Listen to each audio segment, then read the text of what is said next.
Goosebumps man, goosebumps man. That's right. Goosebumps man, goosebumps man. Deep जितना काम उतना dope भी है, गोपियां सारी की सारी गोपनीय। तू करना चाहती टॉक कोई टोक नहीं है, लेकिन टाइम से बावा हो रहा लोकप्रिय। लोकप्रिय यार खतरनाक बावा मोगली है, ज्ञान की बारिश खोपड़ी सोख ली है। जिन रैपरों से करे तुम कंपेयर मुझे, हाँ उनका नाम बहुत ज्यादा पर वो सोच नहीं है जो भाई करके दिखा दे। असल में मसले जो घर के दिखा दे, कट्टरवाद जैसा काम जो बिना डर के दिखा दे। कोई है अगर है तो इनाम उसके सर पे लिखा दे। बोल बाबा ने बुलाया है, मेरा खुद का है बैंक मैंने खाता नहीं खुलाया। रैप स्पोर्ट मुझ में पाया गया डोप इतना ज्यादा कि अब जाना ही पड़ेगा क्योंकि नाडा ने बुलाया। मेरा डेटा चेक करने लगे लेवल्स अप, इनका नाम नहीं लूंगा मेरा लेवल अप। मैंने गानों में दिखाई अपने लोगों की सच्चाई, लेकिन भूख ना मिटे खिला के केवल सच। तो मेरे भाई लोग थोड़ा सब्र रखना, हर टाइप का गाना मिलेगा खबर रखना। कल को डिस भी करना पड़े किसी को तो मैं कफन में लिरिक्स लिख के आऊंगा, तुम खबर रखना। मेरी असली है जनता ये लॉन्ग टर्म, तू कंप्यूटर में यहाँ सीन हो रहा कॉम्पटन। चलेगा एक रूल मेरे कॉन्सर्ट में, चिल्लाना जब तक ना दर्द करे टॉन्सल। क्योंकि मेरी असली है जनता ये लॉन्ग टर्म, ना स्पॉन्सर फिर भी काम मॉन्स्टर। जब भी गाने मेरे लेते थोड़ा रॉन्ग टर्न महसूस होते रॉन्ग थे। ये लौंडे बोले तू ही है तू ही है तू ही। Goosebumps man, goosebumps man, respect बहुत ज्यादा थोड़े व्यूज कम मैं। Goosebumps man, goosebumps man, youth को बचाने आया पहने लूज पैंट। कौन goosebumps man, goosebumps man, respect बहुत ज्यादा थोड़े व्यूज कम मैं। जब मीडिया दिखाने लगे न्यूज कम प्रैंक, तभी यूथ को बचाने आया पहने लूज पैंट। कौन गूज़बम्प्स मैन। You know, जब फ्लेक्स करना है तो वो भी थोड़ा ढंग से होना चाहिए क्या? It's rap ID बोले तो बाबा पहाड़ी असली वाला क्या? हेलो गाइस, व्हाट्सअप कैसे हो सारे लोग? I am audible to all of you guys. Hello hello hello hello hello, मेरी आवाज सभी को क्लियर है? बाकी यस, कल की बात सबसे पहले पॉइंट्स टेबल दिखा देते हैं। पॉइंट्स टेबल क्या है पीएमडब्ल्यू का? वो मेरे को पॉइंट्स टेबल निकालने दो। कैसे हो गाइस तब तक आप सारे?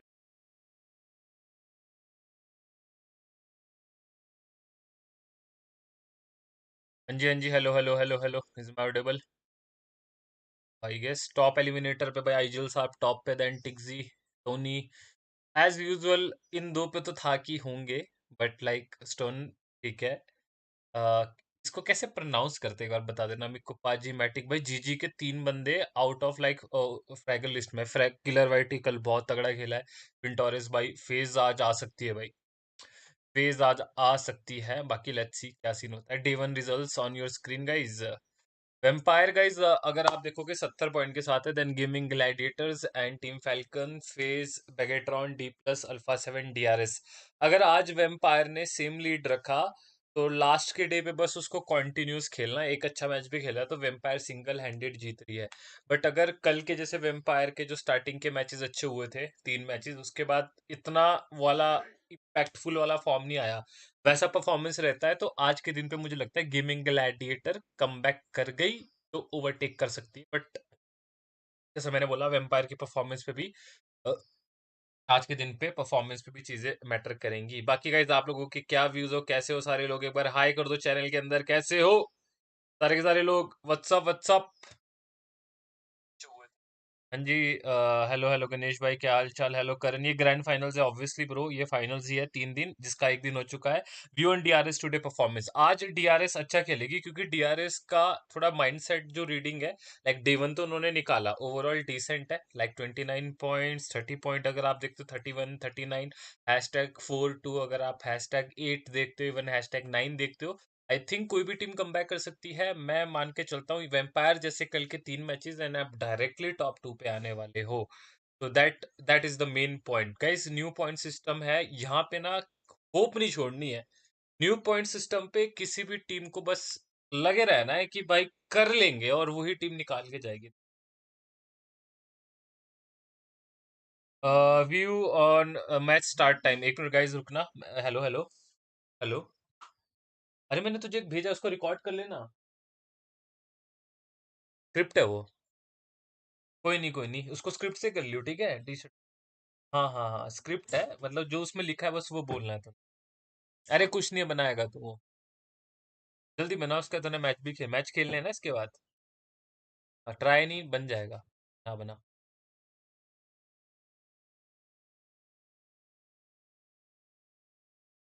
हेलो गाइस, सबसे पहले हाय लिख देना, ठीक है? DRS Vampire is dream new people PUBG peace bro. Welcome welcome welcome welcome Akhilesh भाई। गाने का नाम क्या है? गूज बम मैन करके था। स्टार्ट कब होगा ब्रो? बस शायद अभी 2-3 मिनट के अंदर स्टार्ट हो जाएगा। I think stream I guess started है। Let me guess, stream start हो चुकी। भाई कल रात को ना 5-7 क्लेम एक साथ आए, जो मैं सारी स्ट्रीम में चेक कर रहा था ना। उफ, एक्सप्लेन करना ये फाइनल्स है या कुछ और है ब्रो? फाइनल्स ही है, करण भाई बताया ना, फाइनल्स है। 3 दिन का ऑल स्टार स्टेज है, जहाँ पे फैन फेवरेट टीम है एंड मेन टूर्नामेंट है, जहाँ पे लाइक 2.5 लाख प्राइस पूल है। इसमें 1.5 लाख USD का प्राइस पूल है। यस भाई, क्रेजी भाई व्हाट्सअप। एसटी मैच का फ्राइडे को क्या DRS क्वालिफाई होगा? टॉप 6 आना पड़ेगा। टॉप 6 नहीं तो टॉप 7, क्योंकि ये है शेड्यूल। 18 टीम्स अभी खेल रही है, 3 दिन का टूर्नामेंट है। देन मेन टूर्नामेंट भी खेलेगी, वो आपकी 16 टीम्स खेलेगी। तो यहाँ से टॉप 6 टीम क्वालिफाई होने वाली है to the like main stage. And एक चीज मैं आपको क्लियर कर देता हूँ, अल्फा 7 की टीम है वो ऑलरेडी क्वालिफाइड है मेन स्टेज के लिए। तो अल्फा 7 यहाँ पे प्राइस पूल के लिए खेल रही है। फॉर एन एग्जाम्पल, अगर अल्फा 7 यहाँ पे टॉप 6 के अंदर होती है तो टॉप 7 टीम क्वालिफाई करेगी for the main stage. Got my point? PL का सीन क्या है ब्रो? पीएल का सीन कुछ नहीं है ब्रो, गलत है भाई। यस, 5th मैच के बाद की रैंकिंग है।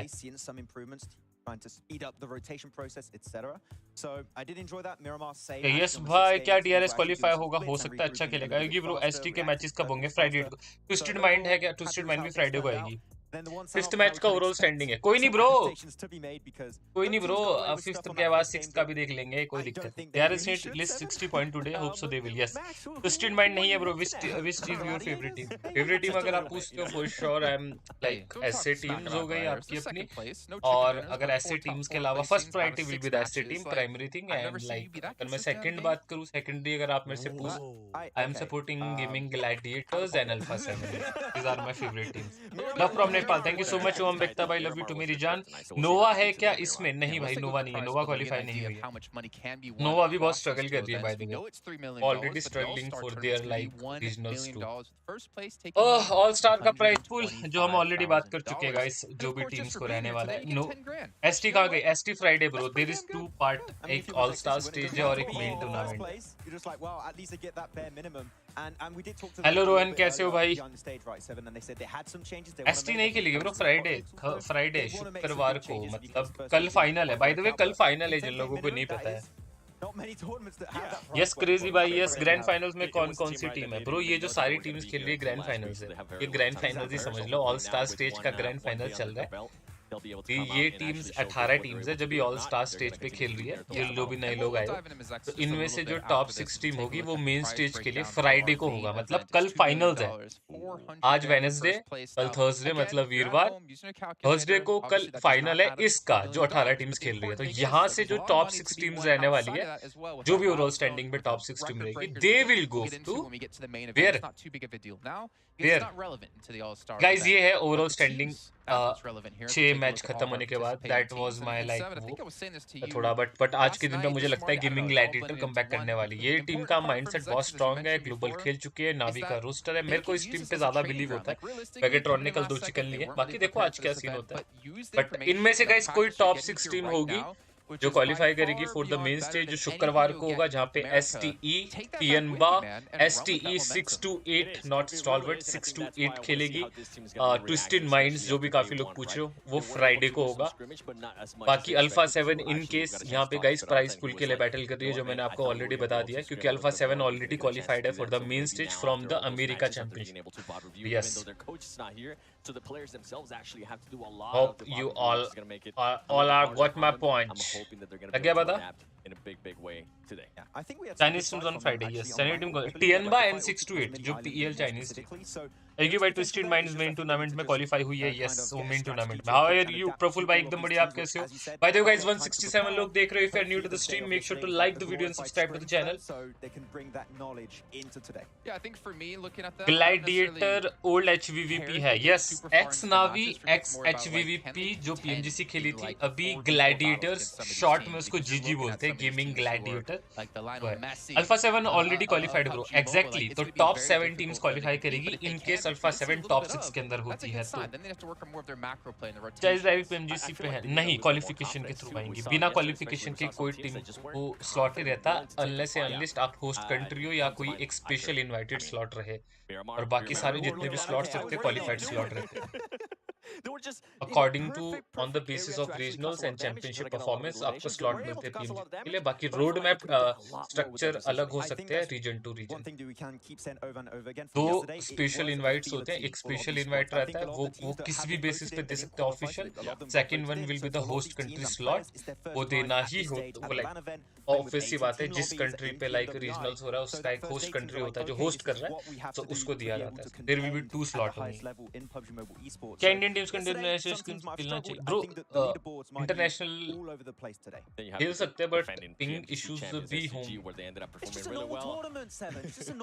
बाकी पता नहीं bro. STE lineup ping issues बहुत होंगे. खेलने में खेल सकते हैं. Which is better in gun power Chinese player? They're currently nowhere to be seen.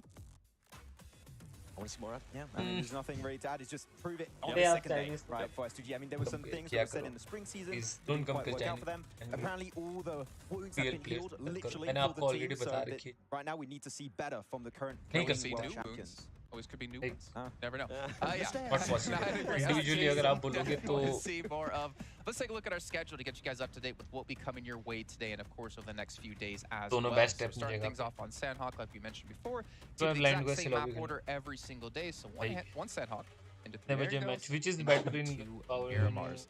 Now obviously this yes they can. अच्छा आज का दिन important है. Day 2 always an important day. Same battleground. One after another, where in the past और Miracle Wives को invite चाहिए था, फाड़ देता. Qualification PDRS qualify for main tournament.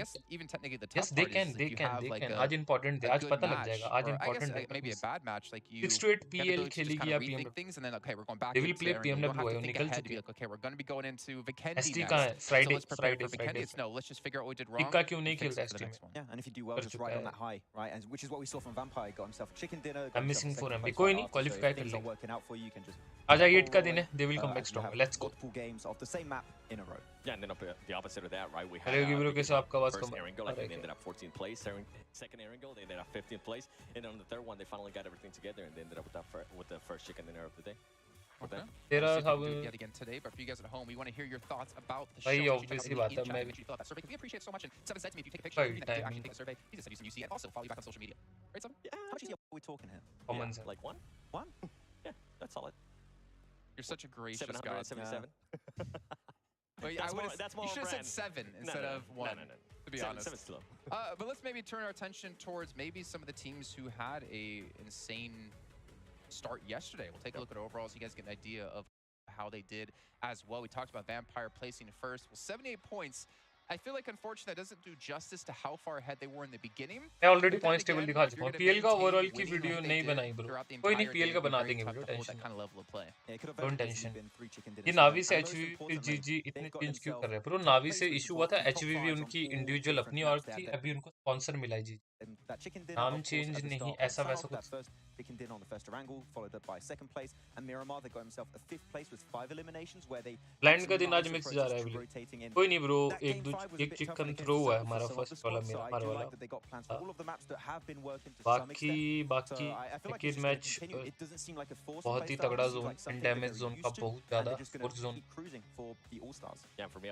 थोड़ा सा रेयर जोन बन गया वो तो इरेंगल वाला. फोर्थ मैच अभी अच्छा गया है. थर्ड मैच थोड़ा सा जीजी हो गया था और अभी फिफ्थ मैच ऑनगोइंग है. देखो क्या होता है. G Gladiators do yesterday against Alpha 7. They lost a player early on, and they were like, you know what? We actually don't want to get into a And ego ऐसा fight कुछ right नहीं now. strategy Let's कुछ just back off. they're And it playing ended on up our working out base. well for them. Okay, well, we are getting very close to kicking off our first match of the day. जितना I'm worst आ सकता है hearing उतना we have worst आ Hot जाए Jukes and Banks here. Official पे For like a quick little at least story mindset themselves. पता हो कि हर एक बंदे को Welcome to the वैसे PUBG बहुत कुछ Mobile चीजें उन्होंने World देख ली हैं Invitational बट Allstars एटलीस्ट जब Stage. My name is official Banks, आएगा and it is day 2 in of लोगों our की क्या क्या competition. And this is when the कैसे leaderboard is really going to face करना start to हर एक take shape. सिचुएशन Isn't आ that रही right, है Jukes? You're darn right it is. Vampire Esports is crushing Main this focus tournament वही so है far कि with हर a एक सिचुएशन 21-point अच्छे से lead over everybody in the lobby. They're definitely the team to beat coming into today. A surprise turn of events as well. The local organization Team Falcons made a late dash up the leaderboard, and they're currently sitting in 4th. Man, when it comes to Team Falcons, when they got that chicken dinner, the entire stadium exploded. So their squad, then I'm really looking forward to do that here today as well. We've also got to mention Bigatron and G Gladiators, both extremely consistent throughout day 1, and we cannot wait to see what day 2 of our competition brings to the table, and I cannot wait to hear you guys in the caster booth. Yeah, and hope to see you on the main stage, and we'll see you guys in the battlegrounds. See you there. Yeah, a great day 1, and day 2 has a lot in store for us here. As we can see the players, you know, walking around here, getting ready as well, getting that VIP treatment. Banks, what are you doing there? He's How back did you? there. How did you? What? How did you do that? How's that possible? What? He's wearing different clothes too. Oh my gosh, he's a magician. I want to be Maybe like it's a Banks you. lookalike. To be fair, he does have a lot of attention. Maybe he needs that like fake person that looks like him Oh, to protect him. body double. Yeah, body double. That's the word I was looking for. Thank you, Seven. I didn't expect you to figure out the word I was looking for there. Hey, Even just some- because English is my second language. English is my second language as well. My first language is just no language. I don't know how to speak. We can see some of the shots here from the stage as well. The stage looking fantastic. The players all happy. Choco as well. I mean, I guess I like So mentality. Best of nice. luck for me. He made it through with them. For his defense, he told me. Yo, that he was bro, told to go mentality on by on the mindset, first mindset, set, so he mindset didn't just लगे. add. He just And बहुत सारी चीजें. his team just left him. Hey, we had a good chat with them actually. I Yeah. mean, I didn't know what you were saying because it was in Spanish. So It's okay. But it We'll, was- we'll get a chance to talk about Okay, we later will? on. okay, cool. Let's take a look at Vampire Esports though, and the stats for Current their Falcon players, 'cause players they were in the kings of the Titan. event yesterday. The Yes, I event think so. last मेरे को year, Titan का but roster can they लगा. maintain पता it नहीं and see बाकी who's मुझे actually नहीं been able पता. to Really stand don't out know. for them, because we saw Stone be one of the top performers for their team, but honestly, I feel like everyone really had their own moments, and there was no one really lacking behind. I mean, I wonder if that's going to come into play at some point in this tournament. But Tony K really just popping off with Yes. Schweppes and Stone. They almost got too much fragging power, which it's insane how good 28% his team is as a GST on whole. online gaming. However, Bro, despite उसका having maybe a फर्क little bit lower stats in terms of elims and damage, he is अभी always एक setting up rule the book team आएगी super well with his उसके according scouting, ज्यादा his clear off होंगी angles, चीजें more specifically that win कैसे on the किसके angle, according playing the कहाँ पे rooftop कैसा रहे angle, getting gaming all of the DRS gaming positions in the gaming first gaming place. Online His team gaming पे works so well, website and जो I wanna चलाते see हैं that उनको continue सकता today. है और भी Yeah, बहुत chemistry सारी between चीजें the team. I तो mean, when we just were wait and able watch. to go back, right, before the show even started, we were able to go and see how quickly they were able to Pavi and execute DK those plays. In the botation, the first Erangel, how they were able to actually execute that play before. And Ravenclaw, I think at one point too, we were saying, oh man, RA should be in there first. Ravenclaw was able to get to a He's already position. there. He was already there before RA even got a chance to be there. So just the chemistry that out of this team right now, the synergy as well, and also Tony K, the way he was able to bounce back from the mistake that he bro was पता able नहीं to यार make, update that आ जाए almost वो cost them the न्याय game, वाला उसमें to कुछ being नहीं able बोल to सकते just अभी become that fragging power PMWI that का अगर they आप want him zone to be. Yeah. काफी And actually, if I'm mistaken, I isolated don't know who it was you were आप talking देखो to on the bus sided yesterday. We formation were going back to आप the बोल hotel, but the player was कल के saying like maximum Vampire prioritize में Esports, अगर आप zone they're like one on side an को entirely shift different शैनॉक level से than the स्टार्ट rest होता of है the बट teams शैनॉक here. को मैं It's इंक्लूड like नहीं करता playing क्योंकि football शैनॉक against का Lionel जो Messi or something. And damage है I mean, I plus would keep up for a while. Formation To be शैनॉक fair, की you know, look at different me, I'm pretty in shape. I'm pretty like good वो at football. Best पे ही No, चलता है it's just but playing Miramar against और professional. Erangel की जो for zone like about formation 5 minutes, में and I'm changes just आए हैं puking Let's all over forget the about place. that. But I think that's a cool little. मैं इसके Like, ऊपर एक a वीडियो little भी clip, though, बनाने to वाला था say, शायद कल like, मॉर्निंग पे that आ they जाए recognize that Vampire तो Esports लाइक is जो just on an आज अगर entirely सेम different रहता है level. तो I Even will as like Ida point from, it out RA अगर आज चेंज होता है Yeah, so and I I will think no that's what we're so excited for today, right? We want to see how these teams are going to be able to readjust to what some of these teams are being able to do. I mean, Bigatron, nobody expected them to be able to get those 2 chicken I did. dinners. I did. You Remember, I did told not. you. Of course I you told you. In my did hotel not. room, I said to myself in the mirror, I'm Your like, Bigatron are reflection. going to get 2 wins Yeah. today. Addy, can we go back to the beginning of yesterday and just In his remind hotel everybody room. Why would they have a camera there? of We're Jason having technical just- issues here. We can't do that, unfortunately. Now continue along. of Jason just saying, yeah, Bigatron, I don't think they're going to do well this tournament. Well, so far. Don't remember saying that. Yeah, doing well, but we'll get to them in a second. But what about G Gladiators? I mean, they have had top four finishes out of 6 matches in total. Tixi Supremacy, Max Man. We got to see him be the MVP of yesterday. They have Any idea कब start होगा? I think हो जाना चाहिए start, but कल issues थे, आज mostly sorted out. आपकी आवाज कम है, कैसे कम है? Hello, hello. Just above stoned from the Esport B's been just up there, so consistent with his damage every single time, and I truly feel like मुझे zone meta बहुत पसंद है. 3-4-man आज teams GG of सबके मारेगी, देखते Gladiators bro. make it to the late game, we can expect to see a Top chicken 5 dinner from them today. Like, they've reached top 5, they've reached top 3 positions, but I'm telling you, the first Gladiators win should be happening. देखो bro, अभी खेलने दो, अभी day 1 है, day 1 पे basis पे मत करो. आज पता लगेगा आपको क्या वेम्पायर आज सिंगल हैंडेडली निकाल लेगी, वो क्लियर हो जाएगा. सिंगल हैंडेड कैसे निकालेगी? अगर वेम्पायर का एवरेज ऑल अराउंड 9 से 10 आज ओवरऑल रहता है, या इससे ज्यादा रहता है, या इतना रहता है, तो समझ लो वेम्पायर निकाल गई. वो निकाल गई, फाइनल निकाल गई. आज के दिन पे अगर ओवरऑल रहता है, मैं ये श्योरिटी के साथ बोल सकता हूँ, अगर ऑल अराउंड एवरेज 9 से 10 का है, 8, 9, 10 वेम्पायर on 6 matches, समझ लो निकाल दिया. But if Vampire don't have an average of like 8, 9, 10 and GG, मेरे को लगता है फिर वो क्लोज आ जाएगी वेम्पायर के, या कोई और टीम भी हो सकती है जो क्लोज आ जाए वेम्पायर. कुछ भी हो सकता है, आज का इम्पोर्टेंट डे है. Are they going to be getting away with the splits that they got away with yesterday? Because we were, I mean, going back to Sandhawk, yeah, they got super blitzed by that zone. We thought that the splits were a little bit too far away from each other. They were getting away with it. If they're still able to get away with it today, I wouldn't be surprised if we maybe see them in first place. Yeah, to go back to Kitsune, actually, we saw in PMPL EU and also the Championship of Europe that he was also fragging out big time in that tournament. And I feel like he can do both. He can be a frag in IGL. I feel for like this tournament, with so many top-tier teams, he has to go more in the IGLing role, so just more, maybe scouting a little bit more for the teams and not on the forefront. I don't know if I agree with that, because we've been saying for a long time now, you can't have like those 1 or 2 star players on a roster. You have to have everyone performing well if you want to win these events. I don't know if that's maybe the right route. I mean, I can't really complain. I can't really talk negatively, right? They're in second place, but it's kind of like they're playing a little bit different to like what we see in the meta rising through in terms of like the depth of a roster. Do you think this is a team maybe that came in the mindset, okay, we're going to be in main event, and maybe Kitsune is wanting to give the younger players a bit of a confidence boost? Potentially. I mean, I feel like they understood during the championship, okay, we need to get as many points as possible against Fireflux at the time, because there was a lot of competition between Fireflux and Gladiators to reach the main tournament directly. So I feel like he just went a little bit extra to get those eliminations. But I do wonder, is that going to continue today? Because Kitsune hasn't brought in the points that the rest of the team has, like Matic, Meku, and Pixie. It might continue today, I'm not too sure, but at the end of the day, the 3 other players are fragging out big time. It is mostly the splits that we need to see group up a little bit faster, and if that happens, and we see them reach the late game as a 3-4-man team, as I already said, I think the wins will be starting to happen today. When you say 3-man team, does that mean one person on the team is eliminated, or do you think Matic is just off by himself? Matic is that what a 3-man team is? Alive and Matic on the side, pretty much. That's what I say. When you guys were mentioning, like, yeah, you know, see if they can regroup quicker. I'm like, there's three things guaranteed in life: death, taxes, and Matic being off by himself. That's pretty much, yeah. Hey, it kind of worked out for them yesterday at some points, though. Versus Vampire, actually got a lot of extra information and nice angles, but sometimes when you're split like that and you're only doing a solo split, if you get knocked, you're done. Yeah, and if we're expecting this team to be in the main event, they're not going to be getting away with that with some of the teams that we got coming into that event. Yeah. Well, let's take a look at the 2 heavy hitters for the rosters, right? We have Tixi coming in from G Gladiators, and we have Stone coming in from Vampire Esports in a little head-to-head here. Now, Tixi obviously going to be leading quite a bit in damage, but I feel like the comparison also extends to like Vampire. I think everyone is like putting up damage, putting up the limbs, and then for G Gladiators, obviously we have Tixi kind of behind. So it's a little bit of a difference in terms of how these teams are running. Yeah, Schweppes and Tony K, as I call him, Tony Clay, as my boy, has been doing it. My boy Jim.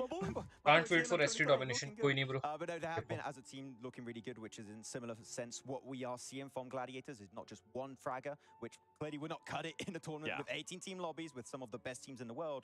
So the fact that it is not just 1 but 3 really is helping them reach those top points on leader. And for me, from Stone, we actually saw a bit of a slowdown yesterday, especially after like game 2. He ended up with after game 2. आता है bro, आता है. 10 elements, if I'm not mistaken. And then we saw a step एक up. Video बनाना zone के बाद बना देंगे bro. कल morning में Now, if we go back to Tixi, is he going to be that player that's going to continue to perform every single match? Is he going to be able to clutch up those moments where the team needs him to clutch up if Kitsune is currently not performing or putting up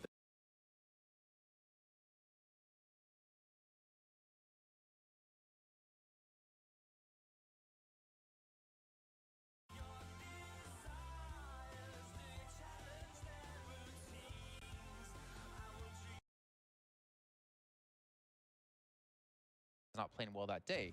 You look at Bigatron, yeah, they eventually got 2 chicken dinners on the day, but you still have Ryzen, who's been tried and आ रही है tested bro, so on the many way, times on over the his way. career GG as का being a lineup, phenomenal player Matic, that could come in. Matic, I'm curious if we're going to Pixie. see either of these teams swap someone in. Even if they're like, okay, if Vampires, let's say like 100 points ahead, they're going to qualify to the main event, why not throw Newsy in? Get them some reps. Same for Bigatron. If they get themselves a big enough buffer, throw them in, get them some reps, get them ready to go for that main event because you have to hit the ground running. Yeah, after things working so well for Vampire yesterday, maybe not bringing Newsy in today, just keep that consistency going. Day 3, so tomorrow, before the end of the All-Stars, if they already know they're qualified, they're above that 180-point bar they're trying to reach already that Tani mentioned, I would say they're good to go. They can try Newsy in, maybe try and get him heated up for the main tournament, but otherwise I don't see like an inherent need to have him on board. Same with Bigatron, right? Currently, everything, whatever they're doing, it is working. I would like to see a little bit more aggressiveness out of them at certain times, but it worked out yesterday for them. I feel like it's going to come down to that, right? If they do get a nice buffer of points, maybe tomorrow they'll put in Ryzen, because Ryzen hasn't really played in a tournament like this, like I mentioned yesterday, in 2.5 years.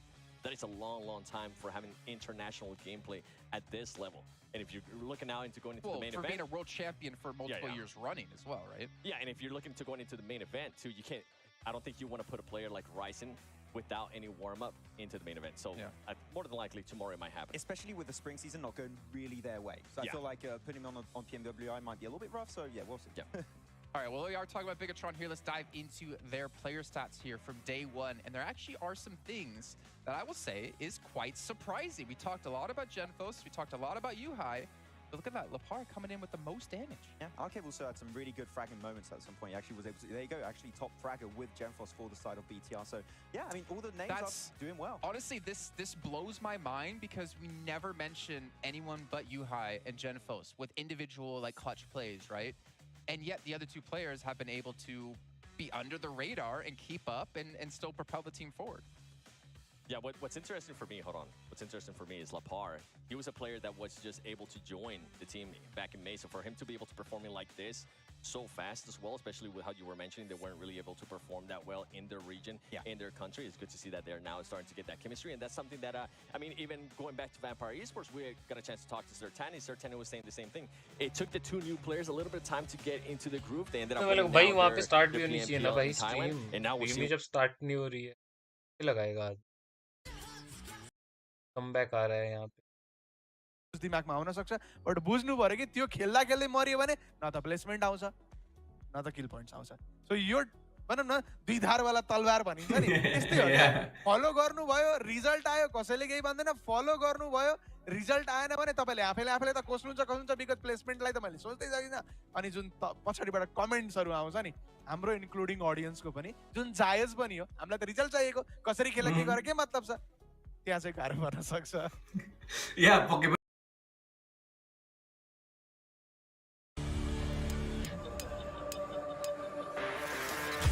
आजकल stream on कर दी किधर चले जाते हो बहुत कम बोल रहे हो आजकल वैसे मैं थोड़ा कुछ और भी देखता है मैचेस वगैरह भी देखने होते हैं बीच में मैचेस चल रहे हैं फाइनल्स तो उसमें देखना मोस्टली तो मैं नहीं करता वो सीन है अभी मैं कुछ वही बात कर रहा था लास्ट मैच का anyone no present team of flagship it is Evos Persia आयोगी भाई from Shariq hi bro what's up super yes ये क्या था वो देख रहा था लेकिन हर एक स्ट्रीम पे क्या चल रहा है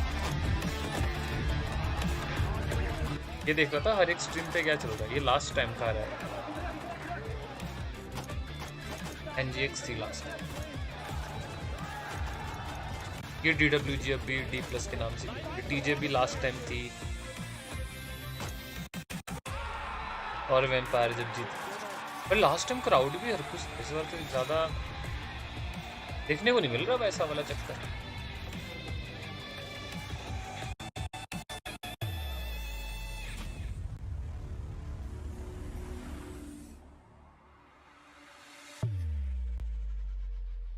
A lot on the line here for all these teams. It's not only PMWI, but it's potentially Rishabh भाई आ रही है अभी जब उनका खेलने का टाइम नहीं in this year as it becomes more and more intense, the competition around the world. But gentlemen, as we get closer to our first match here of day 2, it's time to take our attention towards maybe a player to watch, maybe someone we're really going to focus on here to see what they can and can't do for their team. And I think the player we decided to choose was someone who's kind of like a catalyst for the roster, kind of like your Nate. The Panthers. If you guys didn't watch PMPLNA, that's fine. But we're looking at someone who can really be that spark for the team, and who is it? Rebel, Alpha 7, because that's exactly what he was yesterday for his team. Whenever his team was falling off short, especially at the start, Sandhawk, I mean, they needed him to be able to step up. He was able to get 4 eliminations when they were just going to be eliminated. वाली stream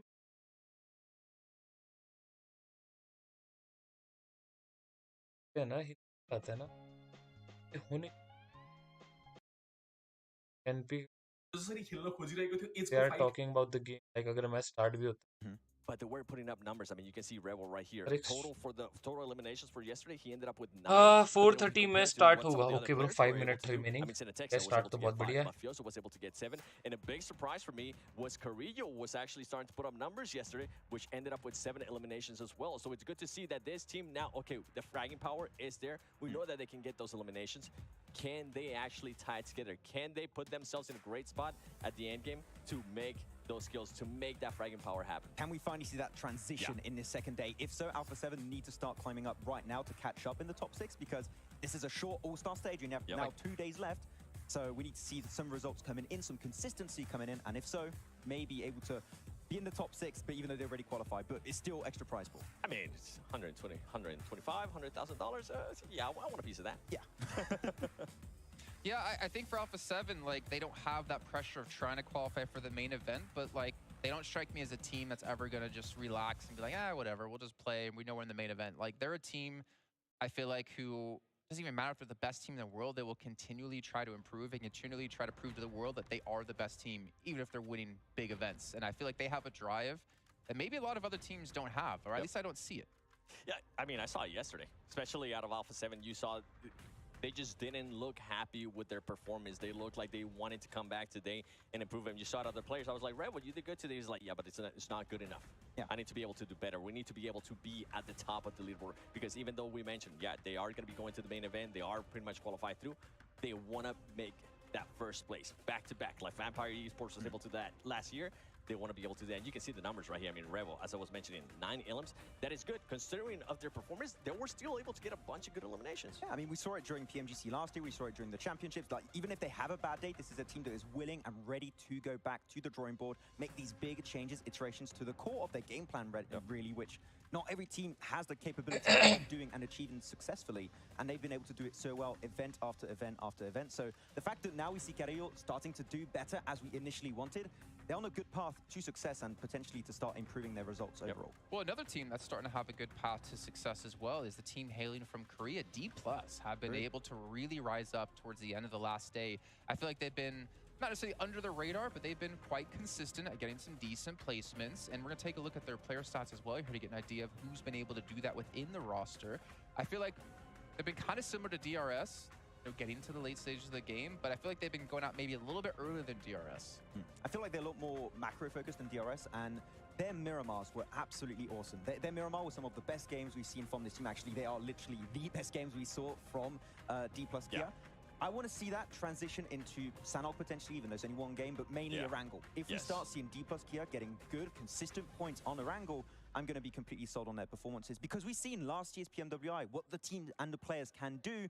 I expect that to happen to some extent again this event. I mean, we kind of saw it a little bit yesterday, right? They ended up in 16th place in the first Erangel, and then they were able to improve it. They were able to get 7th place with 4 eliminations. They were able to end up getting 8th place with 4 eliminations. I'm pretty sure it's not where they want to be, but it's good to see that they are being able to improve, and I am excited to say, like, what are they going to be able to do today, right? Are they going to be able to get those placement points? Are they going to be able to get those eliminations? And if they can do exactly what they did yesterday in Miramar, that's going to be impressive too. This is actually pretty impressive too. I mean, pretty equal damage across the board. Limbs pretty equal as well. And this is, again, what I was saying when you look at like G Gladiators, right? They have 3 players able to do that. Well, all the teams we've been looking at, it's been all 4 players able to maintain that kind of level of play. So that's actually kind of interesting to see that maybe it's off the back of Tixi right now that they've been able to, at least in G Gladiators' case, be up this high. But, you know, D+, I'm happy to see them. I talked about, for me, one of the most improved regions is going to be Korea and Japan, and I think we're seeing it yet again. Yeah, and I think one of the first teams who started to build the DBS meta last year. They were like, oh, they're playing the DBS, this is original, and then everyone started playing the DBS, so they kind of set like the march for the teams and like the meta shift. But Forest in particular, one of my favorite players of the region, Doing a little bit slow right now, but that's fine. I expect him to do better. He had some great moments at the end of yesterday on Miramar, as we already stated. So Forest is going to keep doing better. Satan had some great clutch individual moments. So yeah, D plus Kia, I feel like they went back to make some iterations for Erangel more specifically. And today we can hope to see even better and stronger results. Okay, well, what about DRS? We just kind of compared them and D plus a bit more eliminations or something like that to them. I think it was me. I don't think it was that you, Seven? You're smiling right now. Is that you? It might have been. It might have been. I mean, just because it was one of those teams that we wanted to see more eliminations out of them. They ended up with the second place finish going into the first Erangel, but it was only 4 eliminations. And yeah, it's only 4, but we know that they were able to maybe do more. I mean, remember, SEM9. They decided to back off from SEM9 when they would have been able to commit because Vampire Esports was starting to third-party SEM9. They decided not to do that. They decided to back off. He ended up giving them the second place finish, but they could have ended up with maybe 4 more eliminations, bringing up that tally. I think they're still trying to find their footing. They went for very macro-focused play that we mentioned quite a few times yesterday, right, Seven? And at the end of the day, they were trying to be more elimination-focused. They were going for breaches, trying to defend their compounds from time to time. I want to see if that's going to be transitioning once again today. If they can find that perfect marriage of elimination points and of course of placement points, that could be looking really strong. It could be indeed.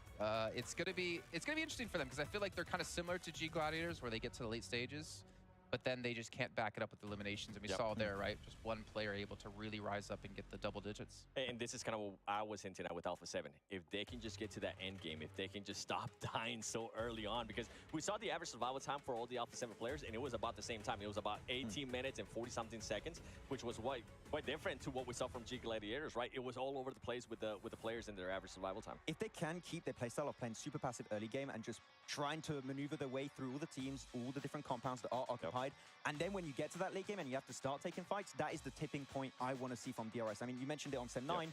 If we just see them go for that push and they beat SEM9, I think they win the entire game. So if we start seeing them being more aggressive at the late stage, they can get some wins. They need to have that confidence. Exactly, yeah. Okay, well, gentlemen, thank you so much for your inputs here as we did start off the show. Brought to you by Savvy for our pre-show.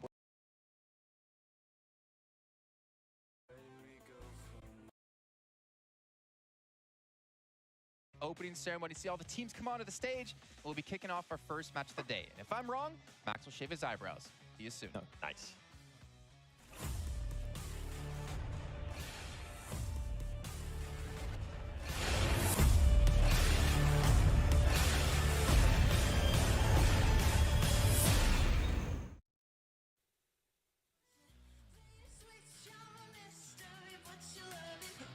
Sinker, follow the leader.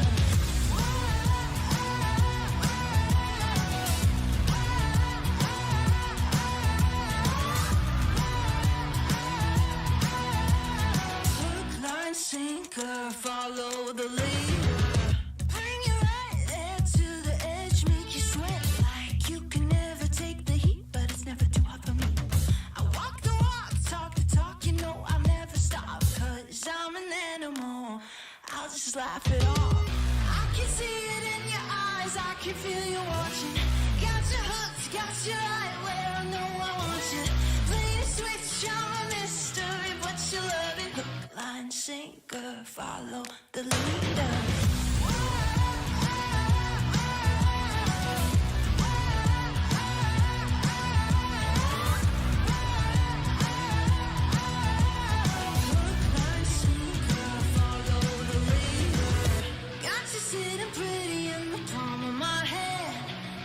Busy, got you missing me, you can't stand it. Got you desperate, got you wondering where I'm at. If I'll call you again, got you sitting pretty.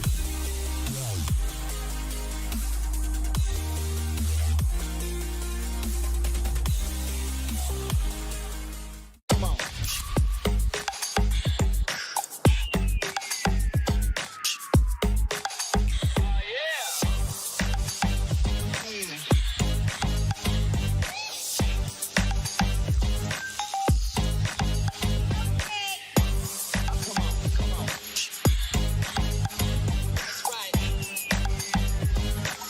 All new Honor Magic 5 Pro.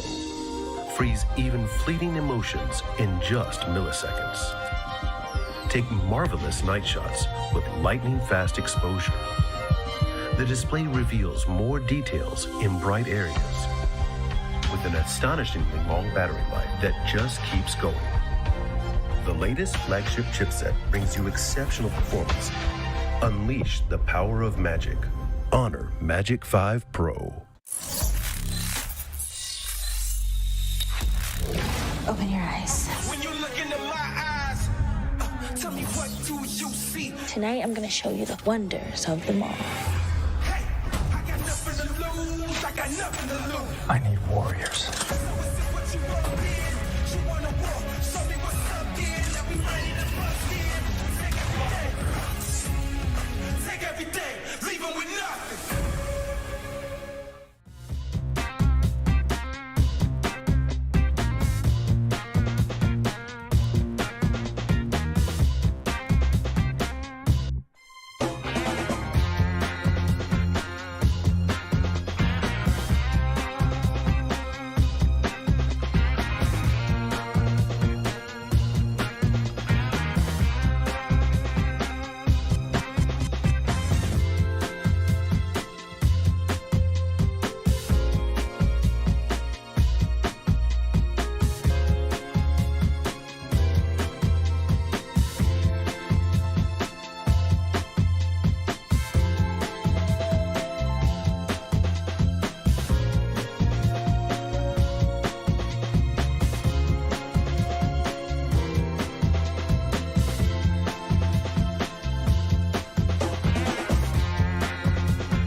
Welcome to the main stage where I am joined by a very familiar face. It's Tani, the coach of Vampire Esports. Very quickly, just wanted to ask you, very successful day yesterday. How are the team feeling going into day 2?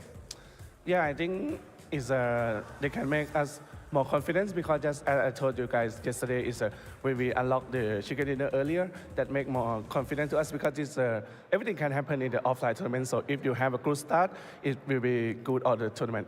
And what have they been working on from day 1 into day 2? Anything in particular? Yeah, I don't think I've changed anything because for now our timing, our teamwork is always the greatest. Yeah. I like that. And is there any team in particular that you're worried about coming into day 2 or worried about catching up with you guys in points? Yeah, I think it's every team because anything can happen in PUBG Mobile, so we are just prepared for anything is impossible. That's a safe answer. I like it, though. That's it from us here on the main stage. Back over to the desk to continue day number 2.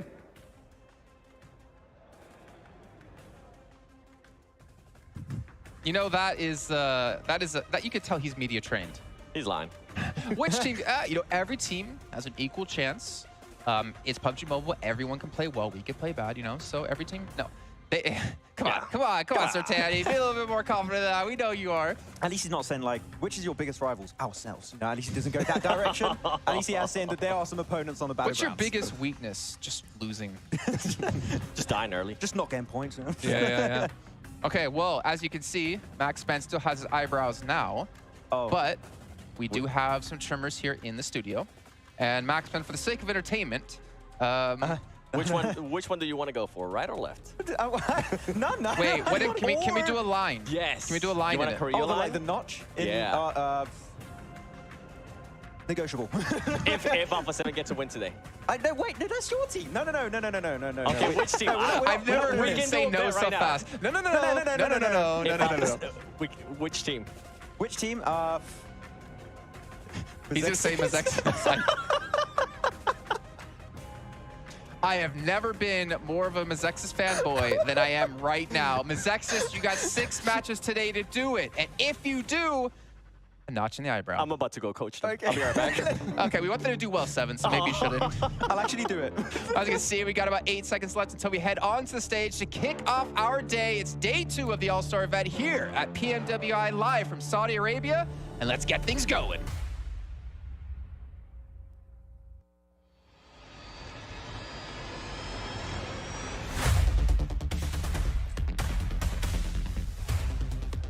The central definition of interest, or as we know it, focus. Whether it's innate or learned, focus is an integral part of competition in esports. والحين أعزائنا المشاهدين وصلنا إلى اليوم الثاني في هذه المنافسة في PMWI اللي راح نشوف فيها أبطال هذه النسخة. هل بنشوف متصدر جديد؟ هل بنشوف منافس مختلف؟ هل بنشوف ترتيب برضه مختلف في النقاط؟ Our focus yesterday are reigning champions Vampire Esports, who burst onto the scene and claimed the first 2 chicken dinners of the day. But by the end of day 1, the rest of our teams made up some ground. فريق فامباير في اليوم الاول قدر انه ياخذ 2 تشيكن دينر وبرضه كان في الصداره في المجموعه، لكن برضه في فرق ما اخذوا ولا تشيكن دينر وبرضه كانوا منافسين زي فريق جلاديترز في المركز الثاني. لكن هل بتتغير ترتيب النقاط؟ هذا اللي راح نعرفه اليوم. هذه فيها الفرصه، راح يكون برضه معنا 12 مباريات لليوم ولبكره ونعرف ترتيب ال6 فرق اللي راح يتاهلون معنا. Our teams have some catching up to do, but there is still plenty to play for. Welcome to the PUBG Mobile World Invitational Allstars Stage. My name is Banks and I am your host, and joining me on the main stage is my co-host, Atik. باذن الله راح نشوف مباريات جدا ممتعه اليوم وراح نشوف كيف comfortable today, a lot more ready, and that's where I kind of like, I was talking to you this before we got started here, was like Vampire in the last game. If they played it to perfection, I think they could have gotten a chicken dinner in the last one. What do you think? Oh yeah, absolutely. I mean, if you're looking at the ramp dip that they had, holding that down either side on a 2-2 split, that's us. You know, it's actually a really strong position of power, and I mean that's where eventually BTR wins from, right? Now, sending the 2 east onto the high ground, I understand why you usually do that, to try and kind of hold teams out from pushing up against you. But you then lose those 2, whilst D plus Kia is going to be then pushing on your west side.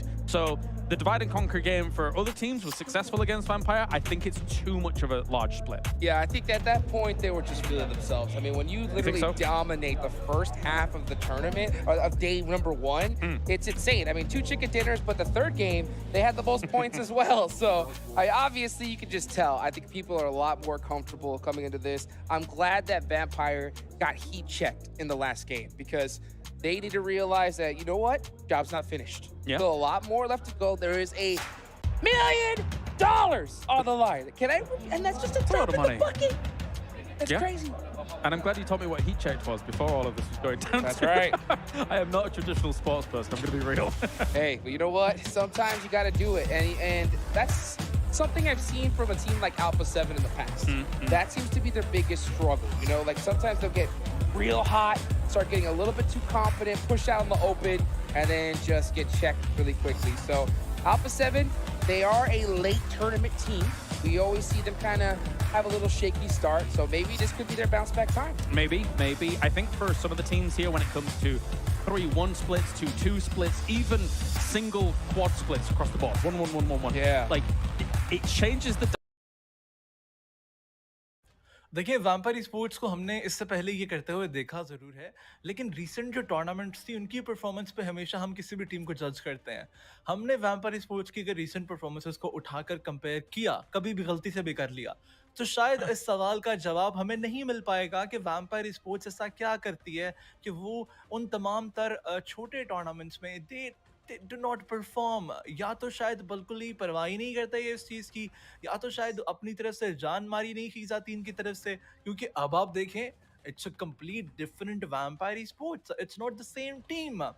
इसके पीछे अब जो logical reason है वो शायद यही बनती है कि वैम्पायर स्पोर्ट्स जब इस तरह के बड़े टूर्नामेंट्स में आती है तो वो ये बात अपने आप को बताते हैं कि क्या स्टेक्स पर है, और जब स्टेक्स हाई होते हैं वैम्पायर स्पोर्ट्स वहाँ कम्पीट करने के लिए तैयार हो जाती है। जब इनको लगता है कि स्टेक्स इतना हाई नहीं है, वैम्पायर स्पोर्ट्स इतनी परवाह नहीं करती। शायद यही एक वजह है। और दूसरी इलॉजिकल रीज़न जो कि अलादीन की तरफ से प्रोवाइड की जा रही है कि शायद इस बार PMWI रात में हो रहा है।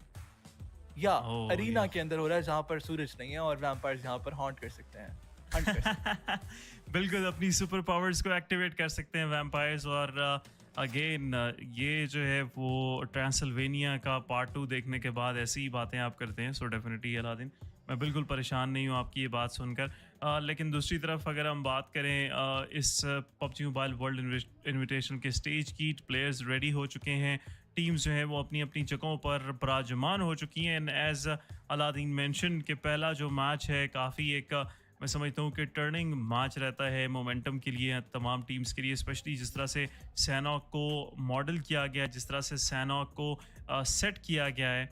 आई मस्ट से कि एक्सपेक्टेशंस मेरी काफ़ी हाई हैं। लुक एट दिस DRS के जो हो रहा हैं वो अभी बैठे हुए हैं इन द क्राउड और इन्जॉय कर रहे हैं। साथ अल्फा 7 का स्टाफ भी उनके बिल्कुल पीछे बैठा हुआ यहाँ पर नज़र आया।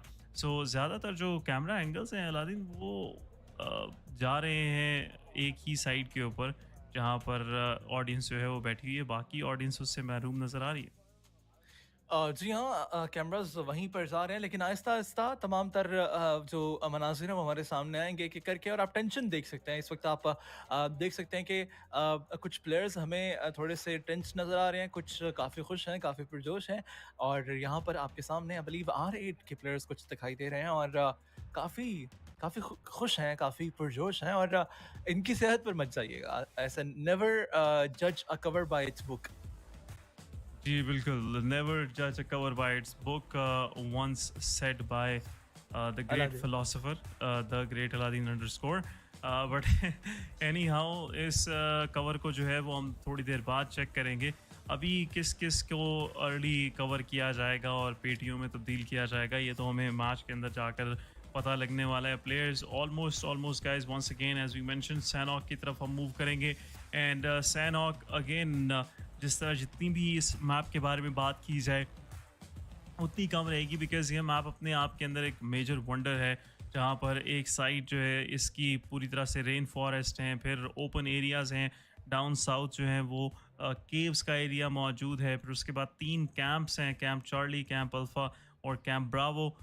ये जो है वो तीनों हमारे जो मैप के ऊपर स्मॉलर आइलैंड्स हैं, मैप को जो डिस्ट्रीब्यूट किया गया है 3 डिफरेंट आइलैंड्स के अंदर, उनको भी रिप्रेजेंट करते हैं। Then we have boot camp right in the centre जहाँ पर टीम्स जो हैं वो जाकर अर्ली ऑन फाइट लेना पसंद करती हैं। सो इवन दो कंपैरेटिव हो या फिर क्लासिक गेम प्ले हो, दोनों के अंदर ये मैप काफ़ी पसंदीदा है, काफ़ी चाहा जाता है इसके खेलने वालों की तरफ से। एंड पबजी मोबाइल में रैंगल के बाद अगर मोस्ट इम्पॉर्टेंट मैप किसी को कहा जाता है play wise, play time wise, तो वो सैनहॉक ही रहता है। मिरामार और वीकेंडी उतने जो है वो नहीं फेमस हो सके, but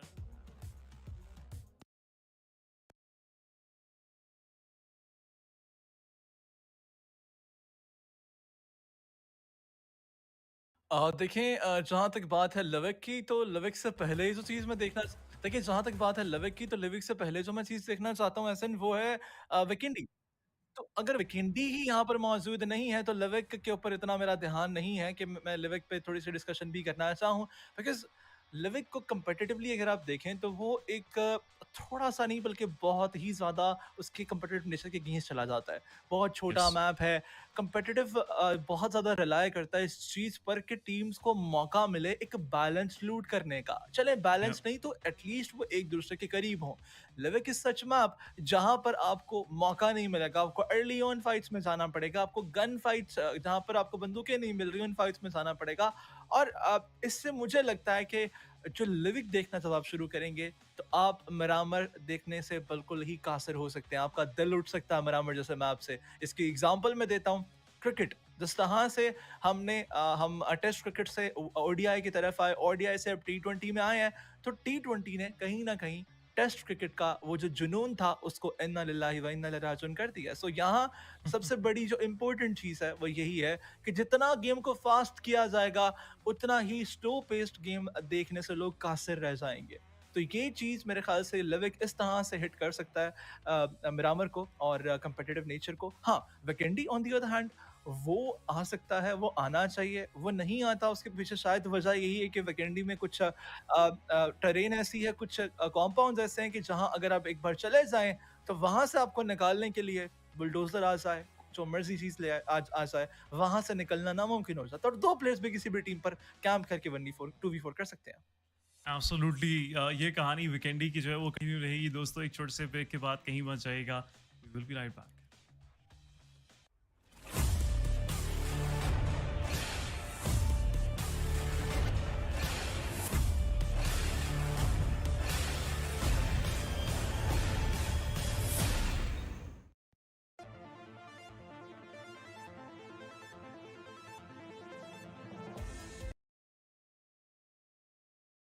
Opening ceremony, see all the teams come onto the stage. Like, yeah, we talked about advantages, now we talk about disadvantages. And when it comes to Vampire, you know, you mentioned yesterday, SATGE, when they won the global championships, they were the most viewed and studied team on the planet, right?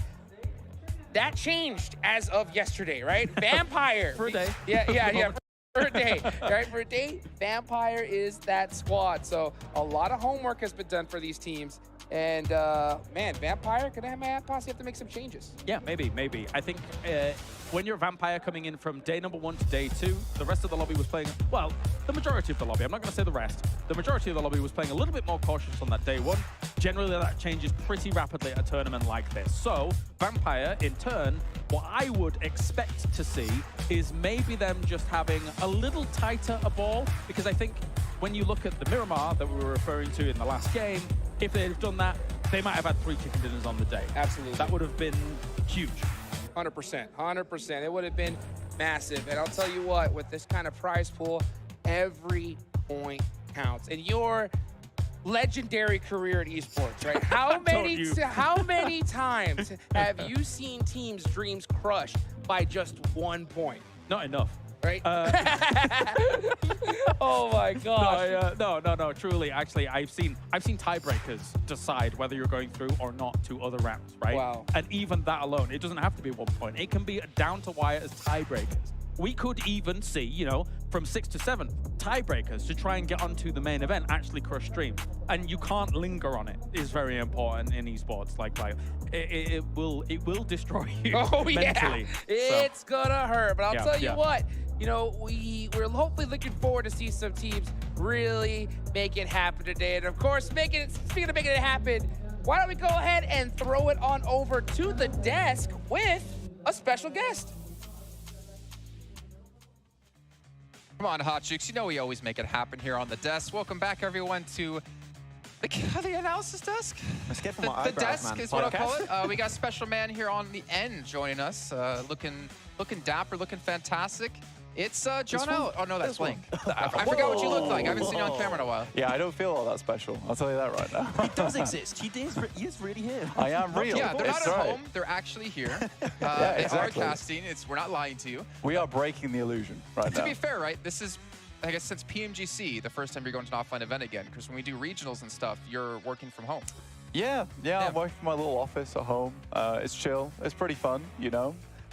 Obviously, being here is better. I get to see the boys, which is amazing. I get to see all the players, which is also very, very cool. We always enjoy that. And I think that realistically, it is always nicer to have an offline event because you do get like a much better range of play, in my opinion, overall. And I think seeing some of the teams get more of this experience offline is probably beneficial for the esports in general, because you want to get these players in, you want to get rid of those jitters, those nerves of being on camera, on the stage, and then get going. 2020 PMGC, we literally talked about that, right? COVID just had hit, the players had to play from home, and we were talking about how some players actually were excelling because of that. Chilled out. Yeah, exactly. They didn't have to play in front of the stage. They didn't have to worry about that. You know, Darth Pillow, was it? I can't remember his name. Darth Blanket. Yeah, it was good times. But you know, great player. Even better Blanket. We haven't gotten to kind of hear your recap on the day. I know you're probably saving it later on for when you and John Allen take over the casting desk. But, you know, what was your take on day 1?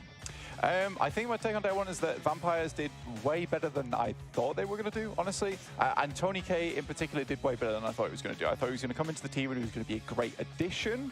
I didn't think he would excel as much as he did. And it was funny for me because I think we were talking about on the cast actually that honestly, when you look at Tony K, it was almost that redemption from game 2 where it looked very dangerous, where he almost for the entire game and he was like, Sorry, guys, please let me stay on. Don't pull a newsie on me. Don't put me on the bench, please. For the love of God. Too soon. Yeah, I know. Maybe too soon. But I think that what they have right now, this is a good question to ask, right? Is I don't know if Seven, you particularly think that do they need to bring in newsie at this point? I think that with Ravenclaw, Stone, as well as Tony K, it's just a great roster overall. I think they've got every little bit of the piece that they need for a fantastic finish. Yeah, I think with the way they're going right now, I would rather them just keep the roster the way they have it right now, build that point cushion, and then going into tomorrow, maybe put them in, give them some experience, because if they continue to perform this well, if they continue to perform this well, they are going to be going to the main event, and you want to have your sub at least have some experience here, at least have some warm-up games. Or just cut him. Don't let him play. So to be fair, right, like we did discuss that earlier on, right? We did compare Newsy and Ryzen right now. Bigatron, looking good, but they do have that fifth player that if anyone's not performing well on that day, they could sub him in. I'm actually curious, Blank, what's your thoughts on like a 5-man roster, but like a viable 5-man roster, not just like someone you put on the list just so they can go to Liquipedia and be like, hey, see, I played in this. Not just a coach, just put like as a sub player. Not just like Max at the PMCO. Oh my! I love that. Bang, bang, bang. You know, you're all dropping the jokes on me. I mean, look, let me go to the original question first, is what I think of an actual 5-man roster. And I think a 5-man roster is really good. You think you take a team like Nexus from Europe in particular, they've got a 5-man roster at the moment. They switch people in and out from that roster. And I think it really helped them in the long run kind of build up to what they were looking for in the finals. And I do think that if you have a player like Octavian, for instance, bit of a streaky player at times, doesn't really turn on until the end of the tournaments a lot. It's great to, give him a little bit of a break and let him come in feeling refreshed when you really need it, when you need that clutch factor.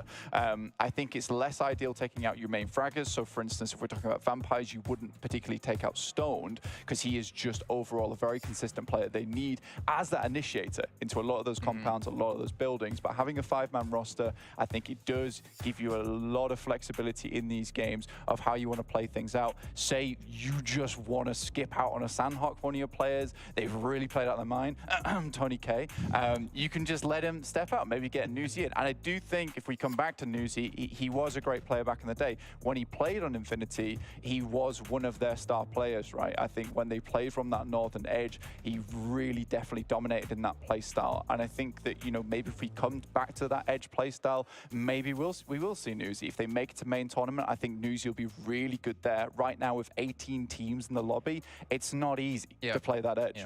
After especially their success of yesterday, it's not like there's a need to change something. So far, if it ain't broke, don't fix it. And I feel like that's the case for them. BTR2 had some good success yesterday, so Ryzen also doesn't really have to be brought in unless they fall off significantly today. It might remain like this. I would like to see Newsy come in and see how he would react if he has to support, because we saw what happened with Tony K, right? What happens if Newsy actually can support even better than Tony K and still put up the fragging power? That would be super interesting to see, actually. Is it going to happen, though? We don't know. Big question mark. But if it does happen and he can actually kind of perform the same way his teammates have, then that roster's even more scary, because 6 games on a day, that's quite a lot. Leaving a break period for some of the players throughout a day can actually be really impactful for a squad. And if anybody's having a bad day, I mean, you can always try to replace him with one of the other players. I mean, that is the benefits of the first, right? Well, see, I think there's one thing that you guys aren't not really taking into consideration, though, when you come into these 5-man rosters or 6, whatever, how many people on a roster, is that there's a lot of interrelational stuff that can break down. So let's just say we're a 4-man squad, right? You got Kalaris, who's the 5th man on our team. If he's not being put into games, is he going to become salty? Is he going to become angry that he's not getting game time in? Is that going to affect the team? Is he going to just leave the roster and find somewhere else? Or is he going to be an asset to the team to be there, act as an analyst, be there with the coach? In between matches, go talk to me, like, hey, I noticed in this rotation you're doing things wrong, or hey, these teams, because he can watch the whole game from the arena or something, these teams are doing this, be careful. I think it depends on the mindset and the mentality of that 5th player, if they want to be an asset to a team or if they only want to be a star. Do they want their team to win, or do they want themselves to win? I think that's crucial. Comes down to their ego too. Yeah, for sure, man. I think, having that 5th player who's actually able to be an asset to the team, as you said, it's a great way to place it, right? They can actually come in, help out behind the scenes. And I think that if you're on a team, sorry I keep coming back to Vampire, but it's just because they are doing so well in this tournament.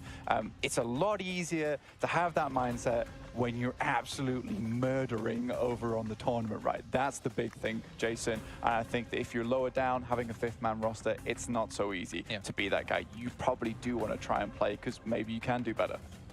Yeah, and obviously, like you're saying, like different tiers of play, right? Your top team, I mean, I'm not gonna lie, I'm the type of person that I would be, you know, I would help them out. I don't care about being the 5th man of the team. I don't care about playing. If our team's winning, my name's in there in the banner. I'm getting to celebrate, and more importantly, I'm getting my cut of the prize pool. Exactly. I'm more than happy to be and there. You're chilling. And you're chilling. But what if the player feels like they are truly hitting their peak and they're not getting that game time?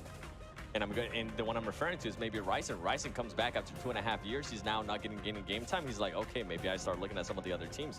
You know what? Luxy and Suxy in that new team, they just won that PMPL Indonesia. Do I maybe want to go reunite with them? Do I want to try to something out?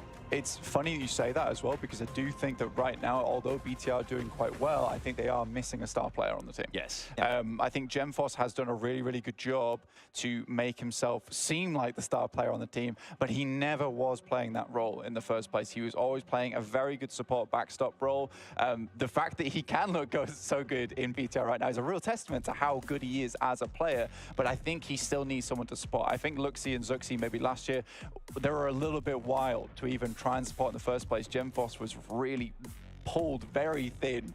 It just stretch Armstrong between both those players, trying to figure out who he wanted to support in which case. But I think if you've got Ryzen, he's a very easy player to follow. So I do wonder if BTR will pull him back onto the stage, because I think it will be quite important. Yeah, apparently there's some discussions with the coach. Apparently it's been a topic that has been discussed, so I wonder if that's going to be changing eventually. I hope so. But Ryzen, as you said, very easy player to follow, so there's a lot of question marks. We don't really know what's happening inside the mind of the coach, because he's the one for BTR that makes the decisions, but no talking for you.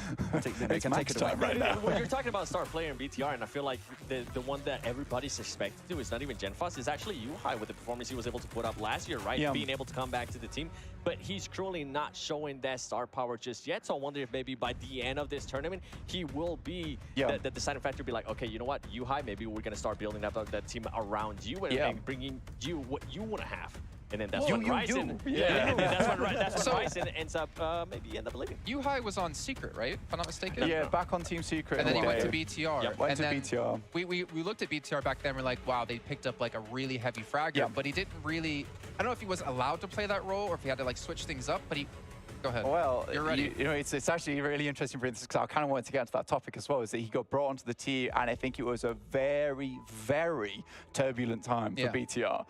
They were struggling when it came to tournaments, and I think the reason you don't see Yuhai performing maybe his highest right now is that guy must be so burnt out from last year. He must be so burnt out from last year. There's time and time again where Yuhai was really carrying the show for BTR. And I think you come into this PMWI, finally there's been some roster changes, and I think he's most likely happy about this, because there's going to be a rebuild. And I think that GemForce and both Yuhai man now, because he's the man of the lobby, they're a great foundation. They're a really, really good foundation. I think they can only build up from here. The Flame is a really, really good coach, and I'm sure he can do good things in the future for them. Ever since Michael Boy left, BTR has been like, they had a little bit of a rough time to really get that roster, and now that Yuhai has got this entirely new roster, he's been able to shine a lot more, especially alongside GenFoss. Has been more of like a back support player, so this roster's been working out great so far. Everyone is bringing somewhat of the heat, and so far I would say this is the strongest iteration we've had of a BTR roster in a long, long time, actually. And you gotta remember, I mean, with Yuhai, he was part of the Geek Fam, right? He was loaned out to Geek Fam. He was able to perform really, really well. And then when they decided to actually bring him in, that's when the Twins were like, you know what? I think it's time to move. And now Yuhai is currently in that place. And not only have they actually had those switches within just the roster, they have actually ended up switching the coach. LaFlame is actually no longer in BTR. He's now with Luxy and Suxy. So I feel like it's just the team now is starting to readjust. And I'm hoping that at some point here, Yuhai steps up to the plate. Yuhai steps up and actually shows what he is capable of. And the reason why they brought him back, the reason why they were like, everybody at Geek Fam was like, wow, how did Bigatron allow him to go to another team when they weren't really performing the way they needed them to? The amount of times we like saw a roster change in BTR and we're like, that's it. BTR, they're going to be back to the old power. Every single time they have roster changes, it seems to be like the mindset we go to, which to be fair, you kind of expected. But I do wonder, like, who will become the star? Lepar, we didn't really talk about it much. We didn't talk about individual clutches yesterday. He was actually up there on highest damage, up there on eliminations. There was like 7 and 8 between all the players. He's gone under the radar quite a bit, but I kind of wonder, is he going to be is that like his maybe like mode in the team, or is anyone going to step up to be like the new star of the team like the Twins used to be? Yeah, I think it's difficult because when you see Lepara as a player, you doesn't have that like big name behind him, right? You've got Yuhai as well as Gemforce, been around the scene a long time. Lepara, on the other hand, we've not really heard too much out of him, and I think he's definitely gone under my radar. But after yesterday, definitely taking a better look at him, really, because he has put up some really good performances to keep them in the running of this tournament, which is not easy in All-Stars. There is some great teams here, but there has also been some really questionable plays, in my opinion. I think that when you look at it, I think most of that does come from the 18-team lobby, but I am finding a lot more often that I think a lot of these coaches and a lot of these analysts have the same idea. We're seeing very similar rotations from a lot of teams, all trying to sneak in behind a lot of these other squads through the blue. And we had massive traffic jams yesterday. So I think if you're an analyst, you were kind of scrambling. After yesterday's games, you were looking, how can we switch up some of these rotations? How can we figure out to get to a different side of the map? I think Alpha 7 did it really well, but their execution in the late game was very poor. But I will say that they definitely had some of the better early game rotations. If you looked back on yesterday, you know, from minute 1 to minute 15, you'd be like, Alpha 7's a great team, guys. Let's just ignore the rest of those other 15 minutes because they really were making some of these standout rotations, and no one else was really doing that. I think people could definitely learn from Alpha 7, despite them maybe not having that scoring to back it up. Well, that's why you put Revo as a player to watch, right? Like, we talk about you know, sparks within a team, who can really rise up the roster and get them going, and we saw Revo as being one of those players. We did, and I mean, not only Revo, I was impressed at what Carrillo was able to do, something that you and I have been keeping an eye on for the longest time, especially after Americas. We're like, this is not the Carrillo we expect to see. The Carrillo in Loops was like, he was like the stone. I don't know what you want to call him. Like, he was the star player in that roster, and he was you say like dragging him down. But he was the guy to like, he was the stand-up player to be when I first worked with Loops, or like first did PMPLNA, and I've not seen that version of him since Loops disbanded. Well, that team disbanded. I think he's got with a roster now with just so many star players that it's kind of hard to stand out a lot more, and you have these other players that kind of had, they wanted to improve a lot more compared to Carrillo, that already had that big name that's been mentioned a few times for some of the players like on BTR, and he kind of fell out of relevancy for the team, but he's getting back there, especially with today. All right, well, Blank, thank you so much for joining us here on the desk. Ladies and gentlemen, it is finally time to hop into our first match of the day. Kalaris and Hot Jukes, take us in. And so we begin. Let's get it going, everybody. It is Sandhawk, the PUBG Mobile World Invitational All-Star Group Stage. Day number 2 has begun. Players have hopped out the plane. Of course, we're seeing Gladiators go to the Camp Alpha side of the island. And my eyes are locked onto boot camp right now. It looks like we got a little hot trap situation. Surprise, surprise. Let's see how it goes down here. As for a lot of teams, for teams that drop on a boot camp here, when the hot drop goes down, generally you want to be close to Lobster or in Lobster when this fight occurs. This is obviously a very hot topic here. You get that loot fast, get those DBSs on the board, and go smoothing. Oh, it's going to be an all-out war right now. You can see Bigatron right there below them.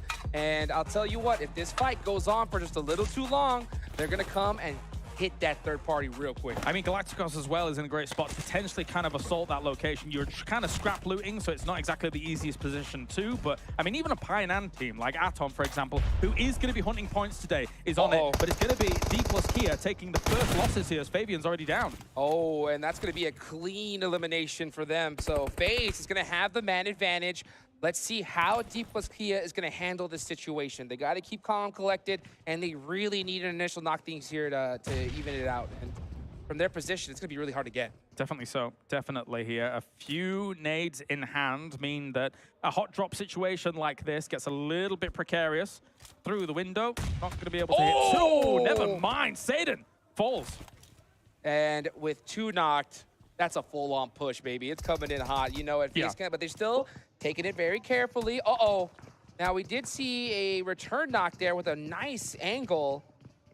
To be from Osel. I'm going to say, I'm glad he has an S12K because in his hands previously was with VSS. And I'm going to be honest, that's not the greatest weapon in that situation. So the S12K will come in handy. Absolutely. And that knocked really just helped them buy some more time. Here he's going again. He does have that S12K. Oh, the pre-fire. DBS. Absolutely disgusting. DBS coming in hot, and D plus Kia. Oh, it's pretty much done and dusted. What could Forrest do at this point? If you're Forrest, you somehow have to bail. Like, you're just going to get destroyed here. And he will go down. That's D plus Kia finished off to start things here in the game. Now, there is BTR slowly encroaching on this position, but they're not fully committing to it. There was 2 southwest of them. The other 2, though, they're at Trifecta, so they're safe. And we talked about this earlier, right? When you have those kind of fights, you got to do it quickly. Yes. And, all right. Oh, the circle. The circle has popped. Hopefully, we can kind of get a look at the map feed here in a second so you can see exactly where it's going. And just for you guys to guess, there's one team right now screaming in the air with joy. And what do you think that is? I'm going to go with Gladiators, perhaps, as we take a look at the replay of this. And unfortunately, Alpha 7 already having 1-knock Revo going down. That's really going to hinder their campaign, as they'll be wanting to approach rapidly, because a circle like this, far west, coming in from Kampong, coming in from Lakawi and these locations, it's going to take a while. And then there'll be a barrier to entry for teams holding you out. Yeah, with this first zone, I'm surprised to see Vampire taking so long to rotate up like they did yesterday. And I know you guys can't see it, but Yangon Galacticos seem to have got a little bit of ahead of them and might just beat them to their spot. So that's going to be interesting to take a look at here. And we're starting to see teams already swim. They want to get to that island as fast as possible. I mean, Galacticos was blitzing north of Vampire. I mean, they had that quarry split. You can see them here. Now you can see Vampires moving towards the bridge quite quickly, and Galacticos has had to pitch up in some of the compounds. There's also ICURD in this area as well, trying to kind of zoom on past all of this. But you got to be very careful when you make these moves, as Galacticos is going to go for the spray, but will be knocked. What a shot there. ICURD Esports still with their full team up, playing it very tight right now, looking to take advantage of Yangon. The problem with all of that is that knock was by Ravenclaw from Vampires. So it was multiple people looking at the Galacticos where they are. They've kind of got themselves in a bit of a bind here position-wise, because the bridge gives you kind of overlook over this. That's why they're still on the bridge looking at it, as you can see here on the right-hand side. Now they're moving away. They think, okay, that knock's enough. We know another team is there. We don't want to be the third-party victim. You could definitely tell that these teams did their homework last night. I mean, we see so many squads so fast on the rotation. They realize position is everything, and we're going to see Trick not able to make it out of the water. So even though they're moving quickly, it's not an easy task, that's for sure. Slight adaptation from Gladiators on this Northwest Island as well is Kitsune has been in Camp Alpha for a little bit longer than our previous Sandhawk. So I could only assume maybe looking for a few more supplies than they had in the previous game, because we all know from the previous Sandhawk, they were running out of ammo swiftly by the end of it. And my question, and what I'm really wondering, and you guys in the chat, what do you guys think about this? Because, you know, they like to take that high ground position, but we still saw them hold that DBS, right? It was taking a lot of space in their bags, but they didn't even get a chance to really use it. So do you think that they're supposed to still pick that up just in case a team pushes on them? I was talking about this with the other boys yesterday at the end of the day, but I feel like 2 at the bottom, south side of this hill, can hold DBSs, because that's the most likely place to be having a breach happen when it comes to this hill. 2 at the top, maybe kind of forego it a little bit, try and kind of prioritize some more long-range stuff, because usually it's very rare you would see a breach from the north side of this hill. It's so open, so difficult to make happen. Yeah, even a UMP would be disgusting at this point, because even though it's a little bit tough to get those long shots, that bullet speed being a little bit slower, but they're also silent. So even if you're able to hit a couple players, they're not going to really know which direction it came from. Definitely, as we have to take stock of what's going on here. Alpha 7 coming in late. They're up against Sem9 at the moment, who have kind of found them on rotation a little bit. They're currently just north of cave location.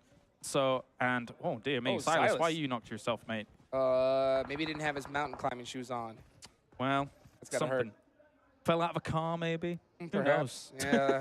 Yeah. Popped out just a little bit too quick. And you know what? Speaking of hop out, you can see, or hop on, Sem9 looks like they're on the mopeds, on a couple bikes as well.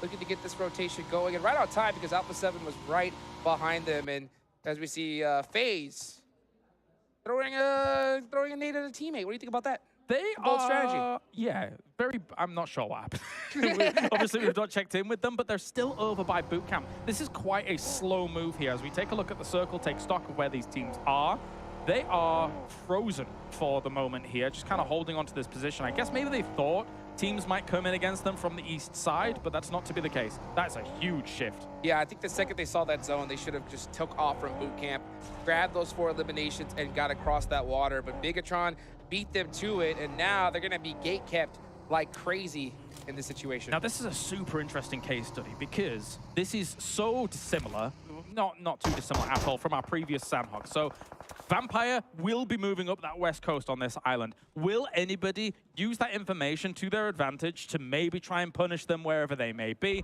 Looks like Galacticos is going much deeper than they previously did as we jump on with Aton, who's taking some shots. That's a great point. I mean, if anybody did their homework last night, I mean, this is the exact same circle that we saw. Basically. So you should have a good idea where most of these teams are going to head. We're starting to see that feed light up right now as R8 are seem to be pressured by both Bigatron and S2G. That's two teams you really don't want on you. Bigatron going in deep as well, up in that northwest side here. So Could be let's see cutting off what's gonna work.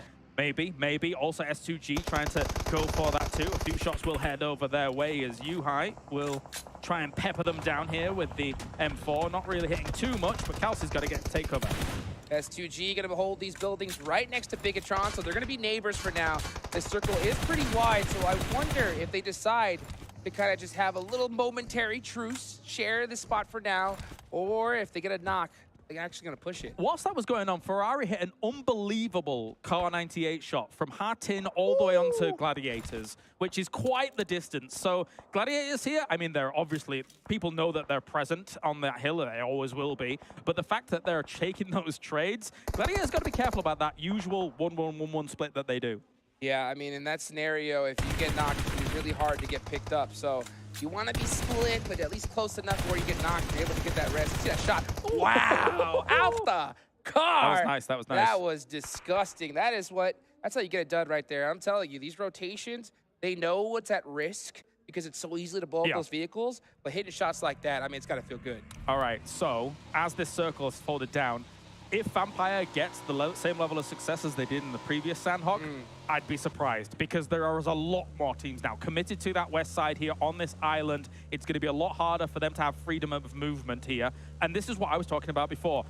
Teams yesterday looked more cautious than they do right now in this game. People know what they want to do in this circle because they played it basically before. Yes. And now they're going to be looking for those center positions more ferociously. And honestly, this was the perfect start to day number 2 here because if those teams still had any nerves, right, they know what to do in this zone. So that's going to definitely help them out. There's no surprises so far. Unfortunately for Mazexis, they did take off a little bit early. They did lose 3 players, so they're going to be stuck with 1. E plus Kia obviously taken out. Still a lot of players alive. But here we go. Let's see Alpha 7.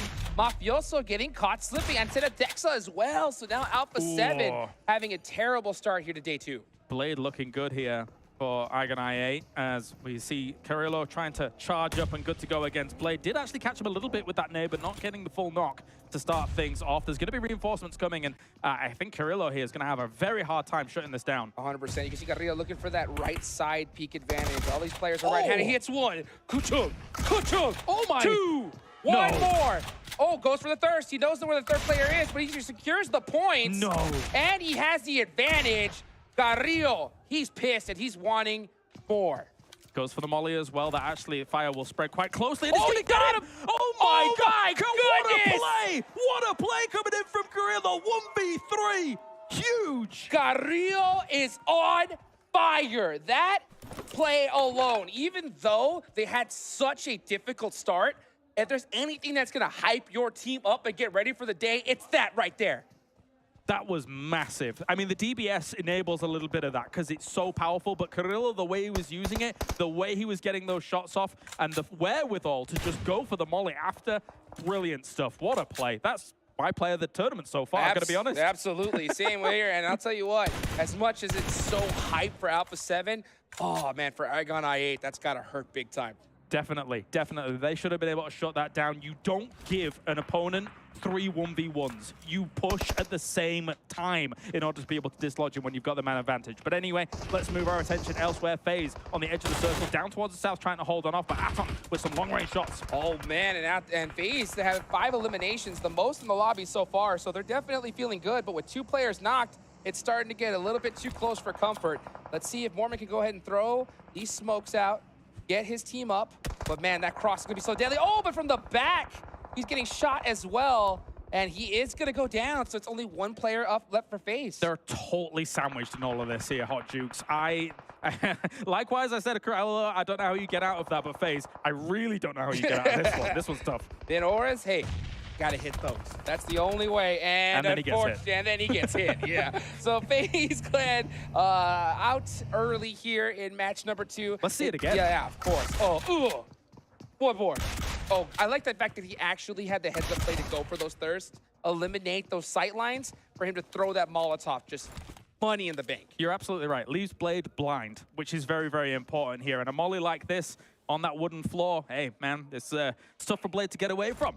Oh, man, that one is gonna hurt. Well, hopefully we can see them bounce back later on. But there's still a lot of action here, and that is gonna be Carrillo finally out there. But hey, you're gonna go out, that's how you do it. It's style. Yep. Brilliant stuff. Almost 500 damage off the back of that here. Really kind of saving a few points here for Alpha 7's Bacon. It was a salvage mission, all things considered. Now we're getting on board with Kitsune, who has, look at that, ammo count. Oh my gosh. 350 shots for the M4 here. Still rocking a DBS, but this is way more supplies that they're going to be working with compared to that game one earlier. This is what I'd love to see. I love to see teams adapt, right? Just see that this didn't work too good before, but they made some changes early on. Let's take a look here as this next circle is about to pop. You know that Gladiators are hoping that it centers right on top of them. And it's going to be a quick battle here for Vampire because they are right on the edge.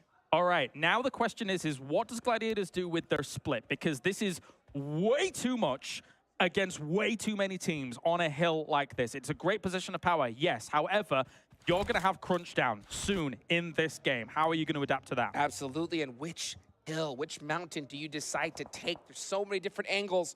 We'll see how Gladiators decide to handle this out as we see a lot of teams going out to Papa Blue. There's only 30 seconds left on the clock. They're going to have to get moving quickly. I love to see Vampire hugging that zone, going all the way to the south side, but there's DRS, ICURD, waiting for them. They're playing it very patiently, but again, they're going to be unfortunately hurt by the fact that there are so many teams that also made those adaptations heading towards that west side.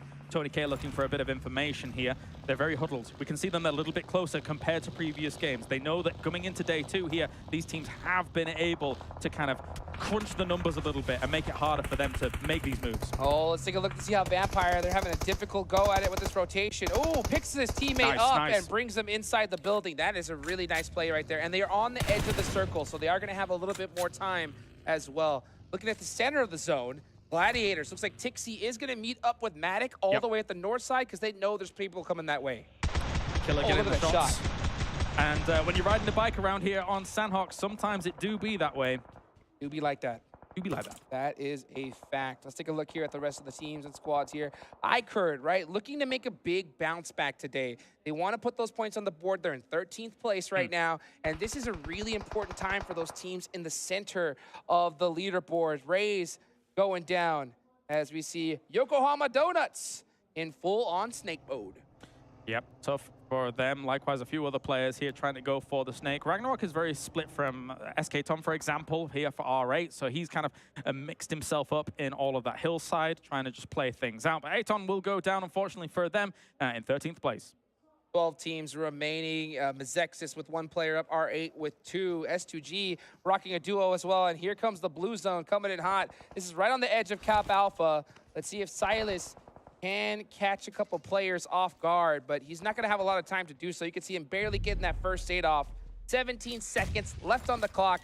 This is the calm before the storm. And I'll tell you what, 5th circle is that storm. Definitely so. Where are we going? I'm going to go high ground. High ground. High ground. Come on, take it to the high ground, baby. That'll make it interesting. And I'll tell you what, it's going to center on up. Oh, okay. It's going to center on up. You know, that's going to be a pretty easy rotation for ICURD. DRS is right there as well, though. That's going to make things interesting. And for Vampire, they have actually a wide open valley to be able to get to their next spot. So they should utilize it pretty quickly. As quickly as they can here. But sending it through some of these teams will be very, very difficult. BTR as well as Infinity kind of caught in a turmoil here down in these compounds. Very close range. Not too many DBSs on action here. It's going to be Umps versus Ump. And already the trade going up against BTR. Infinity able to shut it down. But here comes the S12K to try and shut the rest of all of this down.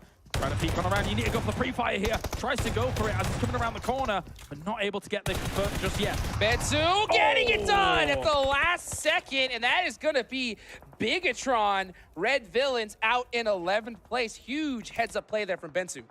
A very important place to win out on here, but now they're kind of wounded. It's going to be Galacticos maybe trying to encroach on this territory eventually. This needs to be a point where you either decide, okay, are we going to try and scale the mountain here, or are we going to sit in the low ground? They're crashing in. They're coming on in here a little bit later than I think they would have liked, but we could definitely see a play come out if Loki is able to get Bensu. Can he do it? Oh, now here comes the nades. The utility coming in hot. He has to breach. He gets one. He gets two. No. Bensu on fire. An absolute disaster for Galacticos, and it doesn't help the fact that Vampire was also shooting down from the high ground here to be able to help that out. If you're going to make that crash happen, you need to get into the buildings fast and cause the problems quickly, but it's not to be the case. Players dropping like crazy. Half the lobby is gone just in a snap like that. 6 teams still remaining, and it is all about the high ground here. You can see Meku watching over everybody, looking to sneak some eliminations. Yeah, Meku and Kitsune are trying to create the hot gates here for Falcons to try and get up through, and I don't know whether or not Falcons are going to be able to do it. At the same time, Ravenclaw dropped and kind of caught a little bit here by DRS on just a tree alone. Still surviving, though. I'm surprised he even survived actually peeking that with a Molotov, but he did buy some time. He got a crate, and that is perfect timing for him. Going to pick up that level 3 gear, but it is him all by himself. Very important. Shifts down towards iCurd here. There's an opportunity here for them to be able to rise up the ranks swiftly. Shots come in here from the back of this crate. There's not much cover at all. Pika's advantage very much going to Rules, as he will be able to take that out. That's him shutting it down. Vampires are gone. DRS, yeah, clutching it up right there. So now their backs are pretty clear for the time being as they try to scale this hillside. We do have a southern circle here. That's going to definitely make things interesting. Gladiators, 5 eliminations so far. This is their zone. This is what they hope for, right? They need to rack up as many points as they possibly can right now. DRS can try and encroach on this territory, throwing some mollies as well as throwables up there. Kind of haphazardly, though, almost. They have a lot of value in the late game, so to throw them up there, hoping it's going to kind of hit something without too much information, not the biggest fan of it. That's that game sense, baby. That's that game sense. You just got to have that little paranoia, just saying, hey, you know what, maybe, but you're right. They are much more valuable in that late game, so we'll see. Right? If it's towards that end, he's going to wishing he still held on to it, as we're going to see Delta throw a Molotov right on top of Ali. He's burning and barely able to make it out of there. And that's the information you need. When you have line of sight of something, you can be more sure about it connecting the way you want it to. It's on 1 HP. Can we please be cautious? Not a first aid in sight, and that is going to hurt. Perfectly cooked nade there from Delta. He's got that DBS ready, but he definitely knows that there is that off angle held by Ali. So he has that intel, doesn't want to make a mistake here and push out, you know.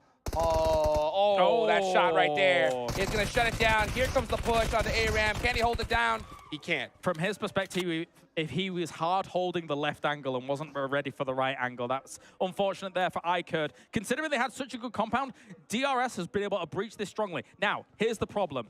Gladiators is the dragon waiting in the wings. This is their territory. Will DRS be able to hold them off to secure the victory? Yeah, and they're pretty split up right now, so it's going to be pretty tough for Gladiators to do so. Not to mention they lost 1 player. I got to give a huge shout out to Infinity IQ, right? They do have 7 eliminations, and they still managed to survive and get some good placement points from here. So a really big heads-up play for them. Definitely. Nades go forwards here from Tixie. He's not working with a huge amount of util, just 1 smoke and 1 molly left. And again, now they're working at a man disadvantage. They did lose 1 earlier as Meku was going down. Rules OG on that off angle, that is going to be huge for his squad. You can see he's trying to get that intel, those sight lines. But, you know, looking over here, we see Tixie with that high ground. The next zone does pop, and it is dead center on a DRS. Also, unfortunately for Gladiators, the 1 snake remaining. He's on the low ground, but he is on their side of the circle. You can see him crawling at the bottom there, just at the very edge. But yes, you identified it perfectly, Hot Jukes. The off angle from Rules. Right now, Gladiators is anticipating only the compound being taken. Also, Killer's spot is like a landmine. It's like a trap set for them whilst they push up into this area. He might have seen his head just then. Yes, he spotted him. I think he might have seen him. Yep.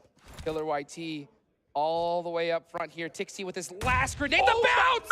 No! The bank is open, baby! And Killer YT going down here is going to make things that much more interesting. The fight has even. Tixi pushing it with the DBS. The jump down from Delta.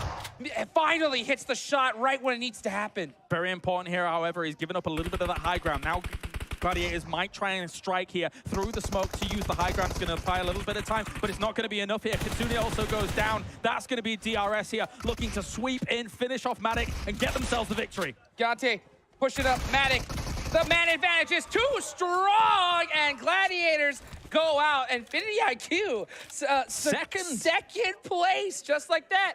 That's why you never give up, even as a solo here. Gonna charge up for the nade, but they knew where he was with the molly. I think another one, oh, it just went flying past him as they're gonna go on the hunt here, finish off IQ, and that is gonna be DRS. What a victory for them, coming in to game number 1 of day 2. So huge. DRS Gaming clutching it up, and they did it in spectacular fashion. Double-digit elimination points for them.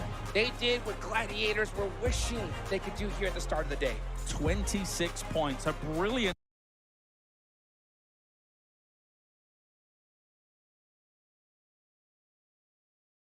this away from ICURD as well, the way that they did it. Brilliant stuff for them to get them on the board, considering they needed a few more points here and there, but man, they're going to be chasing for those top spots. Absolutely, and I don't mean to downplay Gladiators' performance at all. Top 3 finish is of course good, but with that particular zone where they drop, 20+ points is what they're praying for, and I hope it doesn't bite them later on, because you don't always get that circle. You don't always get that circle. And usually, oftentimes, people look at that hill and they think to themselves, we're going to be able to win this one. Yeah. But unfortunately, not quite the case here in this game. Again, when you lose one, I think it was, I can't remember who it was, Meku, I think it was. When you lose one early on a big split like that, you're not able to take those fights later on full force. Well, a beautiful game number 1. Obviously, so hyped for DRS, but let's go ahead and take it on over to the desk so they can break it down. You know what, gentlemen? I feel like we should be charging for our analysis, man. That bus ride yesterday, seeing a DRS, just get more eliminations.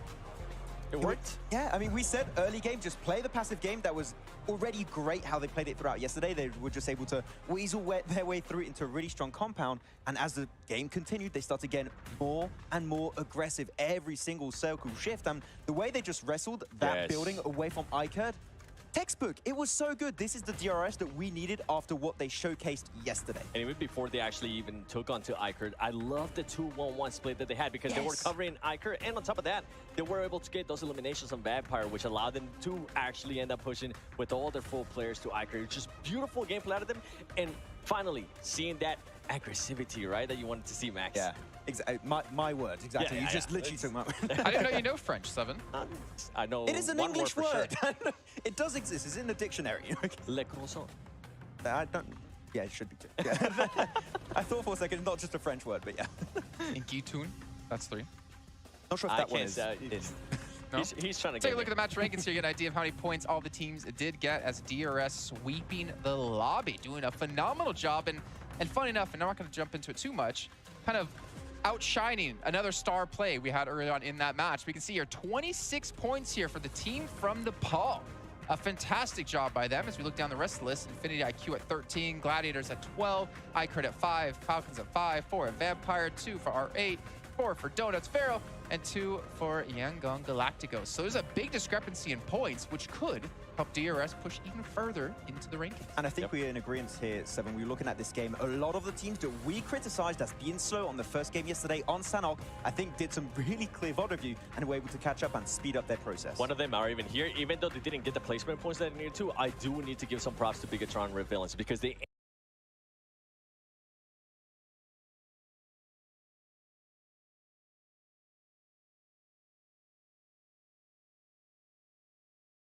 ended up actually being a little bit faster. They're now starting to readjust that as well. And yesterday, it hindered them in regards to what they were able to do. Today, they were at least able to get on some early on elims. Yeah, not just them, actually. Yangon Galacticos, a team that we haven't talked about too much, I believe actually, throughout this tournament. Actually, I got to do that to them. Actually did outspeed Vampire, which is hard to do on their rotation from the southern western island of Ruins into Camp Alpha, at least one of the compounds around Camp Alpha. So Yangon Galacticos, if they do a DRS and start being more aggressive in the late game, could also see them start to slowly rank up higher on the rankings. And I think that's why we saw Vampire actually not have one of the best games here and not being prepared to take on to DRS towards the end, because Bigatron as well, they took one of the spots that that Vampire Esports was able to take on yesterday. So you can see now, after one day, all these teams were doing their homework. Everybody was doing that VOD review, and Vampire Esports been bringing something different today. Yeah, you see no changes. Yep. It's kind of a godsend to actually see almost the exact same phase 1 zone kick off right off the bat, because you can kind of, as you said, look at the analysis yesterday and predict how teams are going to rotate. I mean, we did see some teams rotate a lot earlier than we saw before. I think Bigatron was one of them, as we mentioned, we're watching. And I think even Alpha 7 made their way across a little bit quicker, but we did criticize them yesterday on taking fights they necessarily need to. Yeah, I still think rotation would have been good. But yeah, yes, that's my 2 cents. I'm with you. Okay, I'm actually with you today. I felt like the rotation would have been a little better. They were already committed to actually go for that push. They were just too slow. And even at the end, when we saw Carrillo actually bring out that great play, they had no heals. He had no heals. I'm glad that he was able to clutch up that 3v1, but it was sketchy. This is why Don't jump into that yet. Yeah. Not that yet. Not that one. No, Okay. This is why on Sanok you hold on to mollies more than anything, because wooden floors in most of the buildings you can just... Thanks, Max. I just said don't jump into it, and he continues to jump into it. Let's take a look back at DRS, though, at their stats here across the team and see who was really standing out across the roster. And Delta, the damage actually wasn't as high as I was expecting, to be fair. It seems like they were just getting some clean eliminations and picking up some third parties. But this kind of goes with what we were saying yesterday. If you see the chance to actually get a fight and you can actually clean them up very quickly, go for it. And I feel like that's exactly what they were doing here today, being precise with the fights that they were willing to take. Yeah, if we saw the DRS from yesterday, they died crossing the bridge. I think not being aggressive enough. But here they just actually zone teams away, get control of a really strong compound and wrestle away from iCurd, which that is the game-winning play. If they don't do that and are too passive, they go potentially a top 5, maybe a podium if they're lucky, but they don't win the game. This is the changes we expected from them. And if this continues throughout today, maybe they can catch up to Vampire. It's not going to be easy, but it is possible. Nepal #1? Oh. I can. For this game, yes. I think Imperium. I think Imperium's actually like calling me right now. It's like, yes, they are. I agree. I can't do it in his voice, obviously. But let's take a look at another team, though. In particular, we talked about Alpha 7 a bit at the start of the show. We talked about Revo as being our player to watch. However, we might have to actually change that. Let's take a look at their player stats and you get exactly what I mean. Because Carrillo, that 1v3, I'm calling it now. It's the Chrono Clutch of the day. For sure. It has to be. Yeah, I mean, I don't know what's going to be able to top that. I got flashbacks. We were talking earlier about Loops and the Carrillo, and then we heard Blank, too, being able to talk about how he's usually known for being that star player. I mean, look at the damage. Yeah, the other players did end up getting eliminated early on. But this is what we expect, right? We want Carrillo to be able to step up when his team needs him to step up. That's what we had Revo, I mean, early on in regards to the players to watch, because he's able to do that. Now it's good to know that they're also able to rely on Carrillo to be able to do that, too. And what was so impressive, even though I mentioned it earlier, I'm going to mention it again, it's just no heals. He needed to hit those shots, and he was able to hit those shots. He pretty much had a timer. Well, like, if you don't do the clutch fast enough, you're done. Let's be fair, though. When the esports server gets updated, that won't be happening anymore. That first shot he got, long range with the DBS, should not exist anymore. You should not be able to get a knock from that. Yeah, the range is going to be reduced on the damage. That shot should never have been actually able to work. But because we are on an older patch, it does. But the fact is, he keeps his cool. And it's flashbacks to the Loops Carrillo, the star player that we've been able to see. And I'm glad that he went for those confirms. Usually we see those players, you know what, let me actually finish off the last player. He was like, you know what, I don't know what's going to happen. I have no heals. Let me just confirm those points for our team because they really need it.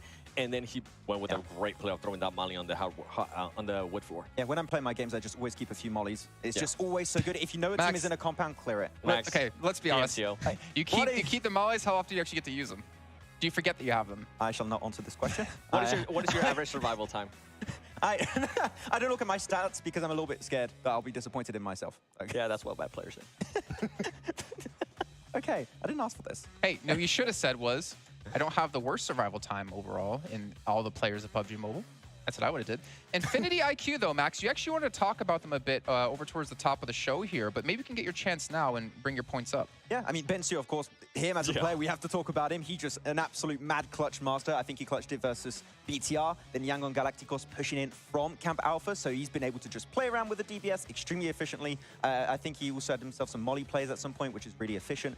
But yesterday, towards the end of the day, Infinity IQ, their splits, the way they regroup, and their understanding of Miramar really impressed me. I want to see if that can potentially translate into Erangel a bit more, because they have been silent, but I think the potential is there that they could be a dark horse team in this event. Okay, well, I mean, obviously, as we said before, like Erangel, it's got to be your bread and butter for any team out there. And the fact is, you kind of maybe forget that when we have them spread out, the battleground spread out, you know, like doing a Sandhawk, Erangel, Miramar, Erangel, something like that, you forget that it's the most played. But here, 3 Erangels back to back.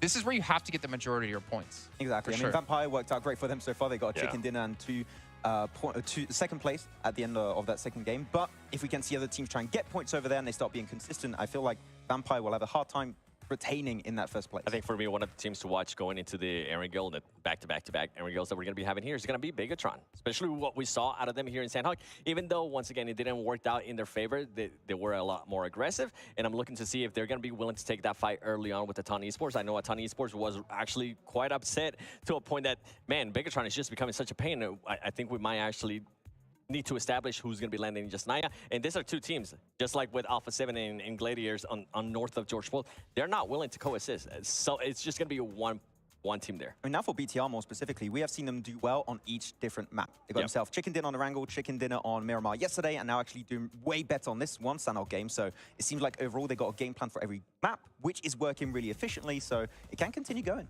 Well, you mentioned overall.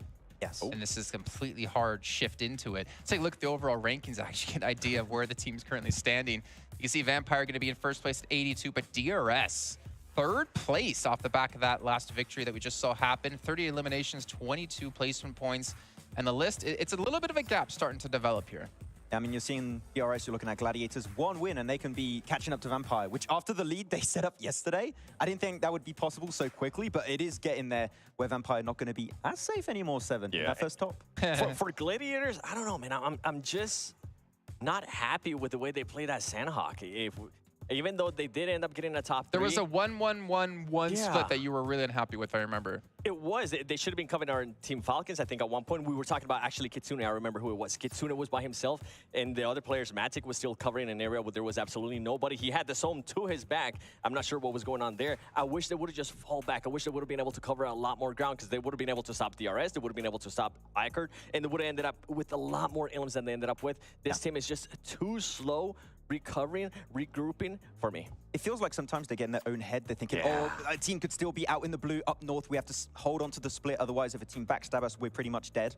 But that would have been the case maybe last year where the circles would do less damage on Sandhawk. But here, you can't really do those long rotations around the cliffside. You would be eliminated pretty much instantly. So I'd like to see, we mentioned it yesterday. It's still the case here. Regroup a bit quicker.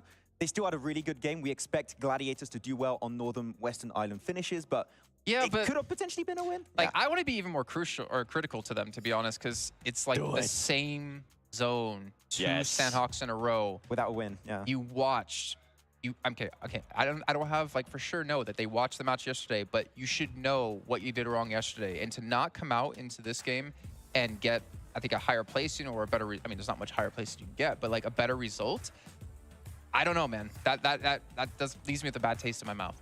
It does, and I mean, that's kind of why I bring them up, because we see them do the exact same thing. Yeah, it is a top 3. Congratulations to them, but come on, like, you got to be able to adjust. You got to be able to regroup your players a little bit faster. You got to be able to take advantage. Yeah, you were able to get some Milems.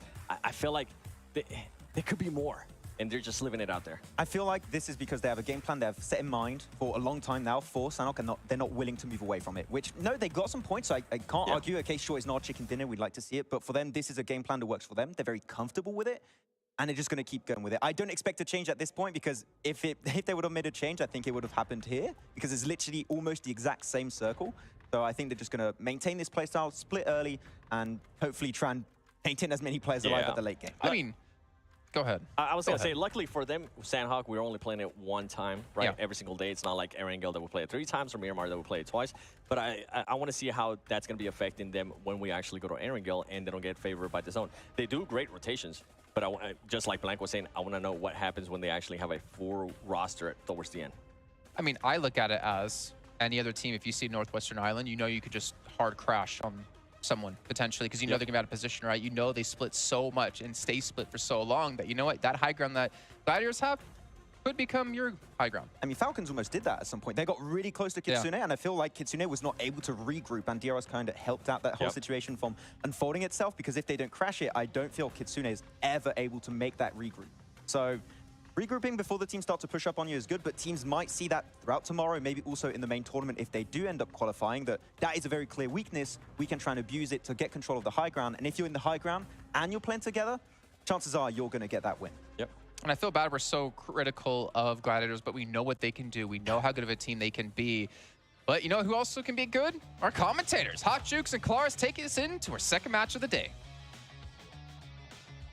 Oh, you're darn right, we're good. That's right, let's get it going here. Match number 2 about to get started, and here we go. On to Arigel. Nice little southern playing path heading up north. It's gonna be a pretty good one here for these teams. Good for a lot of teams to be able to reach where they want. Maybe sometimes North George and George is going to be a bit of a stretch. They'll have to take the cars up there as things do go on. But because of that, and the way in which S2G splits across Ruins, Sunken, Rozok, and things like that, they might be a little bit more cautious about how they go through that drop, whilst teams might be scrambling for cars around them. So I might be looking for that for the moment, but we'll see how things go down. Yeah, that's always the most annoying thing too, especially with 18 teams. Those 2 extra squads could definitely make it more hectic. With a circle like this, if you want to go there, you find that vehicle, and if you land on another team, it is tough. I wonder to see what Alpha 7 is going to do, because they normally like to land that North George spot, and this is going to be a stretch for them, but they do have that secondary location of Lipovka. So and it looks like that might just be where they're headed.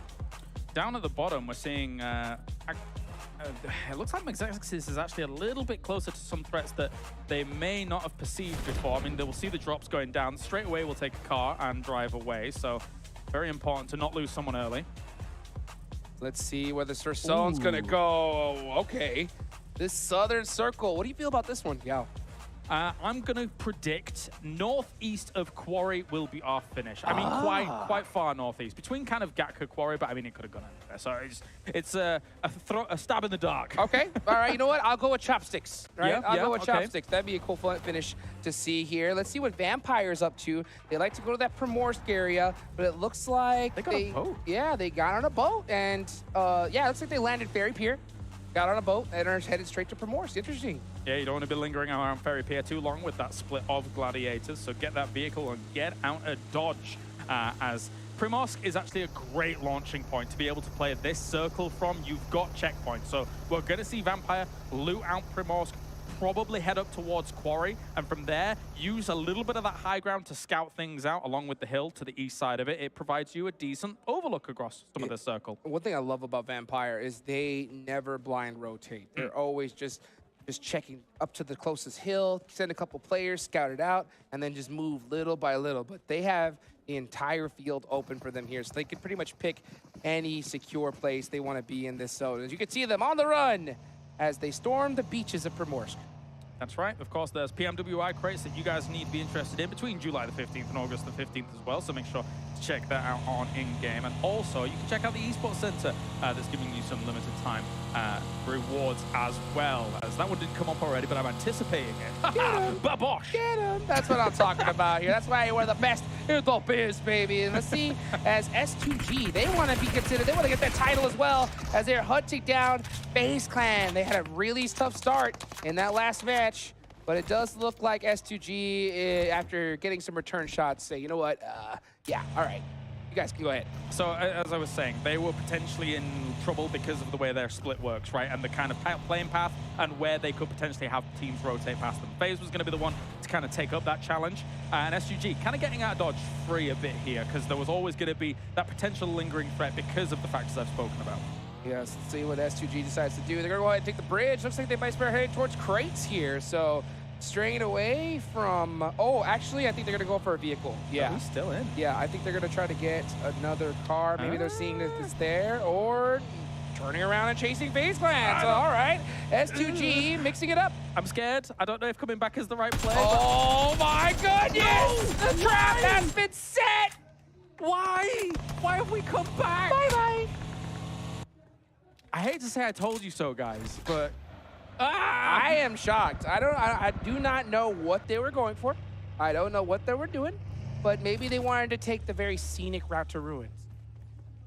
Anyway, let's move on from that. We have Silas just going to loot things up now, and FaZe just basically gets a free elimination point straight out of it. I mean, I'm lost for words a little bit. I don't know why this occurred. I don't either. That was a really, we'll leave it as interesting play. And not to mention, you know, FaZe, they also get crates. They're going to be able to loot that whole area as well. So a big dub for them and a good bounce back from last match. But, you know, S2G and all the fans out there, not feeling too good after that one. Still a lot of tournament left, but, you know, it's little mistakes like that that could definitely bite you in the butt. Yeah, definitely so, as we now have our teams moving on up. And it is going to be eventually Vampire moving up towards Quarry here. I still can't believe. But anyway, Donut's going to be trying to go for the rotate here, all the way past what we're seeing from Gladiators, who have got a pretty decent lockdown on the position that they're at right now. They're not the kind of team that would bridge camp, even though they know that there are some teams across in military eventually wanting to come over. So, I mean, let's see what they do. Yeah, Kitsune needs to dip, and he realizes that. I mean, he's all by himself up there. Yeah, he was able to scare off a player away from that location, but if they realize that it's just one, he knows that they're coming for him. So I think he's going to go run down, try to get that vehicle, and head on over to his team. All right, yep, we have Aton now moving on. North of Gatka here, they've got a lot of room to work with. And when you're a team that's here early that has a lot of room to work with, because of the playing path, because of where it was, because teams had a hard time getting over to the west side, they should be quietly confident in the fact that they can have pick of anywhere they want to go right now on this west side. But it then kind of becomes an edge location, so you've got to be considerate of how you're going to rotate back towards the east. Yeah, you know what? I think this is really a big moment for Aton Esports. They're all the way down in 15th place right now. They need a bounce back game, a massive one, to put them in the running for this. So this is a zone that they pretty much have the lay of the land of. So I'm really interested to see how they finish here. Definitely so. Mazexis looking over towards what is usually quite an important compound on a entry or exit location here for military, but they're playing things out slow. I'm surprised to a degree that we've stalemated here, because it's very unlikely we have that second shift heading down towards military for the moment. And a smoke definitely gives away. Yeah. Okay, so he was caught in this position, and now they're looking to kind of get a rescue going. I think Hax is going to try to drive up into that smoke, but that is going to still be a little dangerous. We'll see if he does make it out away from here. Mafioso on the hunt for his next location for his team. And this is always interesting. I don't talk about it a lot, but you know what? By driving, one of the most underrated skills in PUBG Mobile. Oh, yeah. I mean, being able to rotate perfectly, the distance each vehicle is from each other, so important. If you're too far apart and that person gets into a fight, you're not going to be able to get to them on time. Too close together, and your whole squad can get wiped out. So something to think about. Quite honestly, it's cool that you bring it up, because it is actually like one of my favorite mini games in PUBG Mobile, which is actually just driving around. The mechanics are great. They feel really fluid and really fun to do. So yeah. But yeah, you're right. If you're setting up a convoy and things like that, it's important to not be too far away from one another so you can rendezvous with each other, etc. But yeah, for now, everybody is doing that good old driving thing here and trying to get themselves to the circle. Yeah, everybody's trying to pick up all the rides they can, because this is a very interesting circle. There's a lot of places it can go, none unfamiliar to these teams, but they want to have those vehicles just in case they want to set up a car wall or something like that. Let's see where the zone decides to go. Will we see the most toxic shift ever and it go to military? Okay, all right, cool your boots. Let's see where we are on the way. If we did see a military, I'm okay with it, because it would cause absolute chaos, but I'm imagining we are going mainland to get things going, and there we have it here, as we will go. You know, all right, it's going to be very happy. I think we kind of called it a little earlier. They're going to be end up in that north side. We'll see where it decides to go to. Vampire, to exactly as you mentioned, they're right there at Quarry, keeping an eye on the land. But, you know, Aegon, I8, Mazexis, all the way down in military, having to make their way up, and Mazexis are paying for it big time. 2 players knocked. It's not looking good. No, definitely not. Again, when it comes to these kind of transitions that you have to make, brilliant little sprays coming in through the fields here to try and make it work. And yeah, Mazexis just cannot catch a break. They're unfortunately going to be going down pretty soon if they're not careful. Yeah, this is another level of tournament right here. And you can see them on the hunt. Bigtron, Red Villains on the move. They had a great end to yesterday. Let's see, where do they decide to go? Because there are so many teams in this area. Exactly, that's the big point. A bit of an adaptation from yesterday. Obviously, Erangel is very important when it comes to this tournament. It's 50% of the games. So we're seeing huge swaths of teams moving into the center. far quicker than we were seeing yesterday here, as those changes have to be made here quickly. Now, we're going to see everybody really kind of trying to take that center spot between that Quarry and Gatka, kind of equidistant from one another, and it's going to get spicy. 100%. You can see 7-9 taking this little spot right here. It's a good one. And they are surrounded by squads. So this next zone is going to really decide who's going to have that huge advantage for the rest of the match. Alpha 7 all the way up in the north, right next to S2G, hugging the edge of the circle. But at the end of the day, Alpha 7, they love that edge-style play. Yeah. But is it going to work out for them? I'm not too sure, because we're seeing these center teams really able to make it to the late game. It's tough as an edge spot, right, in this kind of circle, because you've got the fields of Gatka, very open, hard to rotate through. But south of that, yes, some hills, but then south of that, what have you got? The fields, north of Long Forest, as well as kind of east of that quarry location. So when you're playing edge, wherever these circles go, unless you've got central positions like those hills a lot of people were sending for, making those transitions later on is very difficult because of how flat it is. Yes, yeah, it is a complete open range in that area, and you can see 7-9. I mean, everyone is just, almost every rock, every tree is taken up here at this point. You can just see Infinity IQ deciding to take up this shack right here in the middle of the zone. That's going to be interesting to see. And looking at Gladiators. Gladiators, obviously coming off that Sandhawk match, they got the zone that they were dreaming of. Third place finish, but you can tell Tixie's hungry for more as he takes a shot on the Rules. Rules was down to 1 HP. Where are we going? As the big question here for all of these teams. There's some teams still in the blue, still scrambling for an opportunity to try and get themselves in. There's not too many barrier teams because, again, I think the edge play on the circle is scary. Oh my. Okay. Big problems for a lot of these teams. How are you going to deal with this? There's not much room. The Longwoods in general can actually house a lot of teams just north of that road from Ferry. So technically you can house a lot of teams there, but you got to get there fast. Oh yeah, as you can see, I love the fact that there is a lot more places to be in that beach area, but Mafioso is lighting up Athon Esports, and Fran having to decide, do I take this fight? Do I get these shots down range? Or do I take off? It looks like he is trying to help out his teammates, but it's just a little too late. It's a wild spray and not really connecting with much there, as Mafioso is going to lie down. He knows where Fran is, but for Fran, I mean, there's too many targets. They're actually driving up. They're going to aggress onto this here, as they know that they already have the man advantage. One down. Fran's going to have to back off here. I mean, he's got actually quite a few nades still left, but this, I don't know how much is going to get done. Let's see. You can see Rebo out there trying to get a nade. They do have the band advantage, and they're trying to get revenge for their teammate, Carrillo. Okay, some shots onto Zohan. Zohan forced to get out the vehicle, and he is stuck out in the open. So Athon Esports gonna have to make a crazy play if they want to survive.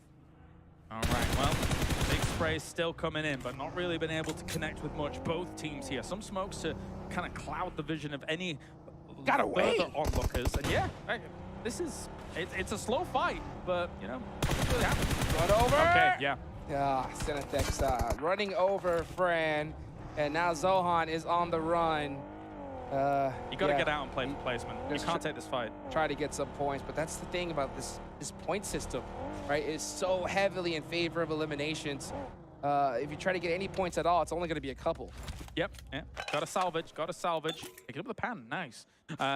We've got ourselves Revo good to go here with the Pumpy as well, of all things. So maybe the potential for breaches down the line, as Infinity has a good farm compound here, technically, with the transitions that they were able to make, but it's very edge. So eventually they're going to have to dip from that as we take a look at the replay. And nice nades by Tixie. Yeah, you're going to have to dip from this farm compound and get into those woods eventually. Yeah, let's see where these teams opt to end with this zone and where it's going to go, because, I mean, this hard shift south definitely made things interesting. One team in particular we haven't talked about so far, Team Falcons. They're in 6th place right now. They're all the way to the east side of this match, so they're going to have to push through quite a few teams if they want to center up. A great team looking to advance on through that west side, and that's the cool thing. You can actually slow play the woods in this circle as well and try and dislodge teams as you go, and it's actually a really good location for a team that likes sweeping, likes fights, likes to come in from the edges. Not so much the fields, though. They're not great. Yeah, though, you definitely want to be in that woodland area, and it's all about timing when you're right there. You're hoping to catch a fight, maybe third party, a nice little ferry pier finish. And we're going to see a lot of movement here from these squads. And actually, Team Falcons are looking to make a push right now. Looking to make the push, as well as a lot of teams going to try and crash onto this beach area at the moment. But ICurd kind of locked in position here by Revo. They need to move away from this and kind of rendezvous elsewhere, because taking this fight on this side, okay, cool, you might get yourself some elimination points, but you need to find a position quickly for a circle like this. And here comes Team Falcons making the very risky rotation, pushing on past into the beach. This is a complete blind rotation, and they are getting picked apart. Yeah, those trench areas, difficult to actually push onto when they've got him on lockdown. One unlocked, obviously, but wild shots into the distance here for a Vampire to try and shut down ICurd, who would eventually try and push on against them. Looks like that is the place where Vampire decides to hang out. They're going to be on the beach here. It's a beach party in match number 2. Vampire Esports is looking to have some success here. Obviously, it's Sandhawk with a repeat circle. They weren't able to have that same success.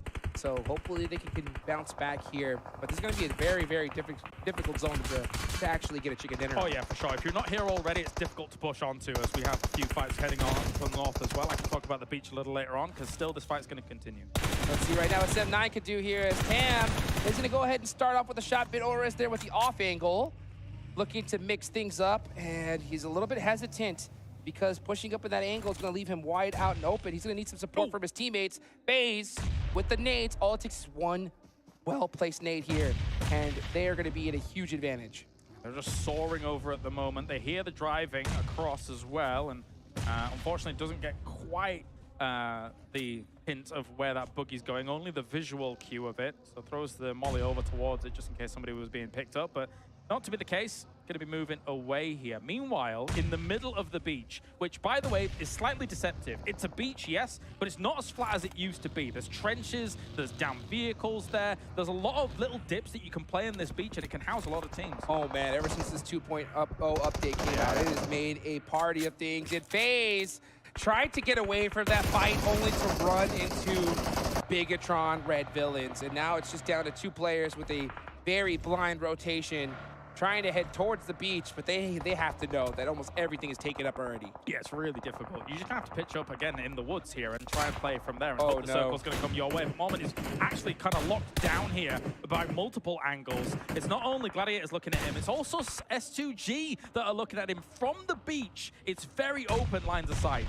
Yep, and that is the name of the game here. Let's see what 7-9 can do as they're pushing through the edge of the circle. They're going to have to get past DRS. Killer does have that off angle, but he's in the vehicle. Does he decide to hop out? He does. And Delta, making some shots onto the bug. He gets one. And Tam is going to try to find a way in to the rest of his team. Yep, 7-9 here, kind of dragging the wheels a little bit. It's kind of slow going here for them. They're going to try and maybe send Tam forwards, realizing it's difficult for them to all stay in that location and kind of weather the storm. They might be looking for an off angle here to try and deal with what's going on. Tam does secure a position into this next circle as it does center up. So it is going to be right on that beach woods area. Aegon8 are holding it down right now. Wow, jumped out, gets popped in the meantime. And this angle here from Naoto. Putting in some work on Aegon8, and with one knocked here and the position they have, I wouldn't be surprised if we see a push. Here are a lot of buildings, a lot of rocks to try and take cover again. So the pre-fires throughout, well, I should say pre-fires, just trying to spray through the smoke, hoping that he's going to be able to clip something. Not hugely successful, but still putting pressure on against his opponents as well. You know, you can crawl in front of him if you want. Fine. Here comes the nades. Naoto trying to pop one off. Throwing a pretty blind one right there. Not going to be able to get the connection. Blade's going to hold it as well. He knows where those smokes are. Yeah, and then finally, Missile throwing one right towards Aegon8. Does connect.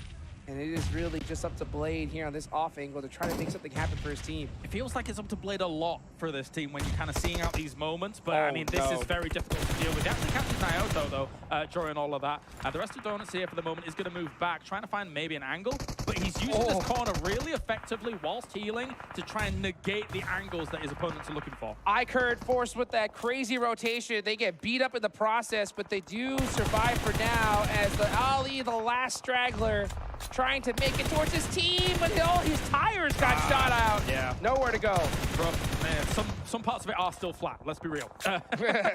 So that's why that's going to be so easy here for them to be able to take those brilliant shots coming in as Vampire trying to solidify themselves on this side. But they do have one down, just get him up, good to go. And they should be okay for the moment, but they want to look at dealing with Infinity IQ and Galacticos in the middle. 100%, not to mention you got Gladiators right there on the edge of this circle, just waiting to get into the thick of it. Bigatron now deciding we got to make this push. Here they go, starting to apply that pressure. They use those smokes to be able to push up an R8 for free. And now here comes all the utility, but one nade could spell disaster for Bigatron. They have to be careful here. Yeah, I'm glad that they found out around the building because they were giving R8 just one single angle to focus on there for. So this is really important to kind of keep your opponents guessing. Ragnarok, looks like he had that VSS holding that one down. Oh, he spots one player. There goes the second knock. Full send here for Bigatron as they climb up. And shots going back and forth. R8 about to get picked apart. Only one player left. Can D7 do it? Can they?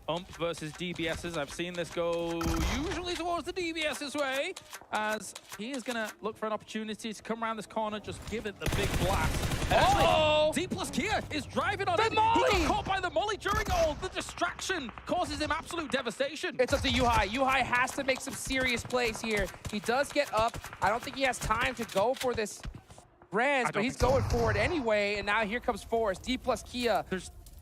There's no way they get this off, right? There's no way they get the res off. Here he goes. Comes up. Yuhai finds one. He misses every shot. That has gotta hurt as D plus Kia pick up the points. D7 finally comes down. Misses some as well. Oh, these players want these shots back so bad. Looking for that fight here and will be able to take out R8 as well. D plus Kia is patient about their movement. They're playing this edge-heavy style really well and rocking up on fights that are just completely in the midpoint of the fight and just cleaning things up after. 6 eliminations, 1 player down for them, but they do have the north side of the zone. But there's still so much action happening. That's going to be DRS Gaming eliminated. 9 teams still remaining here. The zone shifting up north into this forest area. So many trees, but not a lot of cover at all. Teams are gonna have to fight their way to victory here. The person in the middle of the circle at the moment is HamCG. If S2G is able to make a meal of this game after losing the first person of the game as well, that would be absolutely fantastic. They've got one knocked on that right-hand side, though. They need to get him up. But all these teams on the beach now are having to make the scramble against these bunkered areas, and it's difficult to make that transition. Hang on, Galacticos still all the way at the southern side of this circle. They're going to have to go against Infinity IQ if they want to go for this chicken dinner. Here comes the utility. They got to throw it all right now. Time is of the essence. There's still 2 minutes on the clock here comes the push. Puiga looking to hold on this angle. Gets caught in the process, and Young on Galacticos are taking advantage of it. It was a decently timed push, but that off angle's hurting them a lot. Vampires is blasting them here from that west side. At the same time, though, Vampire has to be cautious.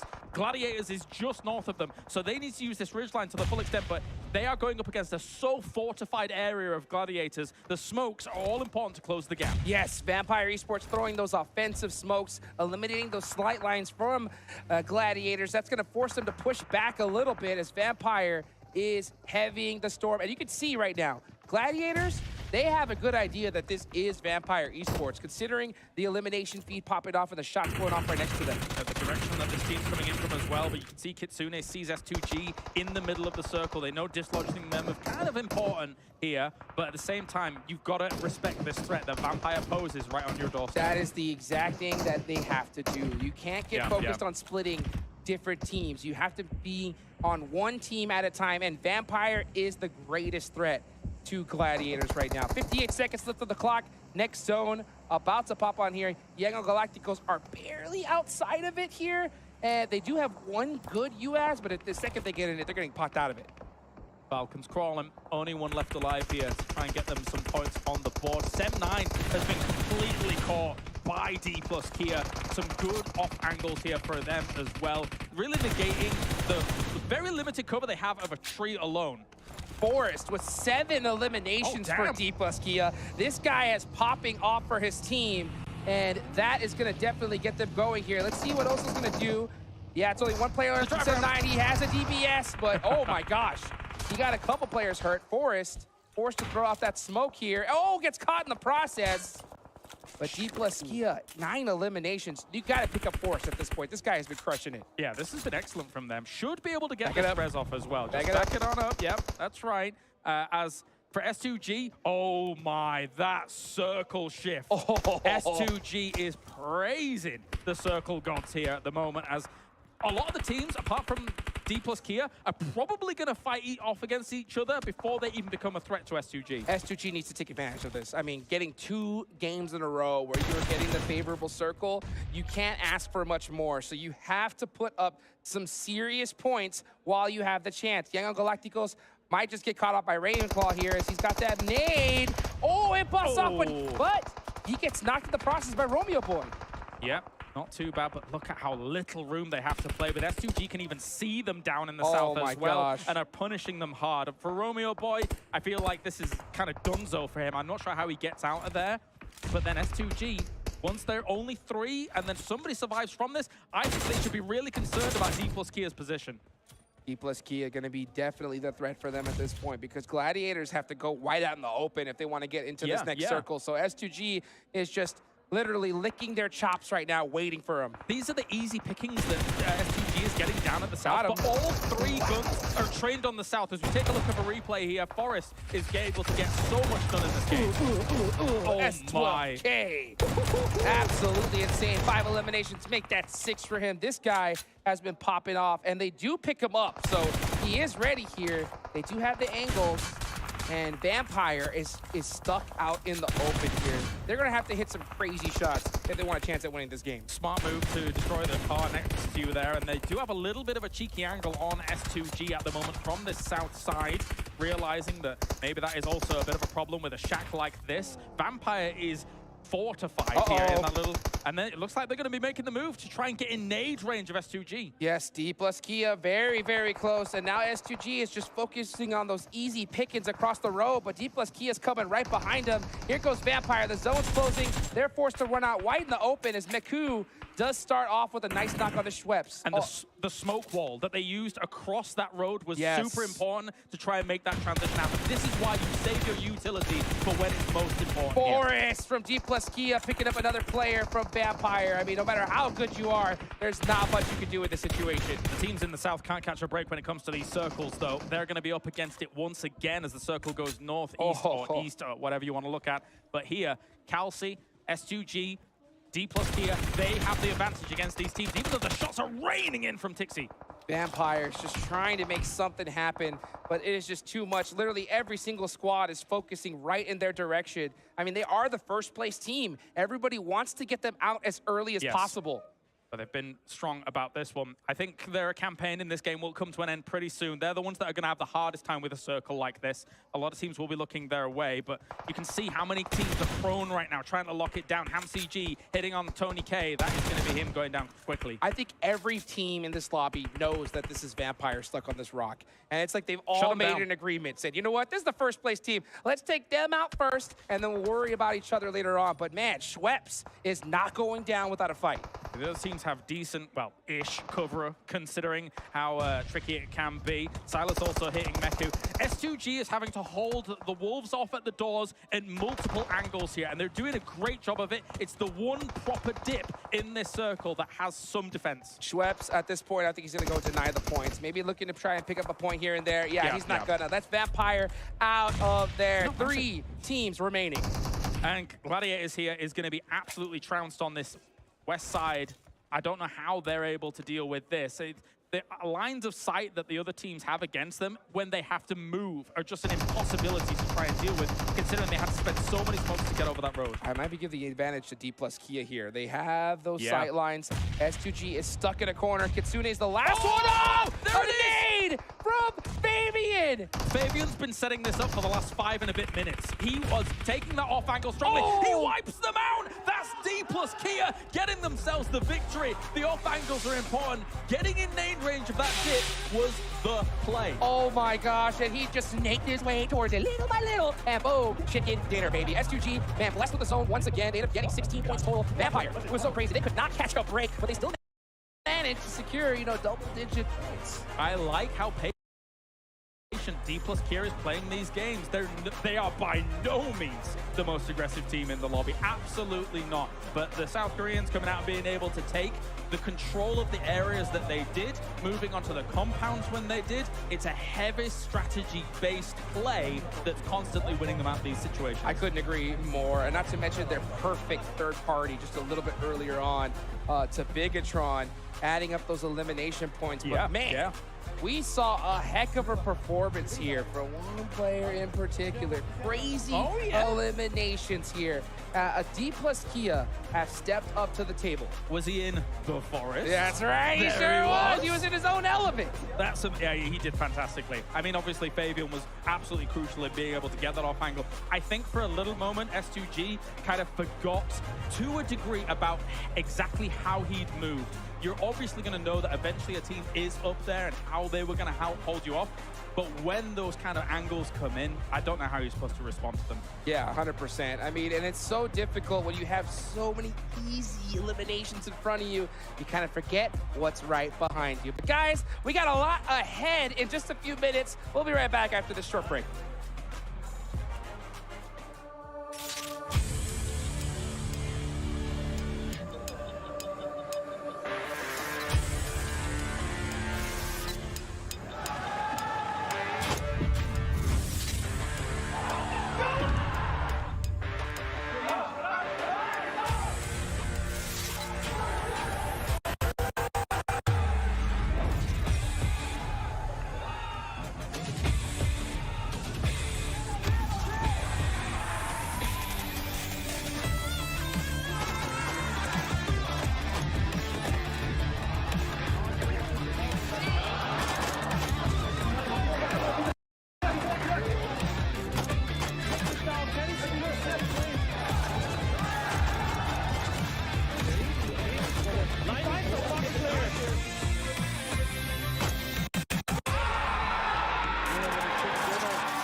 One of the most improved regions over the course of these years. I have said it 7. I will say it every time. Damn OnePlus get themselves a big chicken dinner. We get to see the double F crew of Fabian and Forrest able to rise up and get a ton of eliminations behind it.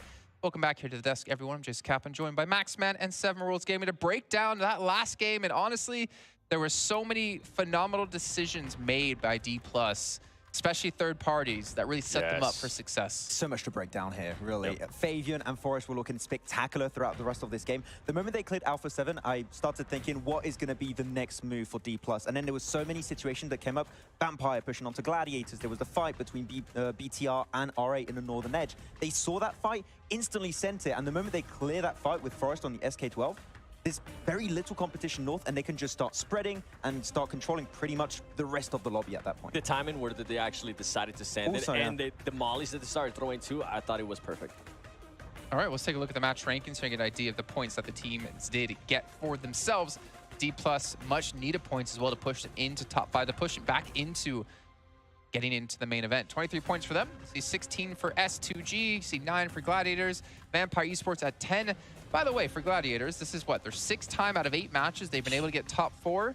And then we even get to see a team we haven't really been able to talk about too much, Yangon Galacticos. Yeah, I mean, they speed up their rotation on Sanhok, and they're doing good here too. The pronunciation, by the way, on point here, Jason. No. I wanted to do it the way you told me not to do it. Oh, okay. You want to do it? Yeah, don't fair do enough. But I was like, Max is going to I was going to give you originality points, but but they did start speeding up their rotations early on Sanhok on game number 1, and here they did get in some interesting positions. It was a tough game for a lot of the teams that started to play the beaches, because moving away from those dips and those little hiding spots is tough. And Tixie. They were still in circle. Yeah. And Tixie was the lookout on the roof. Like, he had pretty much eyesight on everyone, so if he started to move, you're dead 7. But Yangon Galacticos surviving for as long as they did, pretty impressive.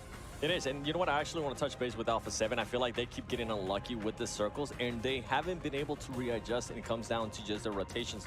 I still feel like they're being a little bit too slow with the rotations. They need to be able to speed it up even more. But overall, I mean, this was the play that you were talking about here. BTR, they were taking it to R8.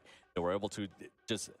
Right here is when they started pushing And I'm talking about D+ here, and it was at the perfect time possible. If you push too early, BTR are going to be collapsing back onto you. You're going to potentially lose that fight because you're pushing into cars. If you come in too late, maybe the team has time to heal up, and you're also going to get eliminated. As you said, Seven, the timing was absolutely perfect. A few seconds off, it doesn't work out. And I feel like something that ended up helping out D+ here as well was that RA player, Ida, only had 21 bullets in his UMP. Okay, so I'm going to be a bit critical here. Okay, give me a second. He had 21 bullets in the UMP. Okay, not a lot, fair to say. He had himself 2 full clips on the M4, and he decides to spray down onto D+ with the 21 bullet UMP. If he played with the M4 at that moment, I'm pretty sure you maybe see D+ lose 2 players. I'm not too sure what the... I'll show you a replay later, and I'm telling you, if he plays the M4, D+ maybe don't win that fight. Replay from when? From that fight. Of BTR. Okay. I'll show you. I don't know. I still feel like... Trust me. Hey, whatever you two do back in your hotel room is completely on you guys, okay? I don't need to hear about it. Let's take a look at D+'s player stats, though, here in this last match, because we got to talk about Fabian and Forrest yet again here. Forrest, 1,000 damage. Kalaris, I'm going to need a soundboard from you. I'm sure that came through our microphones, because I'm pretty sure I heard it. A massive play out of him, and I mean, you see him get 8 eliminations. Obviously, a lot of them coming in when they did go for the third party, but Fabian, the nades to close out the game, fantastic job. Yeah, I think Kalaris mentioned it during that game. He was trying to set himself up for that, and the moment he got close enough, and he knew that STG would take 5 and some odd minutes. Yeah, exactly. To be accurate, the moment you get close enough, and he knew that the entirety of STG were just so close to one another, one nade was going to be enough. He got 2 knocks on the nade. The execution is strong. The funny thing is that, like, we were talking about, oh, S2G position's so good because they're in that little dip, right? They have protection from their backside. But what helped them get that far also was their downfall, because it allowed Fabian to actually push up and get the nade in. Exactly. I mean, there were so many teams that could have potentially won that one at the end, but it's just down to the utility. We keep saying it many times. If you still have that utility in the late game, it can turn the tides, and in this situation, it did exactly that. To give STG some credit, though, they did end up going for that risky play, and it ended up working out for them because they were able to survive so many teams shooting at them, and they were able to also use their vehicles as cover, which was great. Yeah, I mean, not many teams really know the kind of like terrain, the small little dips, and the fact that they knew that dip was there, they got there as early as they did. A few second delay maybe on that move, maybe doesn't quite work out. So yeah, STG, good push, but nade's pretty strong. Yeah. Well, during that last match as well, when we were watching 7, we noticed a little graphic pop up on the left-hand side, and we're like, ooh, it was Kitsune with 600 damage done. And I know you want to take a look at Gladiator's player stats here, but tell us why. It is because this was a player that we're talking about. When are we going to start seeing, right? We're talking about Takeover, we're talking about Menku, we're talking about Matic. Then we're being able to put up numbers. So now Kitsune, I don't know if he heard us or what happened, because he was able to put up 600 damage, only being able to convert that into 1 elim. And by the way, you mentioned it too. Takeover, being able to have that roof, being able to overlook everything. I feel like that ended up working out for them. Although, you know what? I do have to play devil's advocate here, because this team had the circle for a very, very long time. I feel like they did end up playing that right, but I just want to start seeing more out of them. I want to start seeing a little bit faster rotations, like when they had to push out. Even though they did have, SGG looking at them, even though they did have to worry about Vampire Esports. I don't know. I still feel like they're leaving some to be desired. They're not quite there yet with the potential that they're capable of. I actually believe it was fast enough this game. I feel like the timing was pretty good. I feel like they went for the right positions at the right time. Sanhok is a different ball game entirely, right? We want them to be faster there, but for this game in particular, I don't really have anything to criticize. For me, it's just a clean game. They went from point A to point B really efficiently. I love how they kind of like coexisted with Vampire the moment they start pushing in, because Tixi was getting naded. He couldn't hold on to the rooftop position anymore. The moment he gets pushed away, information is lacking for the entirety of Gladiators, so they start going north. Vampire take control of the south, and then they kind of work together as an 8-player team and start lasering all the teams trying to leave the beach late. So I feel like that was a good plan that they didn't continue the fight, because otherwise maybe a third party comes up. And I feel like we're gonna find the answer too for, can we see Gladiators with a 4-man squad there towards the end? And this circle forced them to actually be all 4 players alive towards the end. What about Yangon Galacticos? I mean, no, Max, we haven't really been able to talk about them too much. They were last place coming into this match, though I would imagine they've been able to move up the leaderboards just a bit. I think Mizexis was the team right above them. Starting to see some life in them. Yeah, I mean, I feel like the circle kind of helped them not have to move. I get that fact. It was the best game ever. No, the moment they have to leave the beach is when, of course, with the lookouts of Vampire, Gladiators working together is not going to happen. The circle did somewhat come their way, but the Sanhok of earlier really gave me a little bit of hope. We can see more from this team because they start to be a little bit faster. I feel like they're adapting to this lobby a bit more. They understand 18 teams will need to be a bit quicker on the move. They started doing that. It's still a slow process on a short-term tournament like this is maybe not going to be enough, but there are glimpses of hope here we have seen from Yangon Galacticos. Well, even another team, Varo, Donuts Varo, we were able to see them actually take down DRS, so it was great to see them come out of nowhere. Not out of nowhere, but again, I've been talking about like South Korea with D+, Donuts Varo as well coming from Japan. I wanted to see them, you know, show what I've been kind of building them up to be, and I think we're starting to see a little bit of it. They're starting to get a little bit more, I don't want to say confident necessarily, but they're, I think, willing to maybe take some more fights. Yeah. Which is, I guess, would be confidence, so... Yeah, it's fair to say we haven't seen enough yet from Donuts Varo. So we're hoping to see a little bit more, I think, in terms of taking fights. I think they're not willing to do it yet. Yep. Actually, I'm going to move on to another team, which I wanted to see do well Alpha this 7. game. No, if Seven started that sentence, fair. I wanted to see Aegon I8 do well. This is exactly where they drop. This is a position they're super familiar with, and they just started playing Edge when... It's their drop. I was expecting them to center up, be in a position where Gladiator actually ended up being. I was a bit surprised. And also I realized yesterday, Ghost wasn't playing, which I found a bit weird. He's a really strong player for the team, so they still need to sort things out on their side, I'd say. Yeah, Gladiator played that well. By the way, going back to Vampire, I feel like Vampire, we started seeing flashes of Vampire yesterday in the first 2 games. We're like, oh, okay, they might actually have a chance at winning this. They didn't end up, the circle didn't end up working out in the favor, but just like what you were saying with Gladiators, I'm glad they decided not to fight. I'm glad they decided to coexist and just start lasering everybody that was nearby. Although, when they actually decided to go against Galacticos, I backfired a little bit because they did end up losing 1 player. Yeah, the thing is, as I already mentioned, if Vampire Gladiators fight in the compound, Yangon Galacticos third party, 100%. Yep. There's no way that doesn't happen, and then maybe they are able to cross the road with a smoke road, just like what Gladiators ended up doing to get that off angle onto Vampire and Yangon Galacticos. So the potential was there, but the fact that Vampire and Gladiators were just so aware that other teams around them were willing to strike if they went for the fight was really what enabled them to make it so far in that game in the first place. Yep. Happy to see as well that these having like a second drop location becoming very important here for these teams, because obviously with the playing path we had happen, heading over to George was not really going to work out too well for them. But, you know, going forward, we're into our next Erangel. We're going to be doing 3 Erangels back to back to back, right? I wonder what adaptations can really be made in this, because obviously if you're Gladiators, at least in particular, you're like, okay, we just sat in the compound, zone came to us. Kind of like what we need to do. I do wonder, Gladiators now, even if the plane path is good for Northern George, do they just go back to their secondary drop? Because it's been pretty successful for them, so maybe just make it the main drop and avoid hot drop in Alpha 7. No, I don't like this. Okay. No, I shut that down. Take a look at the total damage here from the last match. Gladiators actually putting up a good amount of damage, but again, you kind of expect that, as we mentioned before, with Tixie's position, with the ceasefire, with Vampire. But Bigatron, 1,600 damage, not only 6 eliminations, kind of a shame considering that the push they had onto R8. And then, of course, S2G and Vampire, pretty much the teams we probably expected to be in our top 5. Yeah, we mentioned these names quite a bit throughout yesterday and today now. Well, with Bigatron, the one thing that I do have to kind of nitpick at them is whenever they did end up getting third party, I felt like they could have went through that fight a little bit faster against R8. They were taking a little bit too long with the player that was at the top with Ida, even though they weren't sure. They were acting like they were going to go for it, and then they would back off, and they were acting like they were going to go for it. A little bit more decisiveness out of them is what I want to see, and I feel like it's some of the things that we were talking about yesterday when it came down to Bigatron. Figure out what you actually want to do and execute that plan. I think we saw exactly in that fight, because I think at one point he was willing to go for the first aid, he cancelled, started going for the push, confirmed a player, then started healing again. Yeah, you could see him going through the stairs and then just backing off. And then the thing is that he had another teammate nearby too that could have been able to help him out, but they just weren't able to make that decision in time. Yeah, and the fact that it took so long for them to make that decision actually, then D+ are like, oh, this is fantastic. We're just going to full send it. But then again, hopefully they're able to go back and bottom review, right, and learn from that.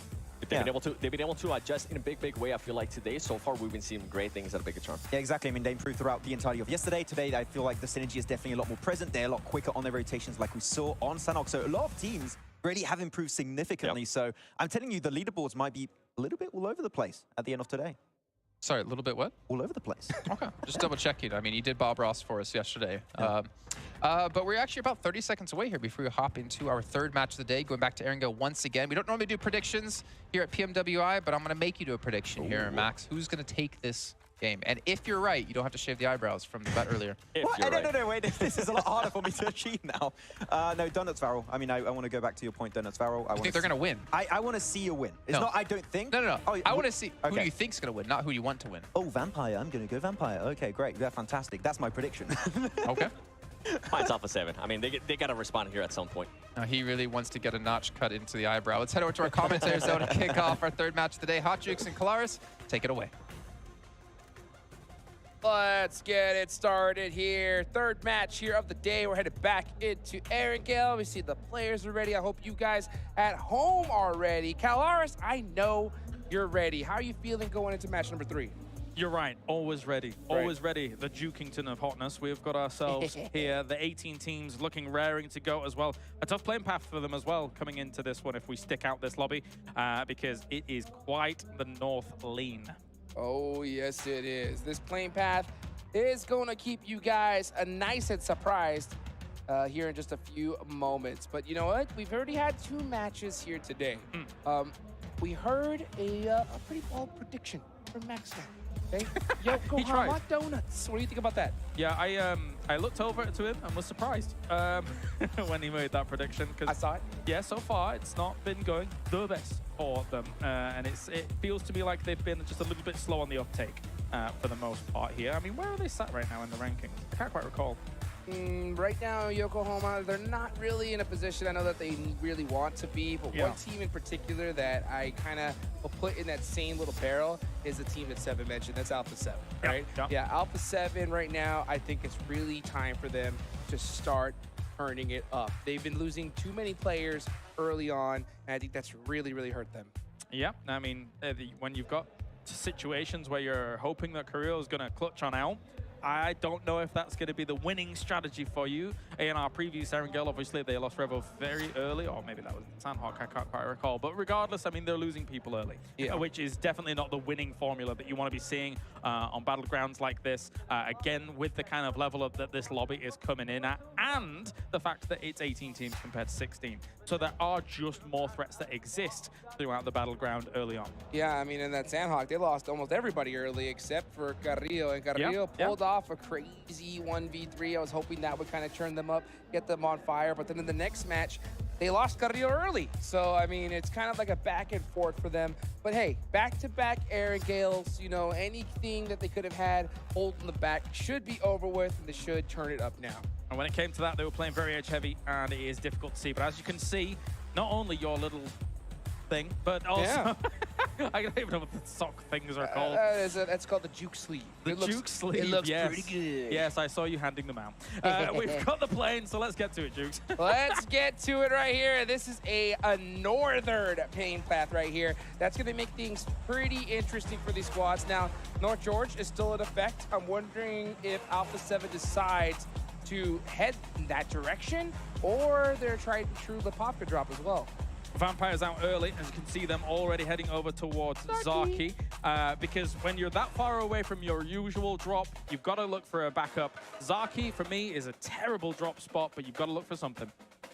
When is it? You know what? I've always been saying this for the longest time. Oh, no, I know what you're going to say. Zaki end zone is on my bingo card, and it has been left open for far too long. Am I casting with Imperium right now? It's the dream. It's the dream. Zarky finish at Erangel and Cave finish on Sandhawk. Oh, no, please. Yes. No. Yes. I mean, you've got the tunnels on Miramar as well that you could potentially go to, and then you've got that situation where somebody's on the top, somebody's on the side, and then it's like, well, okay, I guess we just heal and hope. Right, hope and dreams. That's what we have here at the start. Some of these teams looking to make their dreams alive. Take a look at their highest damage. Tixie, man, he has really turned things up here. Longest elimination, ARAM, 387 meters. That's far. Yeah, that was very far. I think before, 363. I was looking at the stats earlier. Tony K was able to hit a long one, but now this circle poses problems. There is still the chance it goes to military here, so I think we'll probably see 2/3 of people taking up the kind of mainland area, and then maybe a third moving down towards military, but actually maybe less than that, because it's still a lower chance that it's going to go there, but if it does, it's going to cause problems. Oh, absolutely. And if the team that decides to head there early, they're going to be laughing it to the bank if that zone does go in that direction. And plus, that loot, military loot is quite delicious. Now, for this particular circle, you know, Vampire are going to have a heck of a rotation trying to get here. They're going to have to go through, they have to be very careful, sleepfrogging their way to safety. DRS are, they have been pretty off and on so far in this tournament. Whereas DRS standing so far on the leaderboards? They are going to... Oh, yeah, there they are. 4th place. So they have 62 points. A good game here. They could definitely breach the top 2. I'm glad we came to this location first when it comes to gunfights, because this, as a choke point on a circle like this, is extremely important. DRS is no stranger to the idea of taking the shots at these locations to make sure they can try and control these locations. Because if you're a DRS right now, you loot Milta and you sit here until you get full confirmation that you need to go north or south. Yes. So get rid of Infinity. Oh! And Sem's already getting rid of people as well with the handgun. Busting out the pistol here, and he is looking for some more unknown. No way. Oh my gosh. You can't There's no way. There's no way he makes this alive. You can't hide. You can't fight. Oh, he got the buggy. Wait, second thoughts. Oh, he's gonna go for the finish? No way. Is he going against the guy with the AK with a handgun? It's the M7, and M7's beating him up bad. The rest of his team is coming, actually both sides of the squad. Here comes Kenny with a Bizone, trying to get some shots on the ARAM. Oh my gosh, unknown. Did he end up getting that knock after all? I believe he did. Yes, he did. And the thirst. Okay. Yeah, it was kind of back and forth there. It's close. That was a little while. Oh, Gladiators getting taken out by Mezexis. Inactive, getting a nice early elimination for him. Yeah, the barrel will do so much damage in that previous fight, but that was a kind of crazy situation. I could still trade enough against Sem9, though. The reinforcements coming in, very, very important, very effective. See right now, Young Galacticos gonna take the hill, trying to catch Aegon. I8, slip it. Oh, wow, he actually hit some of those shots. Oh, what? Bison boys. Oh, that is how you do it there. And he's gonna go ahead, secure that elim. Yes, get that point. And yeah, Aegon A8, they don't want none of this. They're going to take off. They got nothing. Literally nothing. Not surprised, not surprised. I mean, this location in general, it's not really going to be the highest of priorities, so you just want to get out of there with, unfortunately, your tail between your legs as you lose people and then try and fight another day. Going out this early, it's just... It's tough. It's not worth it. It's just pointless. Yeah, I agree. And you know what? This is kind of the result of that playing path. You know, there's such a northern playing path. You have so many teams hunting for vehicles, and not just the northern playing path, but also a southern circle. When you have such that stark difference, you got to go ahead and prioritize that zone. And, you know, losing a player in the process is just, hey, the price you pay. Completely agreed. And actually, whilst we were on board here with Gladiators, Aegon IA is moving and sending their 2 players down to military. They're basically making a gamble play here of, okay, yes, we're wounded already. If we take somewhere quickly on military and it does come down here, we have a slightly higher advantage compared to if we were just on the mainland and surrounded by teams. And we know it's possible. I mean, just in the last game, right, we saw hard shifts down south to Ferry Pier. So maybe... I didn't expect it. Yeah, I didn't expect it either. So, I mean, scarier things and crazier things have happened. But I do like what you mentioned earlier, DRS holding that bridge, you know, to hedge their bets. That is something I want to see from them, but it looks like they've decided to prioritize Milta. Still looting. You know, they've got time here, which is all important. As long as they kind of keep their ears open a little bit. I know you can do that. It's weird. So, you can actually eventually see that. But replay on. Meku getting sprayed on down. These long-range Bison fights, man, they're hitting. They're hitting those right there. The Bizone coming out heavy here in the World Invitational All-Star Stage. Again, everybody, $1 million is on the line here, and it's crazy to say that that is just a drop in the bucket to how much money they're going to make, and not just a few days away, right? But also later in the year. I like the way you say it, Bison. It's like how Max would say it, Le Bison. Le Bison. You know? Le Bison. Yes, I'll tell you what, man, that has been doing pretty good so far. You know what? It's the tried and true, and it's like that UMP where those shots are so far away. They come out silent. They don't give those audio cues or indicators to the players. They don't know where they're coming from. And it's weird with that bullet delay, those Bison shots. If you just hit that little spray, boom, it's like instant knock. It feels like there's no recoil in it as well, which that's true. Also helps things out, I think. Yeah, I would agree. I would agree. It's pretty good, pretty good. But Vampire here going to be strolling on a long way. They have got a long way to go for these kinds of circles, and they're rocking up alongside Gladiators as well here. So top 2 teams against one another on the transition. As Gladiators has already lost one person, of course, against Mezexis. So they're not going to be wanting to take fights too early. Yeah, I'm going to be taking a look at Vampire's rotation. We're going to see that all the way up top. Vampire Esports, oh my gosh, cashing Matic, and I think they got one of his tires. They might get it. Let's see if Schweppes goes for another one. It's smoking, it's on fire, and just like that, Matic out of there. You could see as he was holding the spray for as long as he did, you slowly lose control of it there. So, I mean, as much as some of those early shots hit, maybe like just a reset and try and go again. But it's hard to judge in those moments because you've got a really short window of time to make it happen. I'll tell you what, dude. One thing I've been really like seeing is teams, instead of prioritizing just popping people out of the vehicle, a lot of times prioritizing those tires, man. If you get a couple pops, boom, that's a spin out, instant victory. And then that's especially prevalent when we see someone driving a buggy. It's like 3 shots and they're out of here. As we take a look at the plane, look at that, just soaring over Erangel. Beautiful. That was gorgeous. We're going to drop in military and give Igon opportunity. Southern shift. Do it, Chaos, please. Bring it, come on, take it to the side. Well, you know what? Potato Hill's a lovely place as well. It is. And D plus Kia is hanging out there. They won the last match. So they're very fortunate now here in this situation. Yeah, they're going to be rendezvousing quite quickly here, I think. And holding up Potato Hill, actually, there's quite a lot of cover room that you need to hold on Potato Hill. So sometimes it can be a bit deceptively difficult, but you can see the great migration here from all of the teams trying to blast it towards the center of this one. Goodness gracious, so quick. The second that zone popped, they were in those vehicles and they were on the move. Falcon! Team Falcons, we have been waiting to see this squad pop off. I'll never forget that chicken dinner that they got yesterday. Man, this stadium erupted. Yeah. So I would be excited to see them have a great performance. And I know, yeah, like you mentioned, greatest team in the world. They are awesome. I want to see them do a little bit more. 51 points right now, but maybe they can, bump it up a little bit. Come on. Get it done, That's right. Maybe we'll see them, Falcons soar in just a little bit. Oh, beautiful. Yeah, just like that plane. Yes, just like the plane, which actually, where did it drop? Maybe it was a sign. Maybe. We'll see in just a few moments here. Take a look at iCurd. iCurd in 14th place. iCurd's a really interesting team because I think when the play is really obvious, we could see them pop off in certain moments. But I see the little hesitations when they kind of get split decisions. Hopefully they can kind of clean that up here later in the tournament. We've not seen them had the easiest time when it comes to defending breaches, hitting them.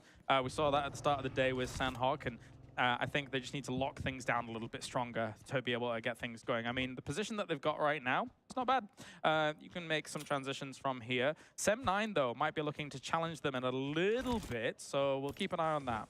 Yeah, one thing we're also going to keep an eye on is Vampire, looking to be the first team to break the 3-digit mark here, as they already have 92 points, 8 more to go, and they could definitely break it right here and right now. They did make it safely down into the circle. They are just on the side of school here.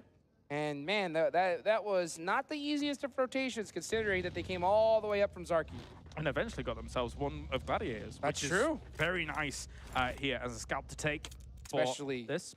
Crippling your second place team, right? Yeah, that's any way you can do that and then get yourself a bigger lead would be fantastic. But Galacticos kind of locked in position here against R8. And I think this fight eventually either needs to conclude or the teams need to move north or south from one another, because trying to move east from here before you finish this fight is almost impossible. See what R8 decides to do, and you're going to see D7 push the action here. Oh, Q Loki got really beat up in that position. Angle. Yeah, Romeo Boy with that really nice off angle. He's trying to buy some time for his squad so they can get this res, but it's going to look tough. It's going to be indeed. More throwables forwards here and move back as I get the smokes up and try and get the cover enough, but the spray into the smoke, delaying this cross as much as possible. He is behind the wall, so technically if he could get that, it'd be great, but now they find him in the smoke, shut him down. That's good from R8. Huge shot there for Prestige to be able to secure that elimination. That is going to be 2 right there for the side of R8. And Young on Galacticos with a huge man disadvantage. Sek has to be really careful. You can see him playing it quiet, using that 3 peak, hopefully looking to even the score. with the circle shift as it is far to the east. Those two teams in Pochinki now bullhorns locked with one another, finish that off and then make the rotates after. Meanwhile, we're on board here with Vampires as they're moving on through. Only one vehicle makes me scared. Where are they going to pitch up? I believe they spotted this player from Agon I8 just out by himself. He tries to get the predate off, but the easy spray, another easy elimination for Vampire. Yeah, the absolute blast towards this location, but shots are actually raining in against them. They got to be a bit careful about that. Our push? I mean, with their position right now, that's a nasty angle. And all them smokes, I mean, any team can push up on them, but I don't think Team Falcons really have that in them to make it. Yeah, you can see them playing it very, very scared. There's like knock-on effects here, right? You're in circle, center of the circle, which is cool, yes, awesome. But because you came here with only one vehicle, it means that you don't have that much cover outside this shack. So if anybody gets in nade range, I think Ravenclaw's already moving for them, actually, to try and find an alternate position. Because if you're all in one shack, one nade, bam, you're dead. Yep, just like that. Done and dusted. Let's see, as R8 tries to make the rotation, Carrillo was waiting for him, switches to the DBS because he expected them to come right through him, but instead R8 saying, nah, we're gonna go ahead and circumvent this and head on into the circle. Very nice. Move. We've got ahead of them as well. It's Galacticos here with only the two being able to blast through. And, well, a bit of a calm before the storm. We actually had a relatively similar circle from our previous Erangel yesterday. That's true. So let's see how these teams are able to deal with it. So far, of all teams, I think Falcons actually had a really good split on this east side across that road, which is of extreme strength. So maybe they're able to convert here. Let's see if they are going to be able to. Vampire, oh my gosh, hugging it out. Yeah, they are down to they have the 3 players. That's right. One took off. Yep, with Ravenclaw down to the south. It's very important that you're all not together in just that shack. You're working with limited information if you're all just in that shack. And Ravenclaw, of course, is the guy that they're normally sending out to gather that for them. Well, they're so heads up to be able to center up in this circle. So no matter where the zone goes, they're going to be most likely in it. And yeah, okay, all right, a nice little southern shift here. This is honestly a great zone for the Falcons, but they have to watch their backs. Downhill is a lot of this combat going to be here in a few moments' time, as well as Ikert's driving past the position of Vampire. R8 skirting past the Alpha 7 position. And, well, R8 is sending it, blasting it through to this small building. It's only the one building here, mind you. Right. So. Alpha 7 taking a nice checkpoint as well. They're going to be set up pretty here with all 4 up. They got their eyes on R8 and on the rest of these teams, possibly looking to catch a straggler on the rotation. Still a lot of teams not in this zone, and they are quite late to the party as everybody instantly took up most of the major checkpoints left in the circle. Definitely. Obviously, D+ Kiera's got a great compound. I mean, we've already seen them have success here in Erangel just before. And this is a team that, I mean, we were talking about it during the break, right? Yes. They've won things like World League East in the past under a previous name, which still, you know, Kiera, obviously, but different sponsors, etc., and or a different configuration of name. But they know how to hold onto locations and kind of lock it down with previous rosters. And I think they could have some success on this compound too. Especially with how they were able to sneak up on S2G a little earlier. It looks like FaZe Clan is a part of that same energy. Ray Z still alive here, looking to possibly get a nade off. Oh, okay. A nice drive-by, got a little bit of information for him. Ray Z has to pinpoint and hit this all, and it's right between them. Tries to go for it, not successful. Malak will look across as well. Nice. This is a very, very slow-paced fight here. Actually, Raze gets him. Got him with the nade here. Nice. Okay, opened it up. Here comes Authority Esports on the off angle. Yeah, Falcon realized that, you know what, this is third-party central. I am taking off from here and trying to group up with my squad. They only have 1 elimination, but like I mentioned, their backs was something they had to cover as the zone shifted. You got to get up together for a position like this, because eventually they're going to have to move off of this. Very likely they're going to have to move off of this road and downhill together against the positions that some of these teams are taking up. S2G still locked with FaZe. Silas losing, they lose Silas in the process, so they're down to 3 players. FaZe Clan do have 1 knocked. They do get the pickup on the Milag.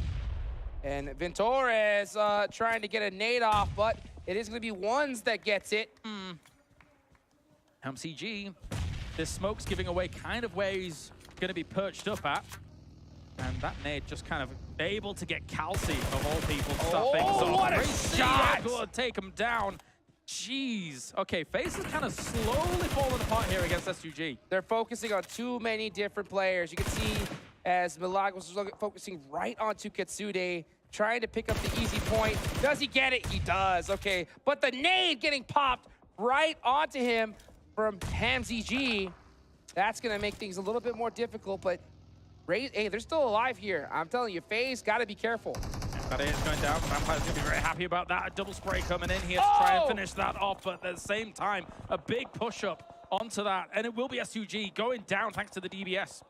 Yeah, but FaZe lose almost everybody in the process, so they did get some nice eliminations there, but they won the battle. The war, though, is going to be tough to beat. Yeah, they had to swing out too far right on that lip, on that plateau that they had as a position of strength. They got desperate about shutting down that fight, and then D plus Kia had the angle from the compound all the way to finish off a few of their members. So rough stuff. I think they depended too much on the util right there. I think at a certain point, you got to know you have the man advantage, take those shots. But with so much on the line, it's hard to take those risks. Let's see what Team Falcons could do. Oh, nice long nades onto Sem9. These bounces are looking pretty good here. Let's see if T can hit the mark onto Tem. He's going to get the confirmation most likely here. Oh, barely misses it. But yeah, it's only a matter of time. I don't think they're going to be able to get the threads off. But he gets behind the tree. He gets behind the rock. Wow. Yeah. Only 1 health on him as well, so he has to back off from that fight. Here comes the reinforcing smokes to shut things down and also cover the vehicle, just because they need that later on for the transition.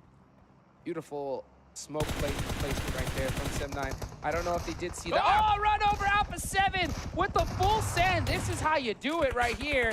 Here they come in hot onto R8. They do lose 1 player on the process. That's going to be Carrillo going down. Senatexa now here with Revo, gets the knock on a Prestige.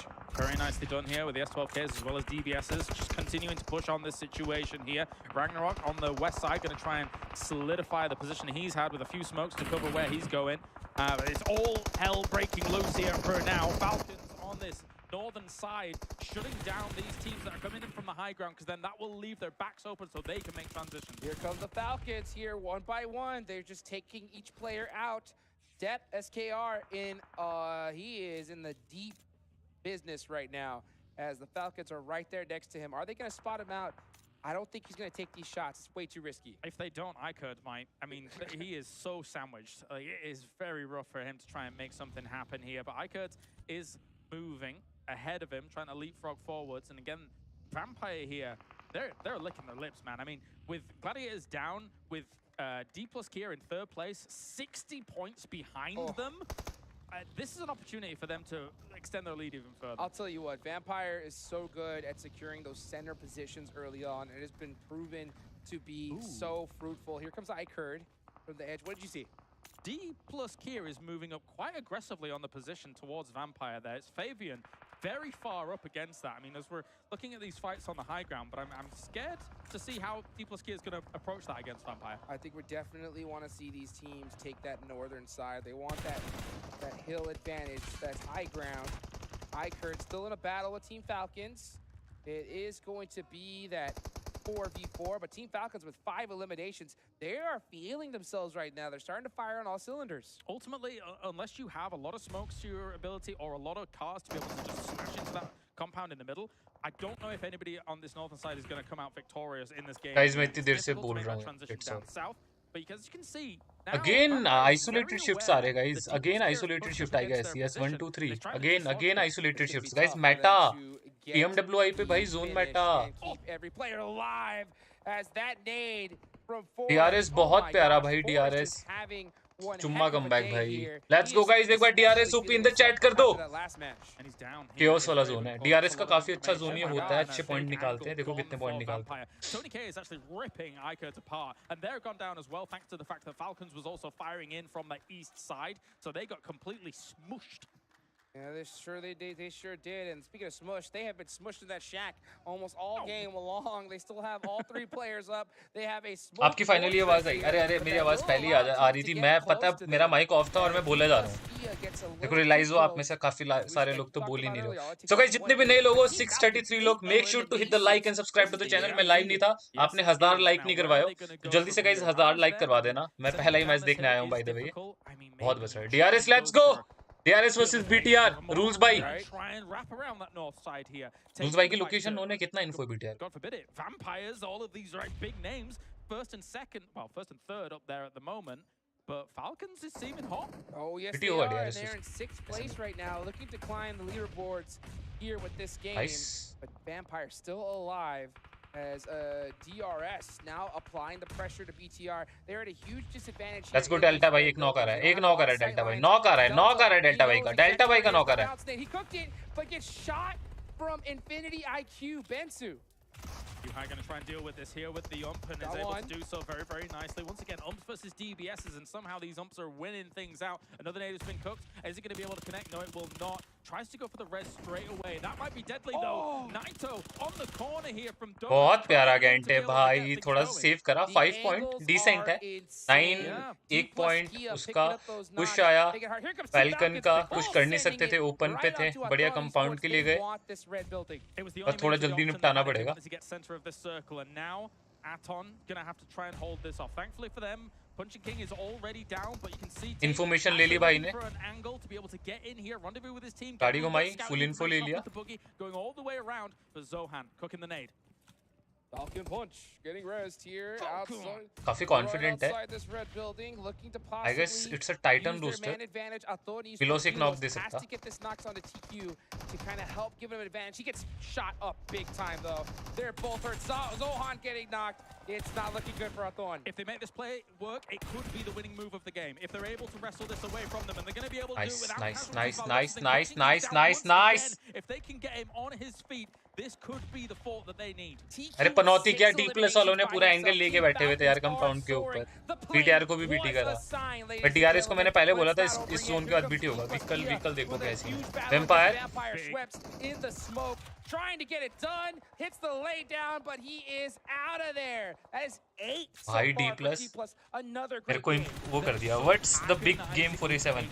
Amchin bhai. And it really causes that war of attrition to play out. क्या बोलूं मैं अमचिन भाई. ये आपका message आया था, मैं आपको करता हूँ अभी ना. लाइक थोड़ा मैं टीम पे बिजी था. अमचिन भाई आपका व्हाट्सएप पे अगर आप बोल रहे हो तो मैं आपको करता हूँ जो गेम से related. Don't tell me D+ ने इससे पहले भी किया क्या? They could possibly need to get down safely, and they have all 4 up with some vehicles, so they are definitely a threat. Peralta laying down outside of the zone all by himself, just looking to annoy some teams. But the question is, how are they Falcons ने बहुत प्यारा push बनाया है यहाँ पे. गए, smoke करा, settle हुए, बग्गी घुमाई, इन्फो ली, पुश किया. प्रॉपर बेसिक्स पे. Falcons का जो पुश था पूरा ओपन पे थे. आगे का इन्फो लिया, कंपाउंड चाहिए था, जोन के अंदर था. देखा, इन्फो लिया, फाइट हुआ. DRS और उसका वहाँ पे उनको प्रॉपर किलफिट रीडिंग था कि वहाँ पे फाइट हो रखा है. DRS वाली साइड पे वहाँ पे मल्टीपल नॉक्स आ रखे हैं. एंगेजमेंट है. Falcon ने पूरा इन्फो लिया, सेटल हुए, स्मोक करा, बग्गी घुमाई, इन्फो ली, पुश किया, कंपाउंड लिया. बहुत प्यारा. On point. सिचुएशन के अकॉर्डिंग बताया मैंने क्या सिचुएशन वहाँ पे हुई है, किस तरीके से प्लेयर्स ने डिसीजन. D+ धागा खोल रहा है. I am amazed bro. D+. As DRS Gaming is looking to take him out, and they need to do so quickly because there's 53 seconds left on the clock. They want to secure this position. Yeah, and you might be careful about the off angles against you here because Alpha 7 can see you against this building. Molly does actually get caught by the fire. I think he should be able to heal through #6 #6 1 point मिलेगा पूजी का. Coming out to be fruitful, gets another elimination, so that is going to be 4 frames. He jumps out right into a DBS बोलती है भाई. And guys 684 लोग देख रहे हो. If you're new to the stream, make sure to like the video and subscribe to the channel. Like and subscribe. As D+ Kia has now moved onto this west side. Fabian as the kind of feeler player to try and figure out if it was safe. figured out, okay, actually we can make this location work as long as we've got some car cover against that east position. And the off angle from DRS takes out Alpha 7. So now that's completely clear. That is huge for D plus Kia. 9 eliminations for them and 10 for Team Falcons. This is going to be a battle. Look at that shift. D plus Kia has been भाई hashtag for DRS. this, and it's gonna Guys, DRS OP in the chat. 700 लोग देख रहे हो, DRS कर दो chat के अंदर. D+, जो आपकी फेवरेट टीम है. Falcons बहुत बढ़िया खेल रही है भाई. Confidence Falcon का बहुत प्यारा है. Decision making जो on point आपको मैंने एग्जांपल दे दिया भाई, बहुत सही. Guys, जो आपकी फेवरेट टीम है, फुल स्पैम करते रहो. किसका चिकन आएगा जल्दी से बताओ. 700 के 700 लोग. And like and subscribe. 1000 सारे लोग एक साथ लाइक दबा देना. मैंने बोला नहीं है, मैं अभी लाइव आया हूँ, तो like and subscribe if you are new to the channel. 1000 like एक साथ करवा दो. घंटे भाई बहुत प्यारा नॉक, बट कुछ नहीं रिवाइव हो जाएगा. दिक्कत होगी धीरे धीरे. इस जोन के बाद वैसे भी जोन ओपन पे बनेगा पूरा. But I mean, with a knock like that, it shows actually how vulnerable that location is. चलो जो फेवरेट टीम है बताओ कमेंट के अंदर. फुल स्पैम होना चाहिए. हर्ट्स कर दो स्पैम. टीआरएस वालों जो भी देख रहे गाइस, ब्लू हर्ट स्पैम कर दो. Falcon green hearts. टीके के लिए व्हाइट हर्ट स्पैम कर दो. एंड एमजेड के लिए brown heart, black heart spam कर दो. चलो. It will. I wonder what weapon they got from that, but at the same time, big transition trying from Exexis here. They actually saw him on the left-hand side of that smoke, being able to move. I guess maybe the scope was actually blocking. And has the strongest. That's right, and that is going to be a D plus Kia. The AWM comes into play right here at the end. So one shot, headshot could be coming up here in a second. Fabian with the crazy sprays. The Bucky is still on fire. Wow, D plus Kia are getting picked apart. It was kind of important that Fabian stayed alive there because he is alone and he was their slight off angle compared to the other 3 members. Forrest is at the front, also knocked. Falcon has taken a perfect opportunity. DRS भाई global पे अलग खेल दिया भाई. DRS global team है भाई. Oh, nice finish there from DRS. Nice steal. All the pressure is Rules भाई open the chat guys. Is looking at them. And meanwhile, mindset देखो भाई. मैंने आपको क्या बोला था, डे 2 पे डीआरएस है ना, रीड करके आती है, लॉबी के हिसाब से खेलेगी. बहुत बढ़िया. कोई ना, एंटी डीआरएस सिचुएशन के अकॉर्डिंग बहुत प्यारा गेम प्ले डीआरएस. नाउ इस फैल्कन्स का चिकन आंसर. फैल्कन ने ऑन पॉइंट खेला है. मैच आएगा तो डिजर्व्ड है. डीके ने भी बहुत अच्छा डिफेंड करा है. दोनों टीम डिजर्विंग है जिसका भी आए, बट फैल्कन बहुत बढ़िया 14 किल का चिकन डिनर. बहुत ज्यादा प्यारा, बहुत प्यारा. ऑडियंस पागल होगी. Another chicken dinner for the Falcons. And shutting down a D plus Kia, 2 victories in 3. There they are, the fans of Falcons looking great in this game. Guys, energy chat के अंदर भी चाहिए. Let's go. 724 लोग देख रहे हैं. If you're new to the stream, like and subscribe to the channel. अभी बोल रहा हूँ, इसके बाद पता नहीं कब बोलूँगा अगले मैच पे. देखो मैच देखने जाना है क्योंकि. चलो भाई. भाई ब्लाइंड लगी नहीं जाना. अरुण भाई बता रहे हैं कोई दिक्कत नहीं है. शांत रखो, टेंशन रखो. बाकी एक बार फैल्कन ओपन द चैट. एंटी कर दो. एंटी कर दो. डीआरएस के लिए एंटी कर दो. फुल डी प्लस के लिए एंटी. एक बार जीजी कर दो फैल्कन्स के लिए. बहुत बढ़िया, बहुत बढ़िया. ये टाइटन का रोस्टर है गाइस. इससे मेरी बात हो रही है. सेकंड वाले बंदे से मेरी बात हुई थी, मुझे याद आया. PMWI वोटिंग पे कैसे वही बंदा है क्या? देखना पड़ेगा मुझे फोटो. फैल्कन ने पेल दिया भाई. फैल्कन कल भी पेली थी. आज मजा आया फैल्कन को देख के. बहुत बढ़िया. Joy boy. अरे टाइटन ये जॉय बॉय आई गेस इसी में ही है शायद. होम टीम सपोर्ट वो ऑब्वियसली होगा ब्रो. इंडिया में लैन होगा. क्या तुम सपोर्ट नहीं करोगे? फुल टिकट लेके जाओगे ना? बिल्कुल. टिकट आएगा जब इंडिया से कि बीजीएमआई टीम का. भाई तुम भी बोल भाई, फिर से एनर्जी एकदम. एक बार big fan. Me too big fan. With an astonishingly long battery life. Next PMGC में योगी आयरन लाइव करेगा अगर प्लान. अरे हम अभी कर देते यार. पता नहीं ये लाइव शायद वहां से अलाउड है कि नहीं है. नहीं तो मैं आयरन भी कर दूंगा भाई. कोई दिक्कत वाली बात नहीं. Magic 5 Pro.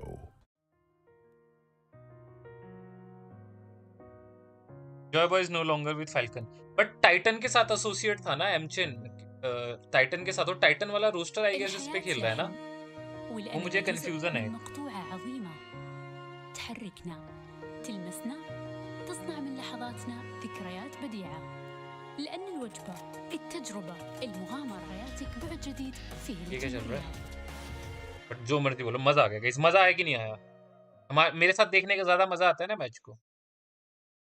मैं तो अभी चले था गाइस PMWI. हमारा कुछ हम जा नहीं पाए. सो A7 का आइजल कौन है? मुझे नहीं पता ब्रो, क्योंकि भाई कौन सी टीम में रहते हो? नहीं, वो भी फुल टाइम फोकस नहीं. हमचिन भाई, he is the, I guess वो टाइटन पे था. मेरी बात हुई थी, वो टाइटन पे था. टाइटन बोल रहा था मैं टीम देखूंगा. उसके अब कुछ सीन था उसका टाइटन का, आई गेस. पता नहीं मुझे. बाकी भाई 18 टीम्स क्यों, 16 काफी है ना. तो फॉर्मेट इज फॉर्मेट. आपको क्या लग रहा है इंडिया में जाने विच स्ट्रेटेजी, कौन सी स्ट्रेटेजी की बात? क्या होगी ब्रो? एकदम बढ़िया रेकन भाई, एकदम बढ़िया. आप सुनाओ, आप कैसे हो भाई? मेरे को कल 5-7 क्लेम्स एक साथ आए. मैं दिखा सकता हूँ क्या मेल पे? भाई एक साथ क्लेम्स आए हैं भाई. मेरे को लाइसेंस प्रोवाइड अभी होगा था भाई. योगी भाई love you to ridge bro. Love you 2, love you 3, love you 4, love you 5. थोड़ी देर बातचीत कर लेते हैं. 300 लोग देख रहे हैं. Make sure to like subscribe. कितने लाइक हो गए हमारे? Let me check. How many like? किसी ने सुपर चैट नहीं करा गाइस. ठीक है गाइस, 654 लाइक. गाइस इसको 1000 लाइक कराओ. I know I am not available. अगर मैं अवेलेबल होता है 1000 से ऊपर लाइक होते, but I am really sorry for that. But yes, make sure to hit the like. And अगर आप लोग देख रहे हो तो जल्दी से इसको लाइक करके 700 लाइक, 800, 1000 लाइक इसको कंप्लीट करवा देना. I am not available, sorry for that, but कुछ ड्यूटीज है उनको भी देखना होता है.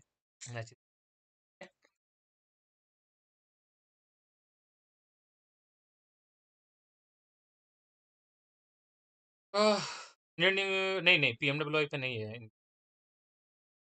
MGC हो सकता है.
एक मिनट गाइस, एक मिनट. अरे रुक, कैसे गया?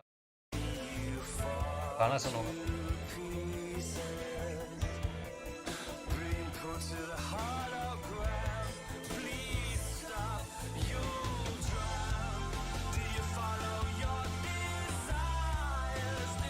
नो साउंड लो. अरे अरे नहीं नहीं, मैं थोड़ा सा रुक गया था. मैं मैसेज पढ़ रहा था.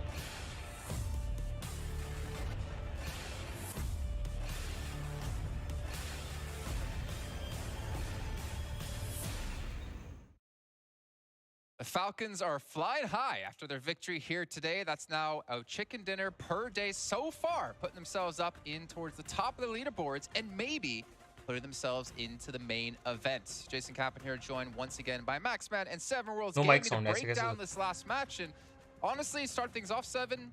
You could see on the stage how much it meant for them to get that chicken dinner. The way they were able to play this game, I feel like they played it perfect, playing that edge of the circle right towards the east. Yeah.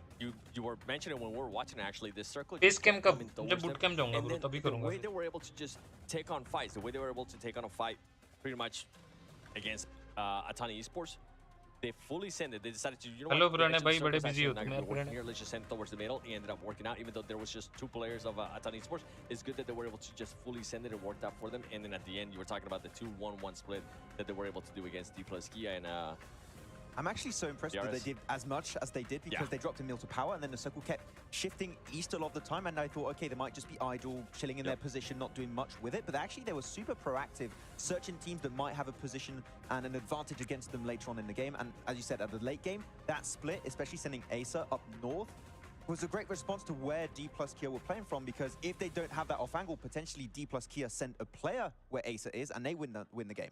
So the smoke rate, especially from D plus Kia, was a good response, but unfortunately for them, not quite enough. But that's still a podium finish. So D plus Kia still bringing some really heavy points in. The main thing for me was the switch up, right? Between going from edge of the circle to actually fully send it towards the middle. I feel like that's impressive for me. Okay. I agree.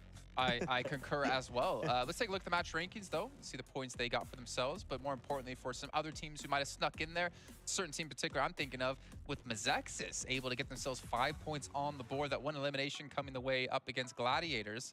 But 24 points for Falcons, 17 for Kia, or for D plus Kia, and DRS getting up there yet again here, Max. Yeah, so Gladiators actually changing their drop from Northern George into Severny, dropping onto Mazexis, losing Meku right away, understanding, okay, maybe we don't want to commit, we're going to leave.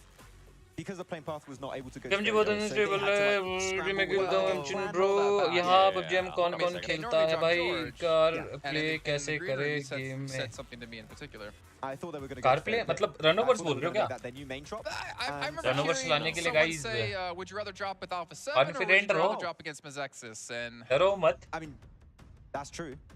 It backfired though. I would prefer इतना ही बोल सकता हूँ अभी तो और क्या बोलूँ आपको? I mean, this is a position they're not super familiar with, and they got clearly surprised. I mean, they went up against a DBS, so maybe the loot had something to do with it, because face to face against a DBS, as you just try करो बंदे को car में लेने का. अगर बंदा car पे नहीं ले रहा है तो उसका ध्यान भटकाओ, 2-3 गाड़ियाँ घुमाओ, एक बंदा एडीएस पे रहो, इन्फो निकाल लो, एक बग्गी से पहले एक कोई भी कार घुमाओ वहाँ पे, एक बंदा इन्फो निकालो, यहाँ बंदे फिर भेज दो, 2-3 बंदे वहाँ पे घुमाएंगे, बग्गी ट्राई करेंगे और निकालने का. और अगर निकाल दिया कार से बढ़िया है, नहीं तो एक बंदा एडीएस पे होगा इन्फो में के अकॉर्डिंग. नहीं होगा तो मार दो उतर के. एक टाइम आता है जहाँ उतर के मार सकते हो, अबे मार दो उतर के. टाइम वेस्ट भेजो, साथ में खेलेंगे. सीधा भाई ठीक है भाई. मैंने वाली स्ट्रीमर से मिलके कोलैब करो ना. वाली स्ट्रीमर बोल दो, स्पैम कर दो. ऐसे डीसी भाई बोलो आयुगी गेमर के साथ वो करो, डिस्कॉर्ड पे वॉच पार्टी करो, कर लेंगे. स्पैम कर दो, जाओ सुपर चैट करो, बोलो आयुगी गेमर के साथ करो. All right, let's hop back to Team Falcons really quickly and take a look at their player stats, because I think it's going to be interesting to see stepping up for. As I keep hitting the wrong button on my little box down here. But you know what? We see Teak at 1,300 damage. You know, Axer, for me, I'm actually still so happy to see him around, considering back in the day he was on Kanina Power, right? And then eventually came onto this team. And Teak as well just really helping carry his team through. I guess that's where the ooh came from. Pretty much did there. But TQ is mostly the fragger. Ace is the one getting the off angle for the team. M6 is like the survivalist in a sense. If there's a solo player alive, it's always going to be 6. But yeah, TQ and Ace have been able to set up the team so many times in this game, and I want to see more of it, because as you said, a chicken dinner already, Jason, yesterday, another one happening today. Currently they're in a position where they could very comfortably be in the top 6, remain in the top 6 at the end of today, and make it into the main tournament. I mean, we saw it from the audience. They're really pushing for it. Yeah, well, I was actually going to say, we actually do have an interview on stage with Banks, with the player coming in from Team Falcons. Let's head down to there and hear what they have to say. Welcome back to the main stage, where I am joined by TQ of Team Falcons. What an incredible performance that was coming out of that map. You know what, I have to ask you, how does your day-to-day so far compare to day one? We play today fix more individual game, and they play full focus. سألنا اللاعب كيف مقارنة المباراة عن اليوم الأول في اليوم الثاني. قال إن لعبنا بشكل أفضل ولعبنا وركزنا حتى برضو في المباراة، وفعلا قدروا يحققون التشيكن دينر في هذه المباراة. TQ, I want to ask you about your drop zone. So when you first, dive onto the map, how busy is it, or do you have time to play slow? We play match 2 very slow. Play edge zone, push. Next zone, push, and winner chicken. سألنا اللاعبنا كيف كانت الدروبس حتى برضو او نزولهم من الطياره وايش الاماكن حتى برضو اللي ياخذونها، هل يروحون يطبون برضو في الاماكن اللي يكون فيها زحمه، لكن قال انه يلعبونها فعلا بشكل ذكي اكثر، وحتى برضو انهم يحاولون يضغطون فيها الخصوم، وهذا اللي شفناه منهم. فعلا لعب مثالي قدموه لنا فريق فالكونز. TQ, before I let you go, I just wanted to ask, how does it feel competing here on the main stage? Is it scary? Are you nervous? Yes, inshallah, number one. Fair enough. سألنا اللاعب انه كيف شعورك وانت هنا في المباراة؟ هل تحس بالتوتر تلعب ضد الجمهور وعلى الستيج؟ وقال انه باذن الله راح يكون فيها في المركز الاول، فالف مبروك لفريق فالكونز تحقيقهم اللقب. اعزائي المشاهدين، اعزائي الحضور، اعطونا تحية لفريق فالكونز على الفوز. Thank you so much for joining us here on the main stage. I really appreciate you trying to, do this interview in English. It's been absolutely fantastic, I promise you. Back to the studio. والحين اعزائي المشاهدين راح ننتقل الى الاستديو التحليلي، بعدين نرجع لكم بالمباراة اللي بعدها. All right, good to hear from him. You can see he's not nervous to do interviews in English. I wish all of our players weren't so nervous to do interviews in English, because we would love to be able to talk to players much more than we've been able to. What's up, Seven? I love the way that he was able to break that down. You know what? Just play edge of the circle and then push, and then chicken dinner. Yeah, he took our entire death segment and just cut it down to just a few seconds, pretty much. Which, hey, that's a good game plan. Meanwhile, we're over here like, yeah, they just decided to wait it out, and then they decided to push into a ton of esports, and then a 2-2 split. And then just push. From now on, just push. Yes. It's a great effective strat. I love it. Want to see more of it. Do you though, Max? Yes. I can't push. No, what? I get pushed. No, I asked you, do you want to see more of it? Oh yeah, I want to see more of it. Good. So do I. I want to see that, definitely. But obviously this game, I mean, it is like the halfway point here of our day, but more importantly, it's the halfway point of All-Stars, which means you only have, well, half of 18 is 9. I'm happy you didn't ask me. I really struggled on that one, which means we're running out of time here for some of these teams to break through in the top 6. We legitimately need to start talking about teams in the top 6 and any sort of bubble that's being created, and which teams can still look to strike and gain ground there. But before we get into that, let's actually take a look, I believe, at D+'s team stats here as well, their player stats, because again, another match back-to-back, they've had a really good result. They're starting to really pick up some steam here, and they're really proven to be a formidable force. And the most important part about this for me is they came back after day 1, and they didn't falter.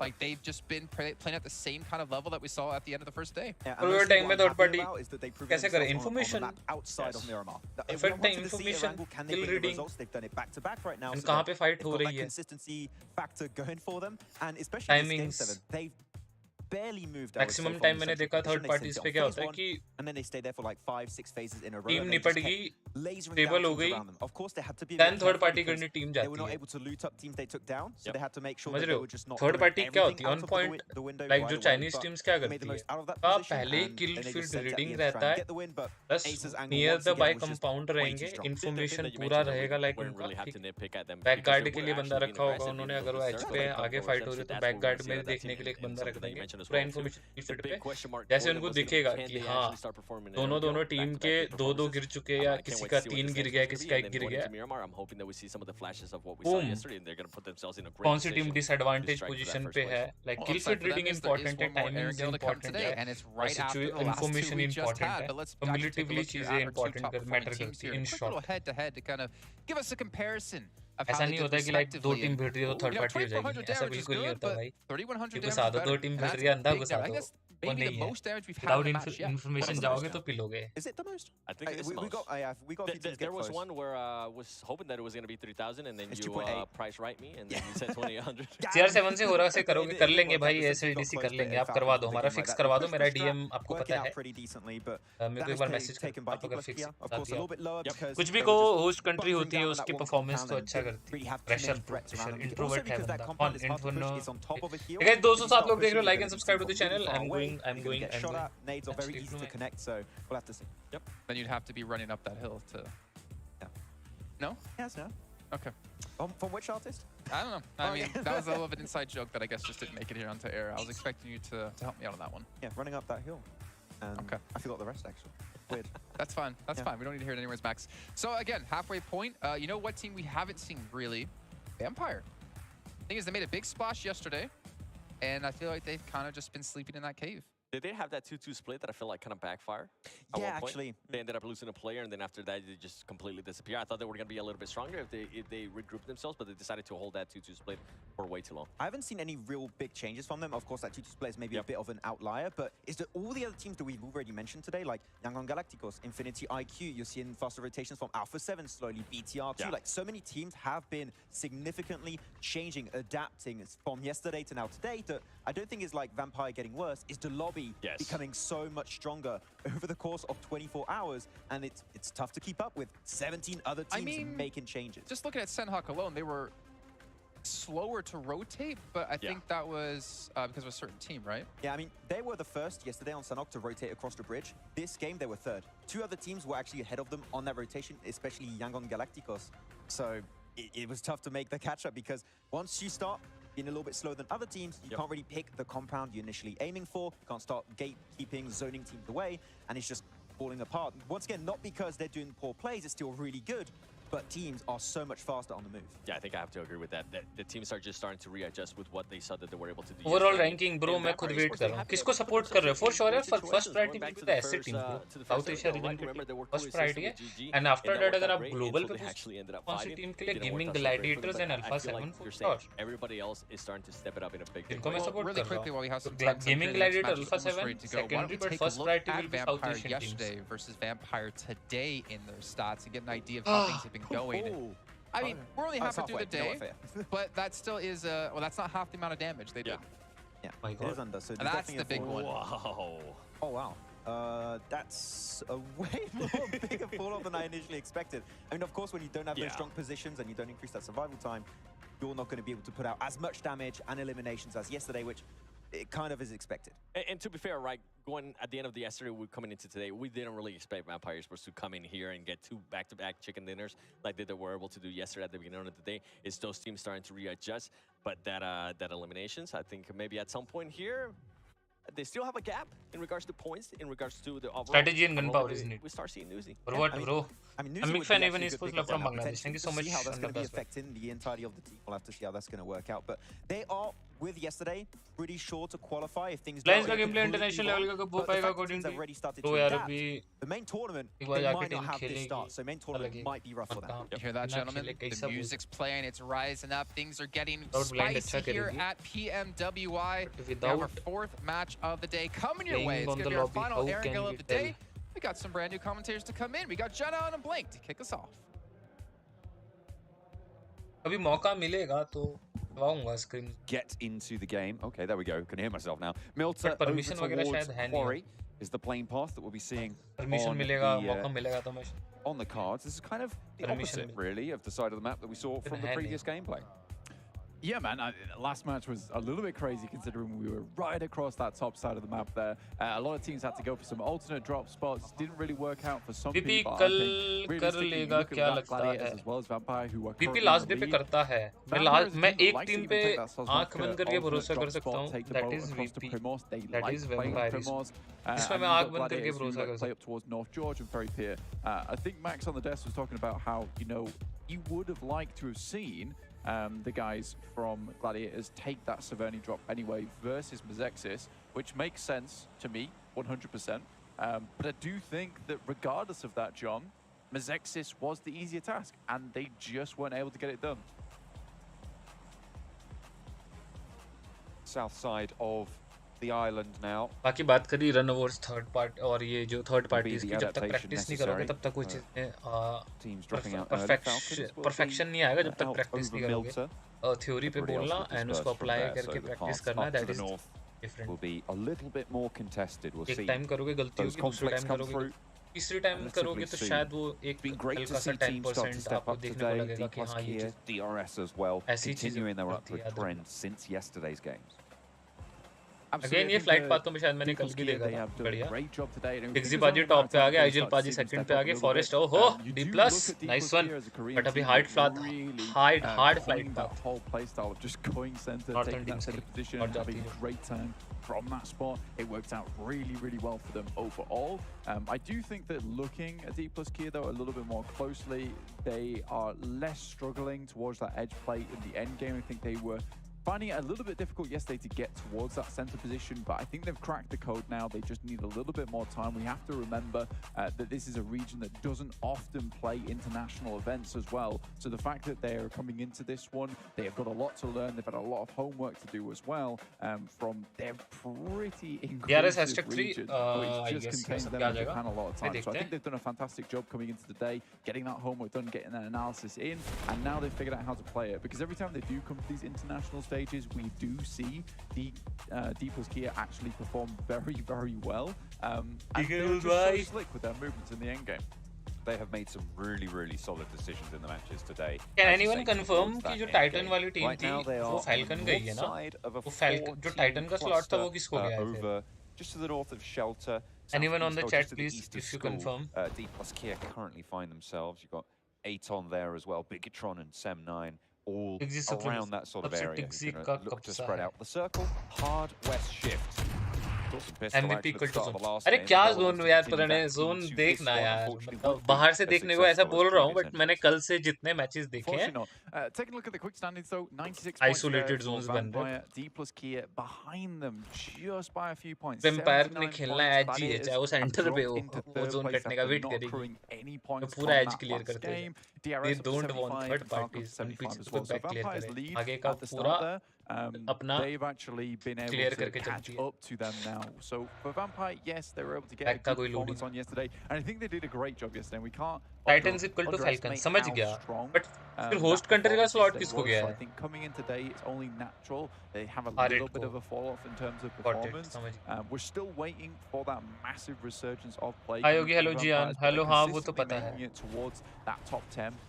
I think they've got a lot of good finishes. Gladiators, on the other hand, that final push. A lot of times we see them make some very good decisions. Hold it down. They're all about that control a lot of times. But unfortunately, they are having the same problem that DRS were having yesterday, which is just not enough aggression. They need to be shooting at more people. They need to be taking these. Does anyone want to be analyst? And having more presence. You can have all the control you want in terms of information. But what they don't have at the moment is that firepower, which DRS have fixed now today. They've had some really good games. They're less passive. They're more confident to take these fights once they find their way in, because they are very slippery at the moment. Package होगा. To find their way in all package के अंदर हम आपको international जितने भी which is analysts हैं उनके साथ भी workshops करवाएंगे. Coming into this tournament is that the whole lobby has a lot more power. If you are interested, you can like go to my Instagram and click on the link. मैंने form डाला है, वहाँ पे form भर के आप अपना बता देना. Any region and play out those like corners package very well. That's exactly what we've seen from those up steps. Those upticks in performance, great to see. I'm looking at the map right now. I know that Kalaris is unhappy that he's not on this game, because Ico has gone for one of his favourite drops on Erangel. It's the split West Coast drop going through, and they're going to be playing in a circle that favours them as well. Yeah, it's a great drop at the beginning of the game. Kalaris would say, you know, there's a lot of compounds here that people just tend to ignore. It's not exactly trash loot either, John. You can get some really good stuff from this location. There's vehicles over here too. So it's a good place to start out, especially if you're lacking in any. क्या लगता है TN बस 6 to 8 top 5 आएगा. देखो bro, battle royale game है, आ सकती है, but मैं situations के according बोल रहा हूँ. Tough होगा उनके लिए अगर वो आ जाती है, so I think के लिए massive respect. Work out well for them. The two guys up front, Schweppes and Ravenclaw. Honestly, मैं कल की वीडियो में बता चुका हूँ. I think Ravenclaw hits some of the longest shots on this एक टीम जो PL खेलती है, you know, using his elvish eyes to his advantage. ठीक है, PL खेलती है, उनका गेम अलग है, GFP का गेम ऑप्टिमाइजेशन completely different है. Android पे वो OnePlus पे खेलते हैं, जिसके लिए जो वो गेम है वो compatible है. Lags, frames drop बहुत कम देखने को मिलते हैं उनके रीजन पे. And वो टीम अभी PL regionals खेल रही थी, अगर मैं गलत नहीं हूँ. PL जो अभी समर चल रहा है, उस मेंटल स्टेट से आके अपनी लोबी की मेंटेलिटी डबल पॉइंट सिस्टम है, उस चीज से आके वो ग्लोबल पे आएंगे, जहाँ के एक अलग एंड्रॉइड डिवाइस पे खेलेंगे. दैट इज जो भी इनका स्पॉन्सर डिवाइस है. ग्लोबल पे बहुत सारे बग्स रहते हैं, फ्रेम ड्रॉप्स देखने को मिलते हैं. आई डोंट नो लैन पे हो रहा है कि नहीं हो रहा है, मैंने पूछा नहीं, पूछ के बता दूंगा. बहुत इश्यूज रहते हैं, कई बार लैग होता है, जो आपने कल के दिन पे भी स्टार्टिंग पे देखा होगा. इस चीज को कैसे टैकल करके वो खेलेंगे कल के दिन पे. एक डिफरेंट गेम से एक PUBG मोबाइल के गेम पे आना है, एंड उस वहाँ पे खेलना, एक बग्स लैग्स अगर हो रहे हैं उसके अंदर खेलना, it will be like, क्या बोलूं this मैं, works out really well. I do देखते हैं think बाकी. that there is something to be said about S2G's play there and their play for the remainder of today, which needs to be fixed up, because what we've seen so far is just quite lazy scouting coming out from this team. Some pretty questionable movements in terms of rotations. We've seen them double back on themselves after getting shot at, only to get one player popped out of the vehicle. So I'm not really not sure what's going on S2G's side of things, but something needs to change. Gladiators trying to move past Yokohama Donuts. Wheels just about surviving. Somehow the buggies don't spin out, and the Gladiators managed to get past to the tree line on the south side, just north of Ferry Pier. They'll be happy with their position here in this compound. Fairly solid in terms of sight lines that can control around them, as well as options to move through in the future. Yeah, for sure, man. I think for Gladiators themselves, they've had a bit of a rough start to this tournament. Not in terms of their point scoring, because I think it has 6 to 8 को experience है, but Android का साथ वो iPhone पे खेला था PMGC season 1 है experience global का, but वो iPhone पे खेला था. A lot of times because of this 18-team lobby, maximum of the thing जो होती है at all, by the way, they do नोवा के get साथ a भी lot mostly of वही players चीज हुई coming जितना मैंने towards their POV सुना location, आप लोगों they से. are at heart a paranoid team. I know you can't judge, but जो उनके players ने भी बोला है काफी उनको issue था वहाँ पे, noise cancellations, noise आ रहे थे, device के issues आ रहे थे. मैंने कल की वीडियो पे भी बोला था, जब चीजें बाहर back to back होती रहती है, आप एक मैच तो फ्रेम ड्रॉप हो गए लैग की वजह से, तीसरा मैच हो गया. कई बार टीम्स लेट गो करती है यार, समझ रहा है कि हो ही नहीं रहा यार जितना मर्जी हो. अब ये टूर्नामेंट है ही नहीं, समझ रहे हो, उस लेवल पे भी चीज हो जाती है. फिर बैक टू बैक इस वजह से मैचेस खराब जा रहे हैं. जो नोवा का लगा, मुझे काफी लोगों ने बताया था उनका डिवाइस का इशू आ रहा था. हो सकता है ये हुआ हो वहाँ पे, ये मेरा पॉइंट है समझने, तो मैं समझाऊं. Last year PMWI ST got locked out because of last zone on rotation phase of playing all the way on that west coast, and that is a very big west shift. Good news for FaZe, good news for iCurd if they can regroup. Yeah, pretty awkward. Oh my god. So guys, ये देख लो, एम्पटीन भाई ने क्या चीज बताई है. जब हम बात कर रहे थे लैग फ्रेम ड्रॉप की, लास्ट ईयर क्या हुआ था PMWI के अंदर, ST का जो बंदा है वो लॉग आउट हो गया था लास्ट जोन हिल के अंदर पीक का, एंड लॉग इन नहीं हो पाया बाद में बाहर से, एंड जिसकी वजह से उनको कॉस्ट करना पड़ा PMWI का match. where these rolling hills will eliminate sightlines. That's the point, guys. बाहर के POV से देख के जज करना इजी होता है. मैं तभी मैं कभी भी कुछ चीज बोलता हूँ, मैं ट्राई करता हूँ कि जितना इंटरनल POV से रिलेट कर सकूँ. मैं कमेंट नहीं करता. As well as a lot of force behind you too, which certainly some of these teams currently have. Everyone is grouping up very quickly as we already head into stage 2. Yangon Galacticos having to fend off the roll-up for SEM9, and it's going quite well, but unfortunately they've already lost 2. Depp is down, took the dip there, but Romeo traded off for it. Just cute Loki left standing at the top of the hill to face off against 2. Mikial and Kenny both wanting to find the final player, but a nade evens the numbers, and now it's a 1 versus 1. DBS in hand, sure, but that nade looks pretty good. It's around the right tree, just breaking wide from Kenny. Means that he will dodge the majority of that damage there. Sends another one going a little bit longer that time. Didn't cook that nade too long, but Cute Loki yet to really find the value for it. A lot of damage poured into Mikial to stay alive. Looks for the res, can't quite tap it on fully, and there we go. The spray and the knock. Waiting for the heal, and a really nice 1-2 tap there from Cute Loki to keep Yangon Galacticos in the running. Yeah, the one smoke comes down and Loki wraps the illusion, rounds the eyes of his opponents, and they just can't see where he's coming from. Really, really well played there. The initial nade into the ducking and dodging behind that smoke to make it happen will keep his team nice and healthy, which was quite a terrifying situation. But already a lot of action pumped out at the start of the gates here. We have at least 6 teams right now, all losing players, with Sem9 completely out of the game already. But a lot of teams already in this circle. There's only a few teams that are outside in the blue. As Teak said over on the Falcons on the stage, you know, we stay out on the edge, we're going to push, and then chicken dinner. They do that a lot. They're still in the blue right now, one of the few teams to still be out there alongside Mazexis and I8, who are moving in. The Infinity did head down towards Sosnovka, but are being held out right now by Mazexis. An odd move, not one that I would be thinking would be happening right now, but a lot of teams are more focused towards towards this edge of the map on the western side. We'll see where this next circle does hit up and what kind of things it will bring with it. Quarry as well is such a major factor in exacerbating the issues of linearizing this western coast, right? Because it forces teams coming in from the southeast quadrant of this circle to go underneath it or to try and send right into the side. Most teams are going to look to go south. You could see Gladiators have done so. Aegon XI8 are looking to do that as well.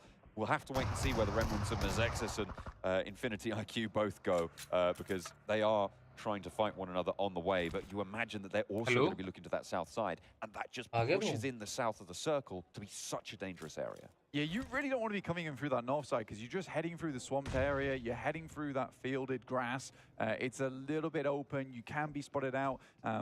D plus Kia, though, were in a fairly close spot, so they've been instantly headed up towards these compounds that iCurd have actually held control over earlier on. Gladiators, though, I don't mind this position over on the south side. It does give you the opportunity of third partying. And again, this is what we wanted to see from Gladiators themselves, or just a little bit of more ferocity from their side. And I think that this particular play really does require that bite behind it. See if they're able to bear the fangs appropriately. Kitsune goes very, very low, but has backup from Tixi, top fragger in the tournament. Doing a lot of work for the team, but does go down there in an unfortunate trade with Missile. The team will roll straight on through to try and trade, but Matic falls as well. He's going to get flushed out, and Missile just about goes away there. And Meku now the last standing. The Gladiator is under threat. How has that happened? 2 players from Yokohama Donuts take them down. That is disaster striking for the Gladiators, but Vampire looking to try and play another story, play another tune as Prestige takes them out on the staircase. Last player standing for R8, trying to trade off with the DBS in hand. It's doable, but it's not going to happen in the face of Schweppes. Cannot stand up. What a horrible spot to be in there. And this is just the problem with the DBS right now, is that you get one player with it. A lot of these situations where the 1v4s just weren't possible have now been opened up. So the DBS, problematic in that sense. If you're going up against it with an M4, it looked like Vampire were trying to institute there, because they are playing off in an area where they really would like to get some long sightlines. So you can understand why they would go for the double ARs. It is interesting. So I think for them, going up against that DBS, not ideal, because they're going to have to pump the bullets in, whereas just one shot from that DBS will take you down. So a little bit difficult. I'm glad they didn't face one by one. They all went down the stairs together, made sure that they were able to refrag off the back of one another. So yes, they lost a player, but it was salvaged in the end. 3 players, not ideal, but it'll do. Apparently it's enough to take down the Gladiators, though. As we saw just then, it was 3v4 coming through from the Yokohama Donuts Varel squad. And that's just not something you can afford to happen. That's where we saw 1v1s being given, right? That's exactly what you said Vampire didn't do. We saw Gladiators go for instead. They tried to go for these players. Tixi went out a little bit too early. The instant refrag wasn't there. They didn't have those sightlines to control. They pushed around, stepped in, and great performance by Missile, to be sure, but you can't be giving them those opportunities. And they go down for it. Yeah, it's a real sloppy start. There's no smokes. There's just the surprise factor coming through. And I think for Gladiators there, they realize that this play is a pretty desperate one at that point in time. They just want to get into the circle, get into the zone where they can start to play out, get some scouting done, realize where the players are in front of them, because you know with this circle, you want to be as close to the action as possible so you can start to have a little bit of influence around the lobby. Already, though, we got BTR coming up towards D plus Kia, see if they can keep going on their streak, and from behind the door, Forest will take down one, looks for another. Call him the lumberjack. The Forest taking everyone down. Alkev through the window, finally able to slow him, but will it be enough to stop the train? No, sir. Forest still alive. Rezable, but Yangon Galacticos over the ridge. Goodness me. And we can keep going with the old LOTR references, because Forest just assumed that BTR there was Sauron. Very much not happy about that situation. The Ents do finally go back to war and keep the plus Kia back in the action. A great play from them, and they can continue to play from that northeast side. Very critical that they get through that engagement with 4 players still up and running, because it is not going to be easy to get towards the center of this circle now. You need all the sightlines you can get here on forwards. They do have a couple of vehicles. You can see there some do not have wheels, but some do. so they at least have 2 to get through this horrible fielded zone. I think right now Aton have a strong spot in this compound up towards the northern side, which looks down upon a lot of the rest of the lobby. Looking at teams that might be able to find a way into that position. You've got Alpha 7 with Carrillo scouting down south to maybe crash onto Aton. Difficult push because you've got D plus Kia on your east side across the fields, as we just saw. FaZe as well on that beach side, but if Alpha 7 can make it to those compounds, potential to take it from them. From the south side, it's a lot harder to assault onto this compound, though. Yeah, I mean, this is a really quite a difficult circle to be playing in. I think if we're taking stock around the area, obviously you have the roadside over on the east, which does cut a lot of this up. FaZe currently playing over towards the hillside itself on the northwest. Obviously, this isn't going to give them the best route into the circle, but it's certainly going to give them a position to take shots towards people who are already in the circle, in which case they can immediately fly in, take up that position, and that's probably what they're looking for, because they have excellent sight lines going forward. Alpha 7 hoping to stop FaZe from making this one happen.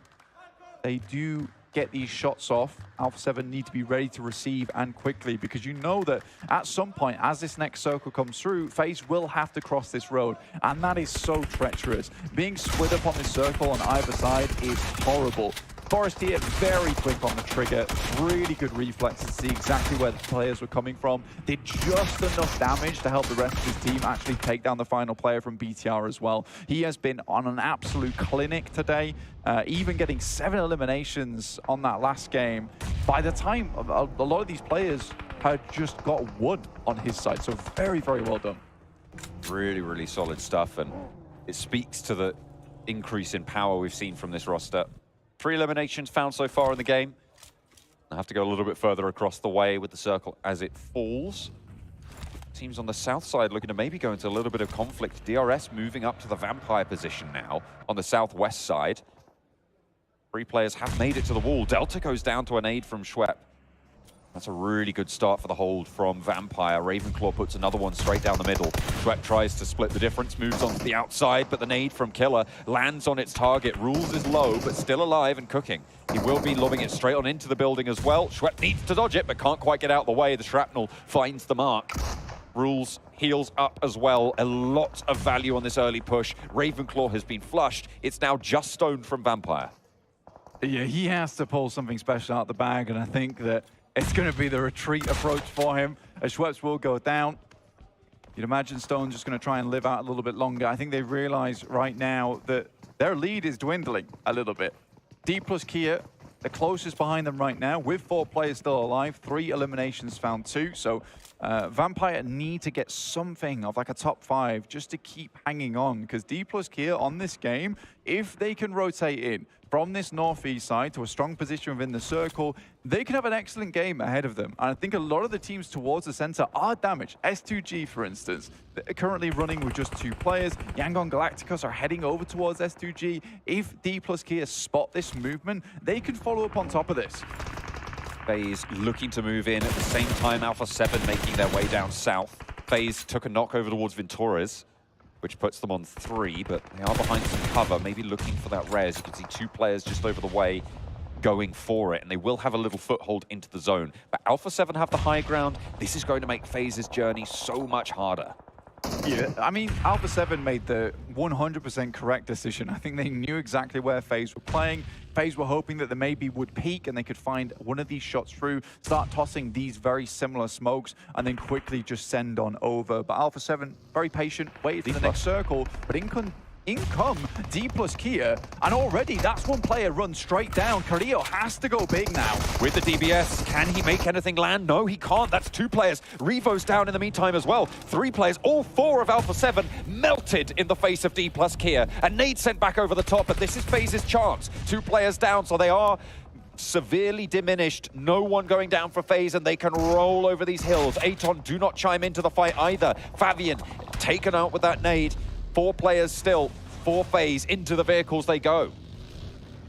Guardian Angel comes through for FaZe and opens up the path through. I think that for D plus Kia, that's got to be an assumption that's made, right, where you wonder, why is this team holding here? Why are they not further down? And that road crossing is very, very difficult. And you saw the speed at which D+Kia removed Alpha 7. FaZe were a little slow getting across that road, but it didn't matter. By the time you get into that position and you're trying to recover, the nades are already over the top. So I think D+Kia could have maybe slowed things down just slightly before FaZe had to pour over the top. Great initial push, great damage, and great elimination over towards Alpha 7, but the foresight just not there. Aza absolutely demolishing the ICOD peak there to try and keep the Falcons alive, which they desperately need. Two of them are down on the floor. Another smoke, I think that was launched forwards with the DBS through the smoke. That is such a dangerous sound to be playing with no hard cover. The rock, though, is there. And he will be able to hide behind it, but not for long. Turns the corner, does the job. One player from ICOD remains. DRS down towards the southwest side. Once again, have found that position. They're wily, man. They're very good at finding these positions around the map. Aton Esports come out of nowhere, and FaZe feel the brunt of this one. They need some support. They need some help, as Onzen is able to pick off one, but Vintorez and Mormon most likely will now fall. That's 2 players down for Aton, but the recovery for them a lot easier than FaZe. Both of them in this reservoir position. You can see Zohan just committing to both of these right now. They are going to have to move because the zone is already pushing. Can you get everyone back into the fight? It's going to be tricky. Aram from ICOD crawling away, and Team Falcons will be drawn short here. Infinity IQ will slow them down, but will they be able to stop them? That's still a question that needs to be answered here, because it is looking a little bit shaky. Ferrari, Kaidula, both having a say into the fight, but shots across the way, the third party's there. Actually, Aram chimes back in, and an aid from the Falcons seals the deal. Oh, what happened there? But it was indeed ICOD who was able to pick up that final elimination over towards Team Falcons. Aton, they're on the high ground currently. Romeo Boy comes up, and Zohan has absolutely no idea. He needs to go to confused.com and sort something out, because goodness me, he was in a different world.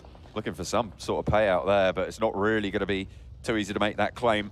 Southwest side, DRS, 4 players alive towards the top of the tables as well. We spoke about how D+Kia were pretty close to the Vampire totals, but DRS, they are also on the knocking on the door there. 2 eliminations already, all 4 of their players alive, looking fairly healthy, have the compound, and the circle has shifted their way 3 times in a row now. DRS. Very happy with this position. Very happy they're able to take that engagement with Vampire as well. Considering Vampire had this spot in the first place, you know, this was such a crucial fight that they had to take versus them. Really good grenades, very good hold from outside the building. Realistically, Vampire had a lot of space to play with. And again, it's a little bit of that greed sometimes that we see from Vampire, where they just like to play very fast into these engagements and have fun with it. Unfortunately, it comes back to bite them here. Stoned is, though, laddering up. Already in towards 6 teams remaining, a top 5 position for Stone. He'll be very happy with that one. On top of the fact that they've got 4 eliminations, you know, that is still going to extend their lead and give them time today to extend it even more.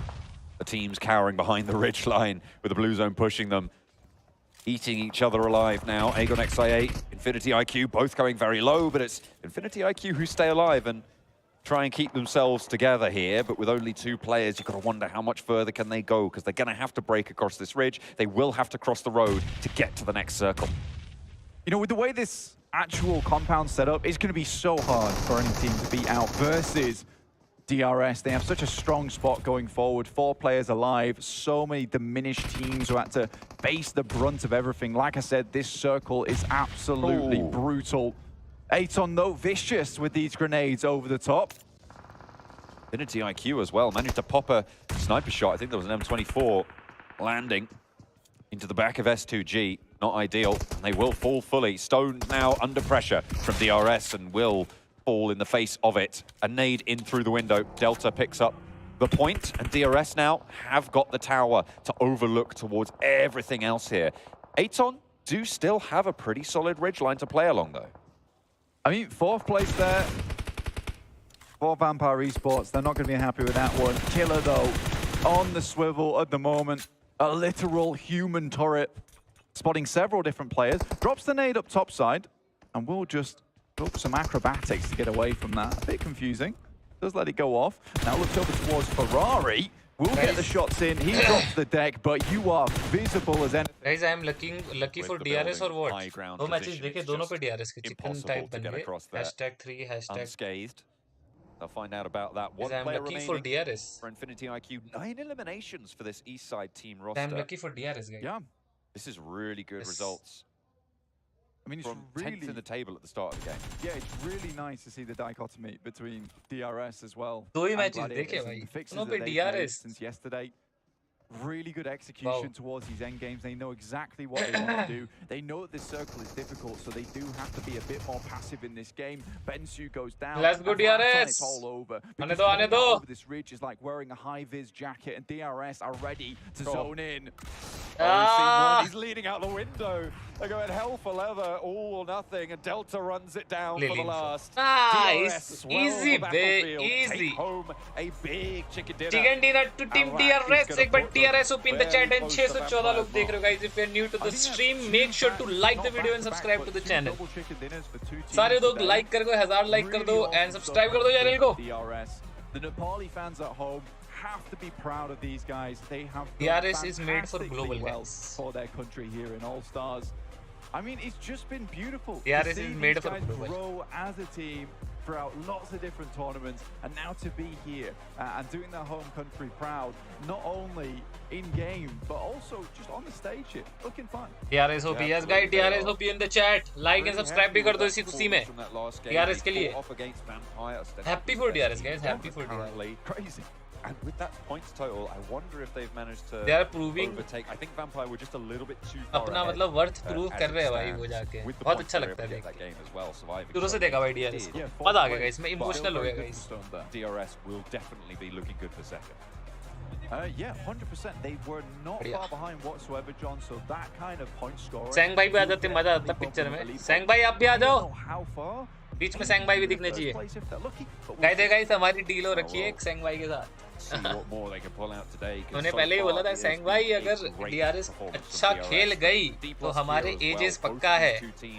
The rotation was yes, मैंने आपको बोला है आज मैं starting में मेरी stream खोल के देख लेना. मैं आज पहले ही बोल दिया था DRS डे 2 पे डे 1 से अच्छा खेलती है क्योंकि वो team mindset and lobby mindset के अकॉर्डिंगली अपने मूव्स बनाते हैं. रोटेशन स्मूथिंग थिंग्स जो उनका आता है. मैंने उनको PMGC पे देखा है नोट करते हुए. Yes, they are proving, bro. They heard us on the bus, man. I'm expecting some money for this. We have just become the all-time best coaches in PUBG Don't get overconfident. हैं? Overconfident क्यों भाई? भाई जब किसी team जो अच्छा खेल रही है उसको आप सपोर्ट नहीं करोगे तो क्या करोगे? I think you should appreciate too. जब आप DRS अच्छा नहीं खेलती, you are the one. तो आप ट्रोल करते हो. सबसे ज़्यादा आपने DRS को ट्रोल करा हुआ है in PMPLs. हम वहाँ उस टाइम भी बोले थे कि DRS पे बिलीव रखो. अच्छी टीम है, कंसिस्टेंट खेलती है. उस टाइम भी बोला था. आज से 2-3 महीने पहले की स्ट्रीम उठा के देख लेना मेरी. आज वो अच्छा खेलेगी तो हम करेंगे भाई, सपोर्ट नहीं करेंगे. A1 से कर रहे हैं bro. Hey, maybe we can set it up. चाहे वो अच्छा खेल रही चाहे बुरा खेल रही हो, A1 से साथ में अभी भी करेंगे. अब अच्छा ग्लोबल में मचा रही है तो बोलेंगे भाई नाइस वन DRS ऐसे बोलेंगे. बढ़िया भाई. 7 hot jukes. You. And Kalaris on the bench. Yeah. No, actually, maybe. Guys, chat पे कर दो nice one DRS. All 7 of us. होगी फेस कैम 1 जब हमारे CR7 वगैरह के साथ हम वॉच पार्टी करेंगे. क्योंकि बोल रहा था अभी लाइव पे. He can't. Well, they're not sitting on camera to do it anyways. I don't want Jason on my team. Last time we played, you rolled over me with a car. I tried to. You tried. It was almost against worked out. It was against you. Yeah. I tried. Oh no, I did try to hit you actually. Never mind. I remember that now. Actually, last year, chalo I guys. tried to run you over. But obviously DRS, By like, the this way, has we been are a big lucky for turnaround for them so far in. Well, not even necessarily a turnaround. They weren't doing bad yesterday. But they basically I took guess what they did DRS yesterday #2 आ गई क्या इस and match improved के on it. So बाद? let's actually take a look if we can really Bro, quickly. standing Before we- कहाँ से actually, no, दिखती we'll है? see match results first. How about we see that first, then we'll talk about DRS a little bit more because I kind of wanted to compare their stats yesterday versus today. But here we go. Match rankings coming your way here and see how many points they got, but as well as the other teams. 18 points. So not one of their biggest elim games, but still, it's chicken dinner. It's still 18 points, and that gets them 18 points closer to being into the main event. Yeah, and a lot of teams closing that gap against Vampire Esports. It's still 8 points, right? They're still making sure they're going to be in the top 6 at the end of the event. That's fine, but there's a lot of teams They're closing that gap on not aiming for that $125 secure. PMPL hard global That's the thing, tournament. right, with Vampire Esports. They were able to do so well yesterday, and they were able to. चलो भाई. Guys, 461 लोग देख रहे हैं. Make sure to hit the like and subscribe. Okay, अच्छा ये तो match ranking आया ना. मेरे को तो overall standing देखना है. I want to see the overall standing. I guess DRS #2 और #3. I guess gap बहुत कम हो गया है. Overall दिखा दो. Hello, mail ID भेज जल्दी से. Fast. Mail ID भेज fast. अभी. I don't trust you in that calculation. Actually, now I think about it, not sure. All right, so let's take a look then at DRS yesterday up against today. Because I'm imagining they're going to have, I mean, they have relatively the same points that they're going to actually probably even more, right, with 2 chicken dinners. But I think what we're really looking for is a difference between eliminations and damage yesterday to today, because that is something they've massively been able to step up. And that's something I was kind of criticizing them for. I think DRS कल पक्का heart attack देगी. मजा आ जाएगा.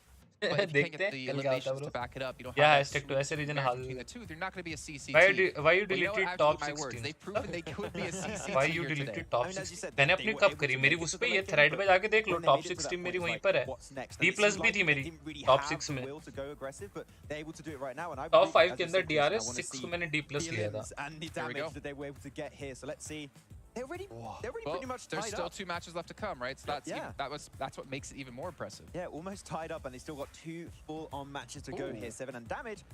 Okay, that's the money maker right there. That's right here. I mean, even 34 illums? What? And this is what we were saying too, like, going back to what you guys were saying in regards to them being more aggressive, is that yesterday they were already putting themselves in such a great place to take on to fights that they were a little bit passive, they just weren't willing to take them. And today we're seeing them turning on that aggressiveness. They're being able to actually fight. Aggressive. Did you go back to your cheerleader days? You didn't believe me. I did not. And then I whipped out one of my little songs. I saw the Leon hearts. So much Jason law has been dropped this event. I'm loving it. We don't need to discuss what that means for people at home. You don't need to know about that one. But DRS, like, I think what's impressive is you look at Vampire yesterday and you look at him today. They really kind of, they fell off. कितने matches बचे भाई? Something that can be argued against, but they obviously played so well, it's hard to replicate that. But DRS have just improved on their performance, and I think that's what makes them even more impressive, because they took what happened on day 1, they researched, they prepped, they VOD reviewed, whatever it was. VP will win. They implemented that today. Point difference. For Vampire, I mean, they didn't really fall off. They still get enough points, but it sets a very scary precedent heading into the main tournament. Like, teams are already starting to adapt. So you're going to have normally quite a few of the teams here from this stage going into the main tournament, and you're going to have the main tournament teams looking at this. So there's going to be a lot of adaptations being made already for how Vampire are going to play. And it's going to be tough to have the start they had yesterday was almost 3 wins. So I don't think they're going to have as good a start in that event. Something that was impressive for me there for DRS was the amount of healing that they had to do. It seems like they're hello bro. Them off quick. They're being able to execute them. Yeah, they are. And something that was पहला completely India different, में games that we saw in the last match was Team Falcons. Remember कल when we saw Friday them wanting to rotate in, and then Chinese they decided to Friday back up? दिखेगी. Some 6 teams to 8 are just ST down सारी themselves, teams and आपको that's Friday something that DRS is काफी currently लोग not doing right now. If they're going to be willing to commit to a fight, they're going to make sure that they actually do that. They're going to make sure that they finish off that fight quickly, and right now it's working out great for them. Yeah, the stats were so impressive. We have to look at them twice. Yeah. I'm not gonna lie, I kind of wanted to see them like 4 times, you know? Let's do it a couple more times. But, you know, you're talking about teams adapting. DRS isn't the only team adapting. We cannot forget the fact that D+ has also had a great day. Maybe not a fantastic match there, but they have been improving over the event. And actually, I want to see their player stats on today, because Fabian and Forrest, those were the 2 players that we were really focused on. Yeah, every time I'm doing an event and we have the chance to have a team like D+ and the entirety of the roster, I'm always looking at Forrest. More specifically, he's always a standout player of the region, especially when they're doing the Korea-Japan showdown. He's always like a standout player with Naoto. There we go. And he's been really just coming in his own on this second day. It's actually lowest on damage, 1100. But he's been doing great himself, but man, Orsal and Seidon have been bringing the heat too, apparently. That can't be right, though, because we had 7 for Forrest in a prior match. So ignore those stats. Those are definitely not right today. Because we did have, was it 7 eliminations for Forrest when we saw him crash up against, even Fabian got like 3 or 4 off the bat in that fight.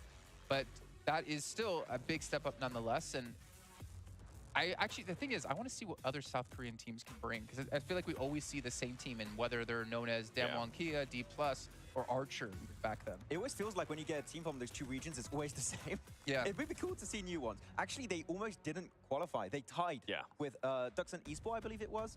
And because of the tiebreaker that ended up qualifying, we were 1 point away, 7 from seeing another South Korean team. Maybe next year. I'm kind of glad it didn't happen, though, because D+Kia has showed today that it's not just going to be Miramar, right? That we're able to perform in Erangel, and now that we're going to be going into Miramar, I think I'm really intrigued to see how Vampire Esports is going to be able to react, because if they are hitting the market, right? They are getting close to the 10 points.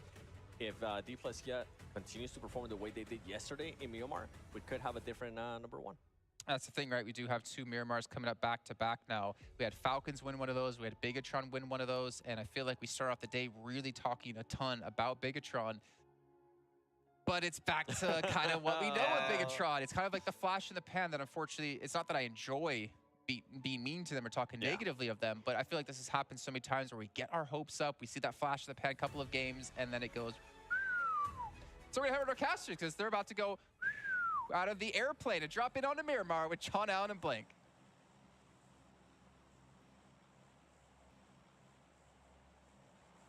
Yep, well, I mean, we're hopefully not going to be dropping out of the plane too fast. I mean, we're not going to be hitting the ground like that, but hopefully we'll be staying alive, as will most of these other teams. Certainly one of them will be staying alive the longest. Someone's got to. Absolutely. Someone's got to stay towards that top side, because otherwise that whole plane's going down. It's got to make the return. Look, guys, next match dekhte hain. For Start dropping ho those gaya. crates. True. These guys on the plane, they've got a tough job. Shout out to the plane pilots. Yeah, I mean, shout out to the pilots. Shout out to the players. All right. But yes, all these players will also have a tough time in these games going forward. Finishing off with double Miramar to cap off our day. Obviously, we've done all of our angles so far already. Really difficult circle, that last one, over on our last match. DRS, again, though, I think that when it comes to this team, even when it is a difficult circle like that, क्या चल रहा है chat के अंदर? this really smart level of play By the for them. They're very cognizant of where these areas are isolated shifts that से आ रहे have just these कल little cover gaps करते between the teams where they could inject themselves, find a very decent position. बहुत notice कर मैंने ज़्यादा matches नहीं देखे honestly, पर जितना मैंने match They've देखा gained a lot of confidence over the past few days, which is I don't know third day fantastic to finals see. पे क्या Well, होगा, past but couple of days, I will try कि मैं video बना दूँ तो जो भी नए लोग आ रहे हो, so guys make sure to hit the like and subscribe and notification bell दबा देना, कल morning तक video आ जाएगी, इसको clear कर देना. where they'd find a gap that wasn't exactly Killer ideal 10 game 20 but kills. Killer भाई OP है भाई. taking the fight, getting an ideal compound, playing from there, and that was a really strong position on the map. ये बंदे ऐसे बंदे हैं ना जैसे Killer YT हो गए. In the end, but मैं even बता रहा हूँ then, reality. they were one Killer of the YT few जैसे teams that still had a player जो compound है, to play ये in global that had stage पे still आके some areas और going अच्छे up से उतर towards के the आते हैं. circle.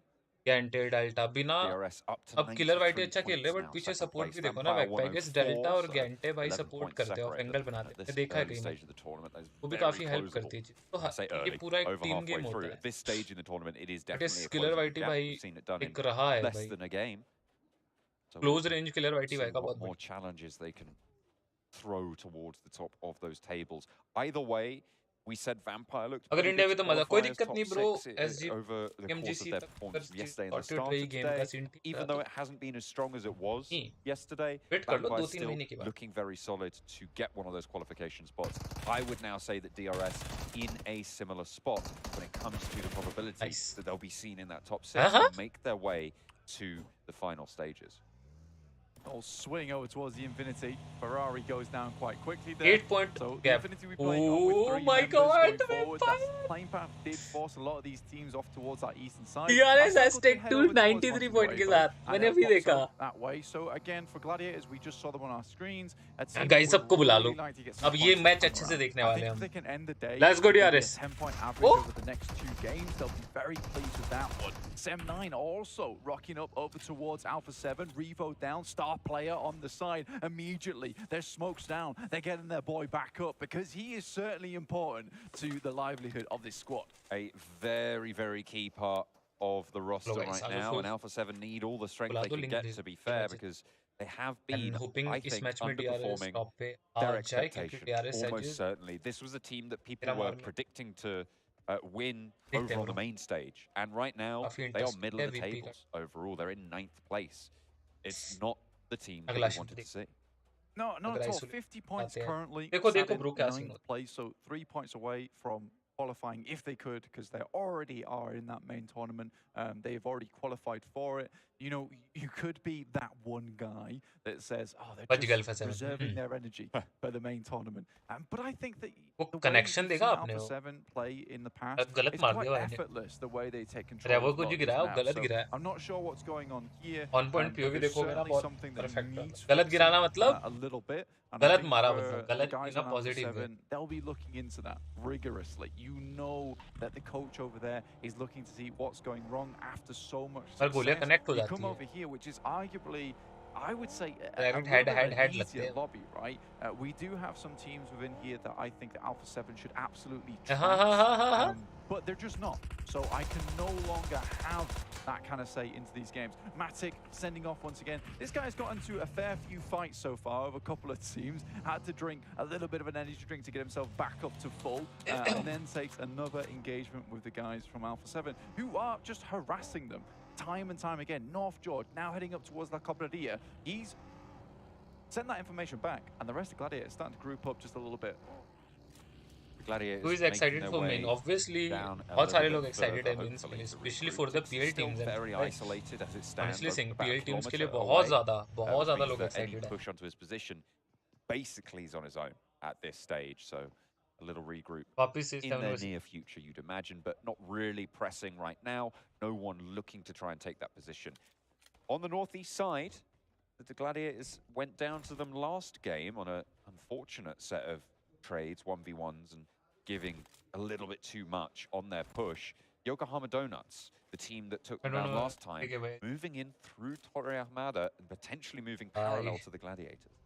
Yeah, the play was certainly sloppy, right? I think that's the best way to describe it. It didn't feel like Gladiators. So guys, अगर आप चैनल के अंदर नए हो, make sure to either like and subscribe to the channel. We are very close to like 60k, तो उसको complete करवा देना. And अगर नए आए हो तो like करके जरूर जाना. कल एक वीडियो आएगी related to zone things, वो भी बता देंगे. And अगर आप ज़्यादा support करना चाहते हो तो हमको super chat कर सकते हो. I guess मैं इस मैच में लाइव हूँ, last मैच पता नहीं है. Which third parties they wanted to take and which were going to be inefficient to their game plan. That's what Gladiators were very good at. So when you see a setup to an engagement like that, which is just essentially tossing the vehicles at the building. By the way, guys, ये finals ही चल रहे हैं. ये जो event है totally for the 6th day है. Sunday को final होगा. So आज second day है, मतलब Allstars Stage चल रहा है ये. यहाँ जितनी भी आपकी right hand side पे teams आ रही है, 1 Empire to last MS, जितनी भी 18 टीम्स है, ये PMWI वोटिंग्स के थ्रू क्वालिफाई करके आई है. बाकी होस्ट कंट्री का स्लॉट भी है यहाँ पे, ठीक है. तो ये टीम्स का गाइस अलग से कंपटीशन है 3 दिन का फाइनल्स. इसमें से जो आपकी टॉप 6 टीम होगी, that will be go to the main tournament, जहाँ पे PEL team, TNBA, ST, 628, STE, and two state minds, सारी टीम्स रहने वाली है जो चैंपियनशिप के थ्रू क्वालिफाई होगी. And let me clear one point, अगर अल्फा 7 अच्छा खेल जाती है आज के दिन पे, कल के बचे हुए मैचेस पे कमबैक कर जाती है, टॉप 6 आती है, प्राइस पूल उसको मिलेगा रैंकिंग के according, but they are already qualified for the main event. तो जो नेक्स्ट डिजर्विंग टीम होगी, मतलब टॉप 7 टीम क्वालिफाई करेगी मेन इवेंट के लिए. लेट मी क्लियर, समझ रहे हो? So again, he kept him safe though. You know, if there was any मेरे हिसाब से नहीं हो भी सकता, देखते हैं कल DRS से लास्ट डे ओपन होता है, एक मैच वो अच्छा निकाल ही लेते हैं. Not ideal. Here are our pilots back again. But vampire का एक POV मेरे को क्लियर करने दो कि वेम्पायर ने सेम खेला था. Where will they? क्या एक साइड को कटेगा क्या? Those level 3 augments to teams Arsenal. Falcon की साइड को या फिर DRS की साइड को. Circle just about to pop as well as we're sitting on the west side of Miramar. 2 teams out the southeast side. Kia and Aton as well playing near Puerto Paraíso and on that south edge. The biggest shrink that we see on Miramar, this zone 2 shrink, goes over towards Monte Nuevo and cuts Ladriera with a slice of the pie too. Yeah, really kind of an awkward circle for these teams because it's not fully down towards that Diera side. So taking advantage of these high grounds is a little bit more dangerous for some of these teams. You can see Falcons heading over that way to begin with. I think your main worry is that most teams will know of these. Guys, Nova इसलिए नहीं है क्योंकि Nova qualify नहीं हुई है. Qualification के लिए आपको PL जो हुआ था आपका स्प्रिंग उस पे टॉप टीम रहना था, टॉप 2 आई गेस है ना, अगर मैं गलत नहीं हूं। नोवा पार्ट नहीं थी इसलिए उन्होंने क्वालिफाई नहीं कर पाया PMW। ऑल्सो जिन लोगों को नहीं पता नोवा के बारे में बात करें, नोवा अभी थोड़ा सा डाउन फेज पे है, have to add. I guess उनके 2 वीक मिस हो चुके in stage like main weekly final. They are trying new things, new lineups को try कर रहे हैं, देख रहे हैं coordination कहाँ पे गलतियाँ हो रही है, here's Bencho, हर एक combinations को try कर रही है, और पैराबॉय नहीं खेल रहा है। यार ये होता ही है एमचिन भाई, मैं तो VP के बारे में यही बोलने वाला था आपको। VP first day PMWI 2022 first match जाके खोल लेना, लास्ट ईयर का आज का मैच चिकन डिनर से स्टार्ट करा था, यहाँ भी चिकन डिनर स्टार्ट करा। फर्स्ट डे पेलम पाल मचा दिया था इन्हें, इस बार भी फर्स्ट डे पेलम पाल मचाया। डे 2 पे उनका एक डाउनफॉल आया था, डे 2 पे यहाँ पे भी उनका एक आप बोल सकते हो डाउन फेज आपको देखने को मिल रहा है। डे 3 पे उन्होंने कमबैक करा था, क्या कल VP कमबैक करेगी? और बाकी के मैचेस और भी बचे कुछ। एक मुझे ऐसा लग रहा है कि आप अभी हिस्ट्री को रिपीट होते हुए देख in terms of stat. Vampire still hold on the southeast side now. Aegon8 backed off for the time being. Misclick there from Blade. Wanted to get into the buggy. Popped a shot. Either way, they knew he was there, so it's not too much of a surprise. Mazex is still being held out further southeast. Despite already having taken down a player from Vampire, they haven't opted to go for that full push it. Yeah, obviously Vampire losing a player like this isn't ideal, and I think that Vampire most likely will switch into a more elimination-focused game for themselves now. It won't necessarily mean they're getting a high placement like Stone went for last game, but I think that they do need to start picking up some eliminations, because the 3 players on this southeast edge, it's crypto quite Friday terrain को head up towards this northeast side. But वो main tournament के लिए ये all stars anyway, so I think for Vampire, कल final है try and इसका। take up this position, which is very, very strong within the map. We see a lot of times teams picking up this spot just because of the high ground it offers you up towards that top side. It's got great little spots you can take shots towards teams, potentially pick up a knock here and there, maybe elimination, because getting further than this for Vampires will be tough. What's Kitsune still doing up there? He's having a picnic, I think. Either way, the Gladiators, well, 3 of them, have moved down south, just on the northern prong of Monte Nuevo now. They've got a pretty solid position, with the circle shifting up northwest as well. Cuts Ladriera out. So they will have to be teams moving up from that southeast side into these hills. Mazexis going up against Aegon8. It's not going too well, really, for either of these 2 rosters. They're both having trouble with it. Absolutely. There's a lot of sightlines actually looking down here. I mean, DRS are in this location, Vampire in this location. I think DRS was just a little bit further ahead of Vampire. So for Mazexis as well as IA, a little bit of a rough return in towards this circle. But a Monte Nuevo finish, perhaps even an urban finish coming into this end game. You see a lot of teams picking up these compounds. Now, this is the type of circle that if you can get in quickly, yes, you can maintain quite a massive amount of players and teams in this lobby, but it's getting into it in the first place. There's so many other teams that were ahead of you in the queue. They've swiped their ticket. They're already in these buildings. Oh, lovely nade in through the window from Murnat. Nails it, absolutely.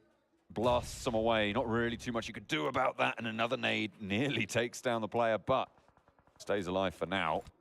Cute Loki. We saw him clutch it out last time around. We'll be able to go for the flush this time, but instead leaves someone up and ready to frag. Hoigar is ready and raring to go, but now as a Lone Ranger against 3, it's going to be really tricky to get this one done. We've seen it done before, but doesn't seem to have the DBS in the arsenal and faces off against them. It's the M249 in the end to land the shot, and that's Infinity IQ eliminated. First team to go down, Yangon Galacticos will pick themselves up a position on the outer edges of the city itself of Monte Nuevo. Gladiators finally regroup with S2G just down towards their south side. You can see that right now on your screens. Mini 14 in the hand of Meku, looking down towards the position. Tixie looks to be looking over towards Romeo Boy, who is very much split off from the rest of his team over in Monte Nuevo itself. So hoping to regroup soon.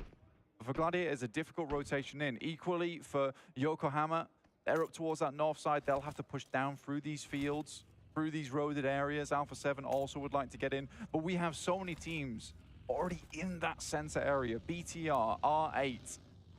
You have Yangon Galacticos, Sem9 over towards that northern edge. Aton are trying to get in, but DRS keeping things cool and cozy over towards the eastern side. Audience. Falcons with the home team support. Playing with 4 players on that southwest side along the road. A tricky route in towards Monte Nuevo on that crossroads. Trying to make their presence felt, but they have to shift up north. This is good news for Yokohama Donuts, for Gladiators, for Alpha 7, because all south gonna cut each other down to size and make them bite size for these teams up there. Massively. If you have seen Falcons, Aton, Icud, Vampire, you know, a lot of these teams in Monte Nuevo, they won't be leaving anytime soon. They would much rather clear up the mess that is this southern side, massive players, as opposed to leaving. So you're already seeing FaZe, BTR all taking shots out. Surprisingly, King's able to take a shot backwards over towards BTR themselves. And I think D plus Kia have actually rocked up on their position and looking to dismount them from Monte Nuevo. A really nice push in. Satan, Fabian, and Forrester all in. BTR close to D plus Kia, not the safest of positions. But we've seen great things from both of these rosters. Nades up through the window. It's a 3 versus 3 on the western point of Monte Nuevo. Ryzen trying to maneuver on the outside. A nade in through the window from Yuhai, but backed off by some bullets from across the buildings. Seiden wants to answer, but neither team wants to pull the trigger fully on this fight. And to be fair, you probably don't want to in terms of that overall strategy. You're in the next circle anyway. Losing players now is just bad. It's just a bad time for your route out of this circle, route out of this urban environment. Yeah, for a lot of these teams, they'd rather group up now and play that teamwork to get rid of a lot of these teams over towards that southern side of the map. D plus Kia, they've been allowed in. They're renting the room now from BTR at this point in time. It is interesting to see Ryzen in, and it's even more interesting to see Lapar out because he was so good yesterday and today as well. So I'm interested to see why exactly they have pulled Lapar out for Ryzen. It might just because it's the role change, so you're taking a fragger out for a fragger to maintain the stability of the team with the roles that they have within. So I think that could definitely be the reason behind it. But again, it's great to see Ryzen back on the international stage now. Lovely to see him here. Vampire looking to make their way in. They actually did a decent job. They cleaned up a lot of I8. They will have to flip around the side now, but unbeknownst to them, DRS are up towards their northern edge, but they've just started to make a move outwards over the road. This is a dangerous push. Tony K with Stoned in tow. Going across open ground, but they're fairly confident in it. Nearly takes a tumble, but they're up to the rock. This is, I mean, it's very exposed, but nobody is looking this way right now. They're all on the other side of the road and they're preoccupied. DRS certainly is as SEM9 rolls up into the thick of it. Kenny has the DBS. This is dangerous territory, but finally gets caught up in the tires of the buggy. 2 players down for DRS. They're currently resable, but you imagine that's going to get taken away from them very, very quickly. Tam gets across and pops a nade back in. Killer falls down to a nade. The res going to be enacted for DRS, and they haven't gone for the flushes yet of SEM. Kenny does not get picked up there by teammate. He has the backup instead. Moving on through, wants to try and keep the pressure up and deny these reses. Tam goes for the flush, but there's a shot from across the way, and now Delta can start to cook this nade. Mikiel is low. It pops it out through the vehicle and pops it as well with the flashbang. Delta taken down to half HP, and 2 players on the inside, 1 player active on the out. DRS looking to try and stay alive now with 2. It's a difficult task, but it is a team that is up to it. 2 players now. DRS played some real good shenanigans in this fight. Killer with an excellent pre-fire over towards these players from Sem9. He has another nade as well. Has to back off as shots come through from Alpha 7. Will place another one around the side. Somehow, Mikiel is still alive inside this container. Goodness me.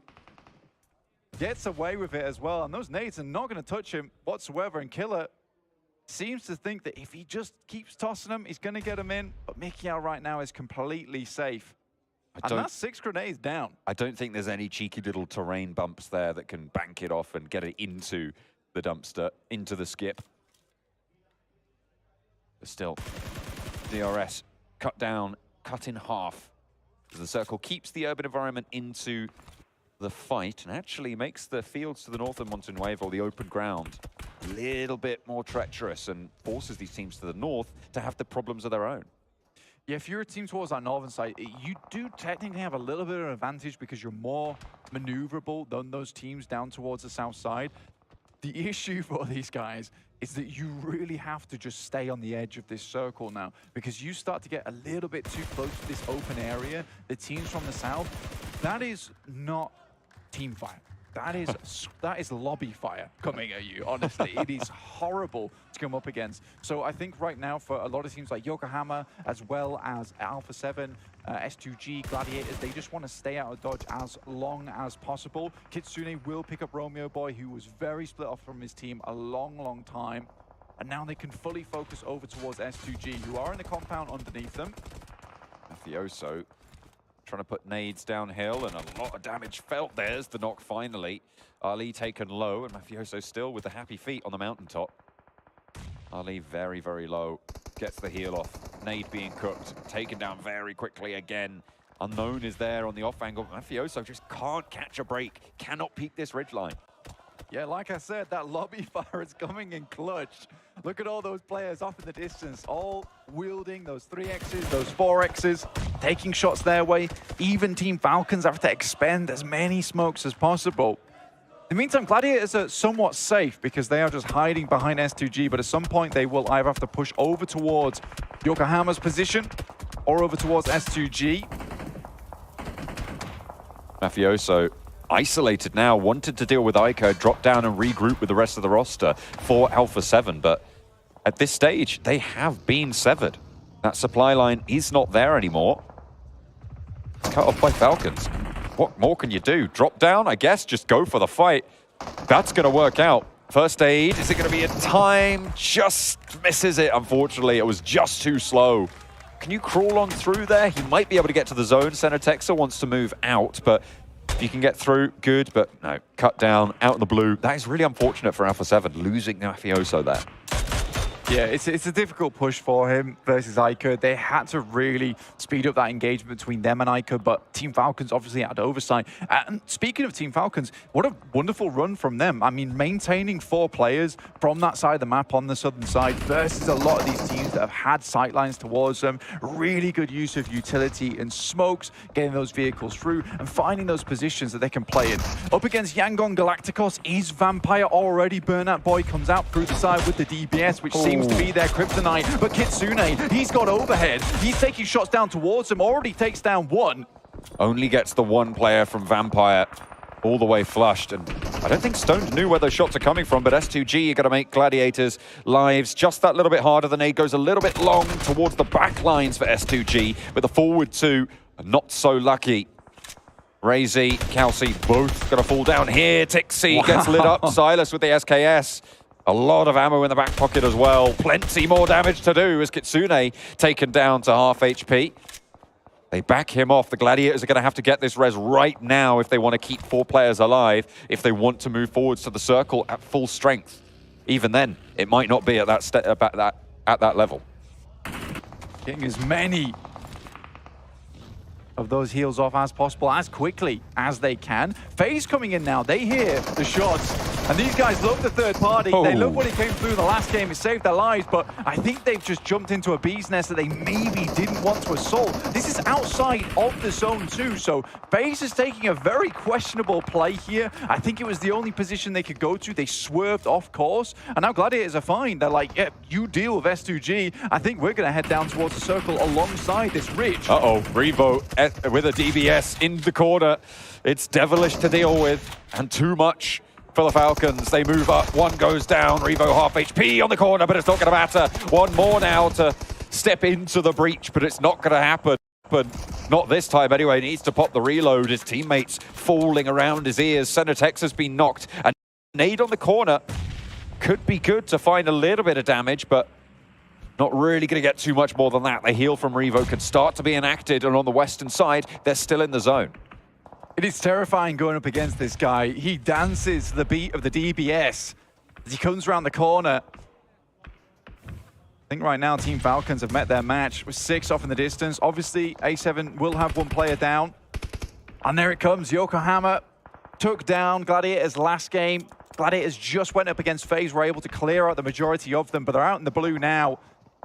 With teammates suffering, they should just be able to get into the circle, have to drop some smokes, but Maku will be flushed out entirely. Matic still on that backstop position. A difficult run from those hills. Aton in the meantime from the south side of Montenuevo needing to push through BTR and doing good work right now. 2 players alive for BTR as we hop back over towards Alpha 7 who have finally cleared out the Falcons. BTR get wiped away by Aton and now they'll need to push even further north through the urban environment here. 2 of their players down, just Zohan left. And there's players looking their way. Those shots will have drawn attention, and the circle goes all the way outside. Getting down from this position, getting out from this position for R8, a Sem9 Alpha 7 will be very difficult. Look how calm this guy is. He's just sidestepping bullets. Looks like a superhero in action. It's insane to me. He even takes a shot around the side, assuming that there's a player behind the smoke, always thinking 1 step ahead. This guy's playing in the future a lot of times, which must be very difficult, but you respect it either way. Gladiators over towards that northeast side. They still have Yokohama to deal with, who are all the way towards that north. And Alpha 7 are moving out. Now, it's 2 players from Yokohama in front of them. The rest of Yokohama will have to move over. That will open up a gap for Gladiators to move in. This could be a good time. If they hear the vehicles moving across, Gladiators need to take advantage of this. I think they have seen it. The Yokohama Donuts Varel position has been such a quiet presence in these northern hills, but it's been felt lobby-wide at this stage. Everybody's been funneled around them, and finally, the Gladiators are able to open up.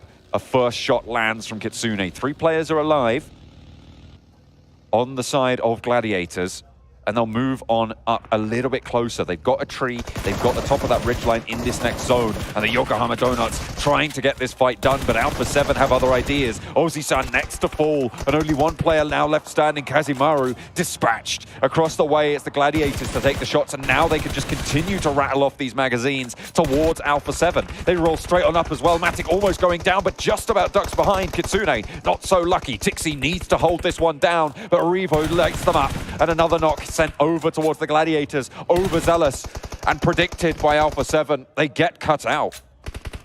I think for Gladiators there, what they expected was a far weakened Alpha 7, but they confidently took that fight with Gladiators helping, and I don't know why they assumed there would be anything different. And again, Alpha 7 were able to recover very, very quickly in that engagement. So Senatexa, Carrillo, Revo all ready and raring to go into this match from a very, very tricky spot within the circle to make it here. And I think Donuts sent everything they had at them. Fortunately for the Donuts, Gladiators, that presence was definitely felt, and they wanted a little bit of payback. Just a touch, but this is the Alpha 7 that we've been expecting to see for so long, and we have not been gifted with this performance so far. Really great for them to be able to step up here. Challenge for one of those top six spots. Milios goes down, and with it, Aton Esports in 5th. 12 eliminations now racked up by Alpha 7, with 4 more on the cards, a maximum point scoring on the game of 26, should they be able to pick up all 4 of these points. And they're going to go for it, because Tixi, next on the cards, has got the auto shotgun, steps out wide. Carrillo lands that spray, but it's Senatexa to be able to shut it down with the DBS. Alpha 7 pick up the first of potentially 4. Vampire may be next on the menu. Stylish play as well. My guy leaped on the back of the buggy with the DBS in hand. I think Tixi was just too much for him to bear. Again, 4th place, though, with the 7 eliminations that they found on that fight, or on this game. That's really good. It was much needed points that had to come through, and I think they played that game a lot smarter. It was much more under control of how they like to play it. Again, some of those decisions towards the end game, which we talk about, that execution from them, which isn't there at the moment, are still coming into play. Ragnarok has little to do in this scenario. As Alpha 7, I put it earlier, you know, they're quite effortless at taking these games, winning these matches, and this is how it's felt to me this time on this match. Stone steps outside and breaks very wide. Revo wastes no time, and Senatexa there with the team fire. A little bit bold there from Stone for my liking. And Alpha 7 will capitalize. He sees Revo moving in. God. But what can you do? There is so little that you have in your back pocket, in your arsenal, and Revo will clean it up. The janitor of the lobbies. And that is all the points going their way. Alpha 7 perform at the standard we expected. 25 points and a blinder of a chicken dinner blank. I mean, the fact that he was the only guy to stand up is fair play. He has been the only guy to stand up on this team so far this tournament, and it's nice to see the rest of his team rally around him, finally. It's much needed because Alpha 7 have been on a streak where Revo has been carrying them through a lot of these matches so far, and Carrillo starts to do better. Senatexa starts to play a little bit better in this match, and that's all you really need in these final moments, is some of your teammates to start stepping up with you. And I think Revo, the fact that he's kept this consistency for a lot of these games is definitely what the team has needed in terms of that confidence, because if he can do it, you can certainly play like they did in the finals of Brazil. Consistency, though, is still the question in my mind. Alpha 7, this is what we've wanted from you. How much more can you continue to give this performance, right? Because you need, if you want to be playing up there, sure, you've already qualified to the main stage after the All-Stars, but if you want to have a chance at claiming the lion's share of these prize pools, you need to be performing like this consistently. Certainly more than they have done so far. So this is an excellent first step, but the staircase still stands in front of them. Can they summit it? Can they make it up towards the top? I mean, they're still quite a fair few points behind. This is a good start for them, and it bodes well for the main tournament as well. And I mean, there's still one more match today on Miramar where they have just found some good success. I think the Yokohama Donuts did pretty well, all things considered. I think they had a very good control over that northern side. There was a few other teams in there, particularly Vampires. Second place, another second place for them. And I think that we're switching back over towards that Vampire play style of you can't catch me. You simply cannot catch me, because they continually put up these points every single game, and it's difficult to catch up to a team who is so consistently good. Yes, they might not be perfection like yesterday, but they're still doing decent. Certainly still putting in that shift, and that's what I wanted to see, as I said, from Alpha 7, consistency. We'll see how consistent all of these teams can be in their bid for the top 6 spots, but Alpha 7 have just entered the chat.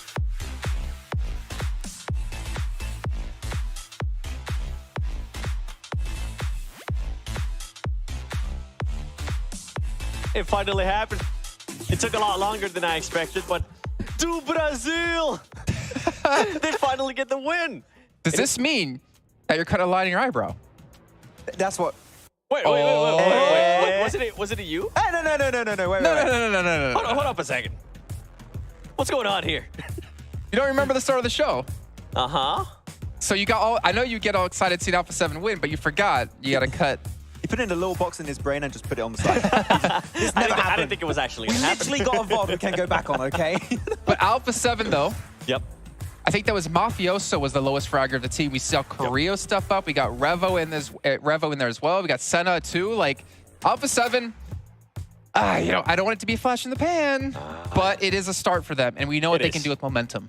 It is, and this is something Max and I were talking about too, watching that game, is that hopefully they are going to be able to start carrying this momentum, and maybe this is the win that they needed.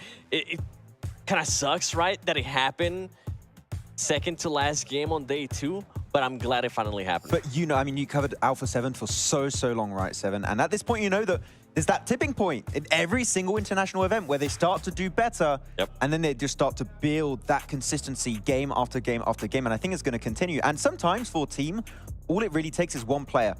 I truly believe that one player is Revo that's just been able to hype up the team in some ways, keep the team alive a little bit longer, and hyped up the whole squad. And now the team as a whole is doing so much better than what we had yesterday. I'm kind of actually disagree with you. Really? I don't think it's Revo. I think it's actually Carrillo. I think that he's been able to put up good performances. I feel like Revo today, especially at the start of the day, he kind of slowed down a little bit more, and Carrillo was actually able to kind of keep this squad alive in a way that give him momentum. And this is a player that they can rally behind, right? With Carrillo being such a veteran, being such a big name, and we know that he can frag out. It's good to see that he's finally starting to put up those numbers. You know, Alpha 7 to me are like the epitome of a team where any single player could be the star player on any given match. The problem they've had with is like getting that consistency, mostly under Carrillo's belt, to be consistently, or not consistently be able to do that, but to be able to do that as often as they need to. It feels like when they need someone to step up, he's not the one to necessarily do it over the course of the last couple of seasons. But let's take a look here at their stats, because this is going to be important as we do see Revo is going to be top on damage. Carrillo's not going to be quite there, but he's going to be around 700 mark, same with Senna. But the limbs, I think, is what's really the important part of this. It's actually really interesting because every time we're on the POV of Revo in a game, I don't even have to read Revo's name to know it's him. I just look at the DBS skin and I'm like, oh, that's Revo.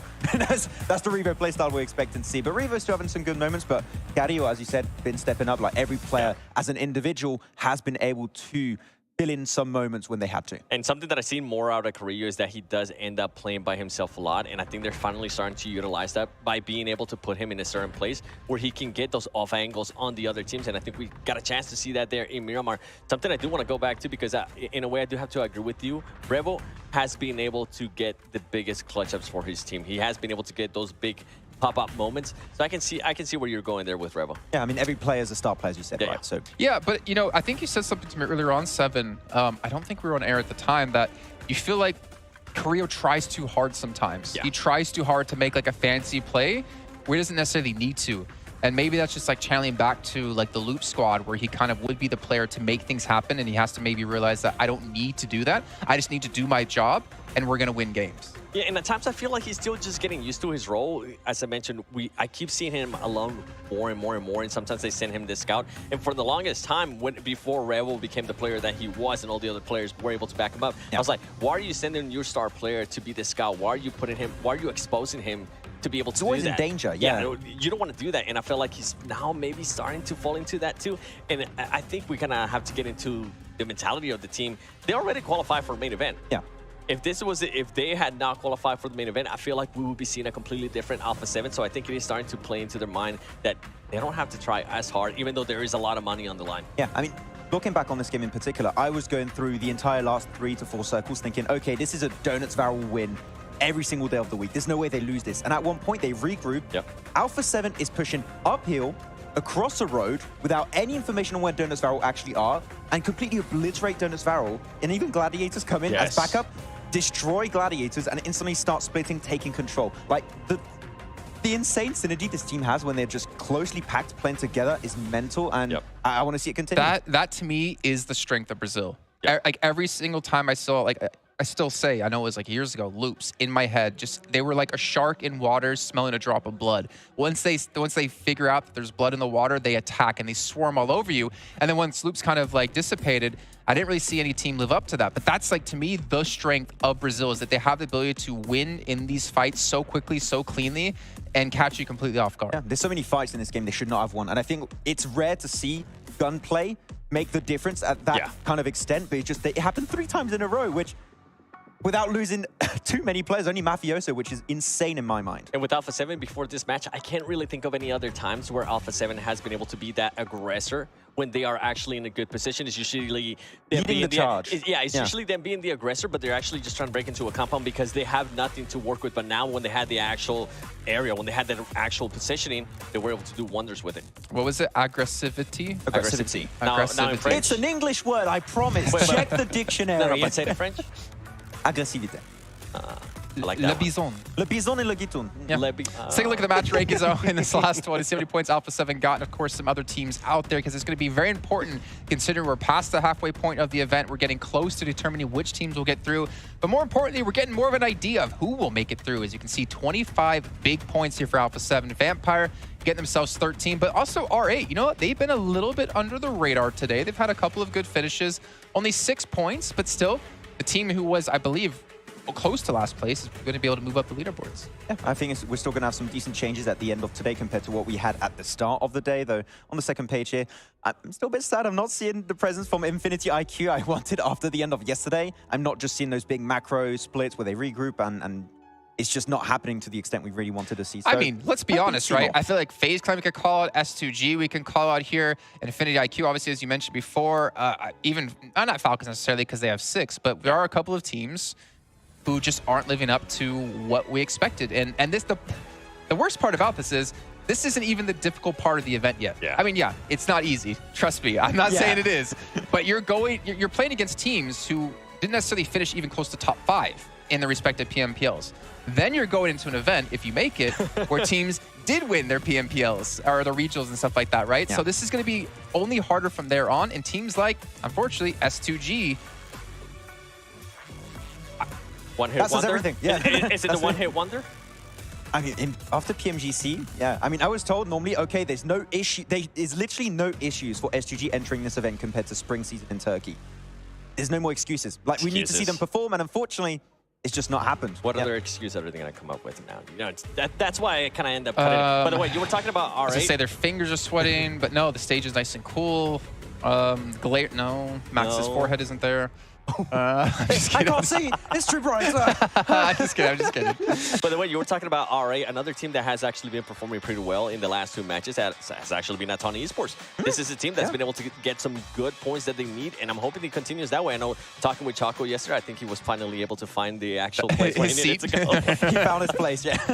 But he's been able to perform pretty well for his team. I think he ended up with that, not this past game, but the one before that, he ended up with like 6 elims, which is it's a good confidence booster, not just for the team, but definitely for himself. Seeing how many teams were in Montenuevo this game, I think there was like 6, 7 teams, which is an insane amount to have on phase. What was it, phase 4, I think, at that stage? Phase 4, phase 5. You had 6, 7 teams in one compound, and they survived until like the last 2, 3 teams, I believe, which is not easy to do, so impressive for Maton. Okay, well, as we are getting close towards the end of the day here, let's take a look and a quick catch up with our overall rankings, get an idea of who's in first place currently. But again, I'm focused on those top 6 placings. Vampire, they're still holding on, but to see DRS get into second, Gladiators, I mean, they have so many more limbs than they do have placements, but then again, so do D plus Kia, which is kind of a surprise to me. Yeah, and we've been teasing this the entire event. Is to Alpha 7, if they're in top 6, 7th position team does make into the event. Right now, BTR, if we stopped at this moment, would be making it into the main tournament. Yeah, and I was talking about Atan. Look at the jump they've been able to do now in 11th place. By the way, if it wouldn't have been for that last win that Alpha 7 had, it was going to look pretty bad for them. So I'm glad that they're finally able to get that spark up. Can they actually continue on with that momentum? Yeah. And that's the thing about some of these teams, right? With Alpha 7, all it takes is just one win out of them, because we know that they're going to, if they do end up getting a win, they can definitely back it up with those eliminations. And I think that's something that's a big thing for them. True. So we saw the second page there. I have to bring it up. Donuts Varel. I mean, Max, we even said it during that last match too. Okay. We saw, you said this should be an easy win for them. I did. And then they threw. It was an easy throw. They should have won it, and they even fully regrouped versus Alpha 7. That's across the road. They had the visibility. They had everything going their way. Yeah. I don't want to see another throw of a game like that. Gentlemen, how quickly we all forget. Uh-oh. Think back to, I would say, a year and a half ago. Don't you remember something, Max? There's a lot of things to remember. There was this little thing that I remember seeing, like, was it RRQ Athena? They would send you messages. Some other teams out there saying, Max, don't predict us because of the Maxman curse. Wait, is it? No. It's not the curse. No, could it be? Is it? Could it be? Is it? No. What was that team? I'm going to close my Instagram. Actually, he did say Vampires was going to end up getting a win. So far, they haven't gotten a win.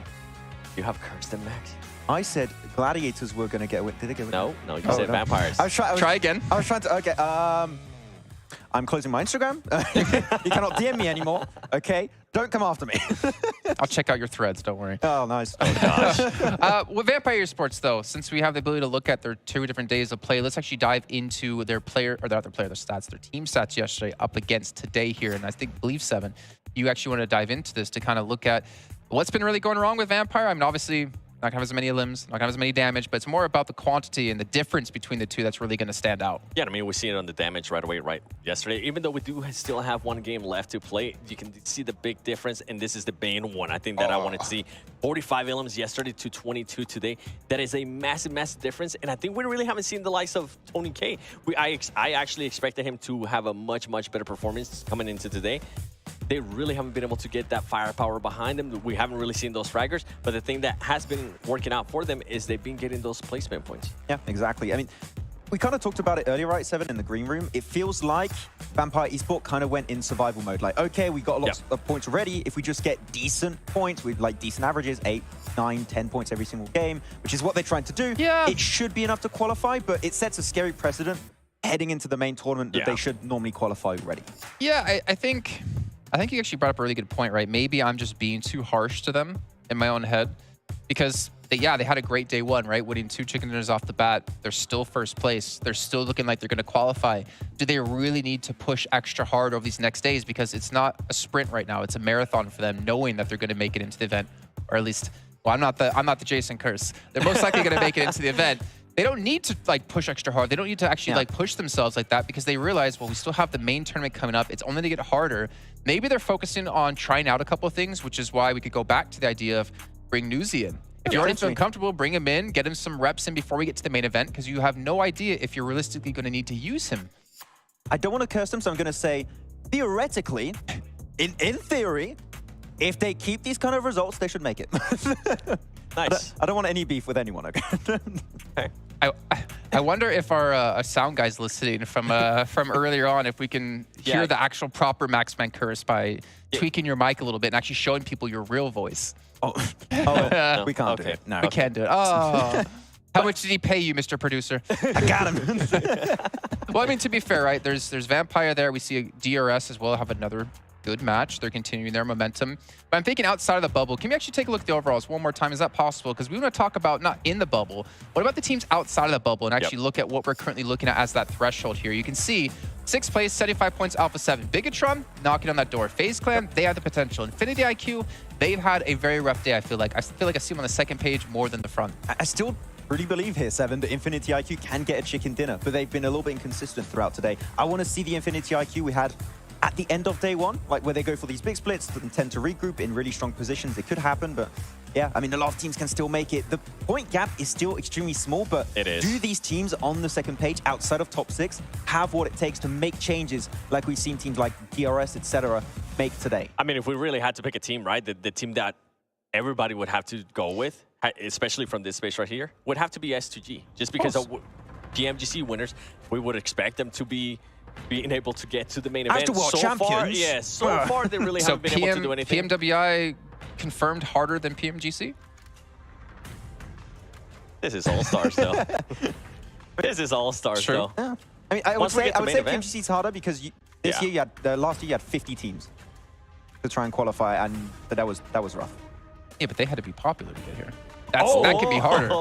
That could be harder, to be fair. I remember my high school. Wasn't fun. There was some shady strats going on to try and make it in. Like, teams were like getting all their contacts in, so made it in. Everyone saw you in a leotard and was like, I'm not going to talk about my frosted tips that I used to have back then. Ladies and gentlemen, we're going to head to a short break here while we do fix some couple of technical issues that we are having. But I promise you, as soon as possible, we'll be getting back here to get into our final match of the day. We'll see you guys shortly. You have frosted tips?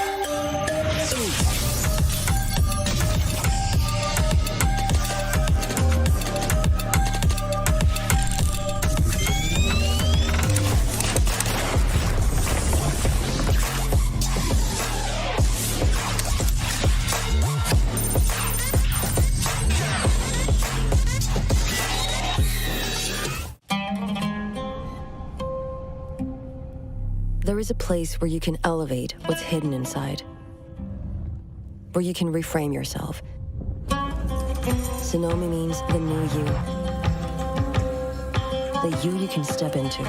Because when we know who we really are, we become unstoppable. Enter new dimensions of you. Sonomi.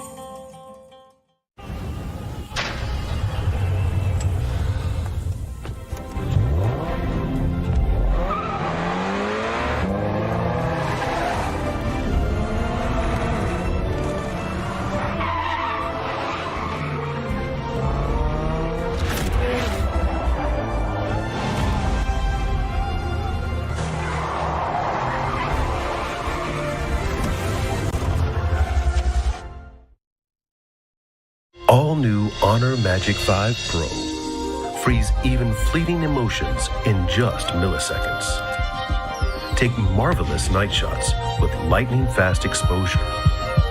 The display reveals more details in bright areas with an astonishingly long battery life that just keeps going. The latest flagship chipset brings you exceptional performance. Unleash the power of magic. Honor Magic 5 Pro.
Follow the leader.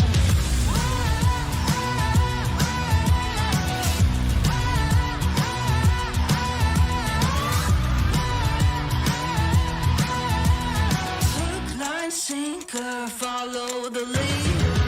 Bring you right there to the edge, make you sweat like you can never take the heat, but it's never too hot for me. I walk the walk, talk the talk, you know I'll never stop, 'cause I'm an animal. I'll just laugh it off. I can see it in your eyes, I can feel you watching. Got you hooked, got you right where I know I want you. Play the switch, I'm a mystery, but you love it. Hook, line, sinker, follow the leader.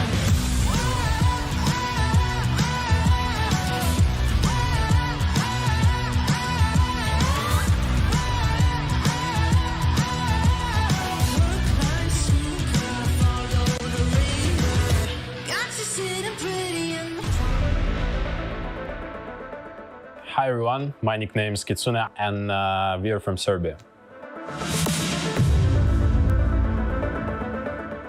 Yeah, I'm very excited to be here, especially that last time I was in Riyadh, I won the tournament here. It's a LAN tournament, so of course it brings like warm like memories from here.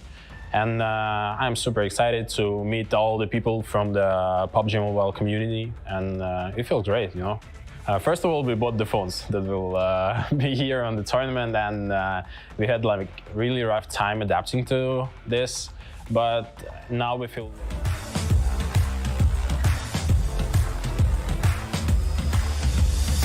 Well, thank you for that, Kitsune. I'm sorry I have to cut you short, but we have got Miramar on the cards, which is very exciting. The last game of the day, match number 12 here at the PMWI Allstars. My name is John Allen. With me for the last game of the day is Blank. We're ready to go back to the desert. There we are. Horrible playing path, by the way. Awful. Really disgusting. Hate it. So sorry disgusting that you had to wait for this playing path. It is not good at all. I don't think any of the players will have fun, but at least it's going to be an exciting match at the end of the day. That is all we can say about that one, because it is from the south side of Los Leones, heading up towards Tierra Bronca. Now, if you know your geology, which you should do, and if you don't, it's on the screen. So there you go. Did you say geology or geography? I said geography, 100%. Okay, I'll believe you. Yeah.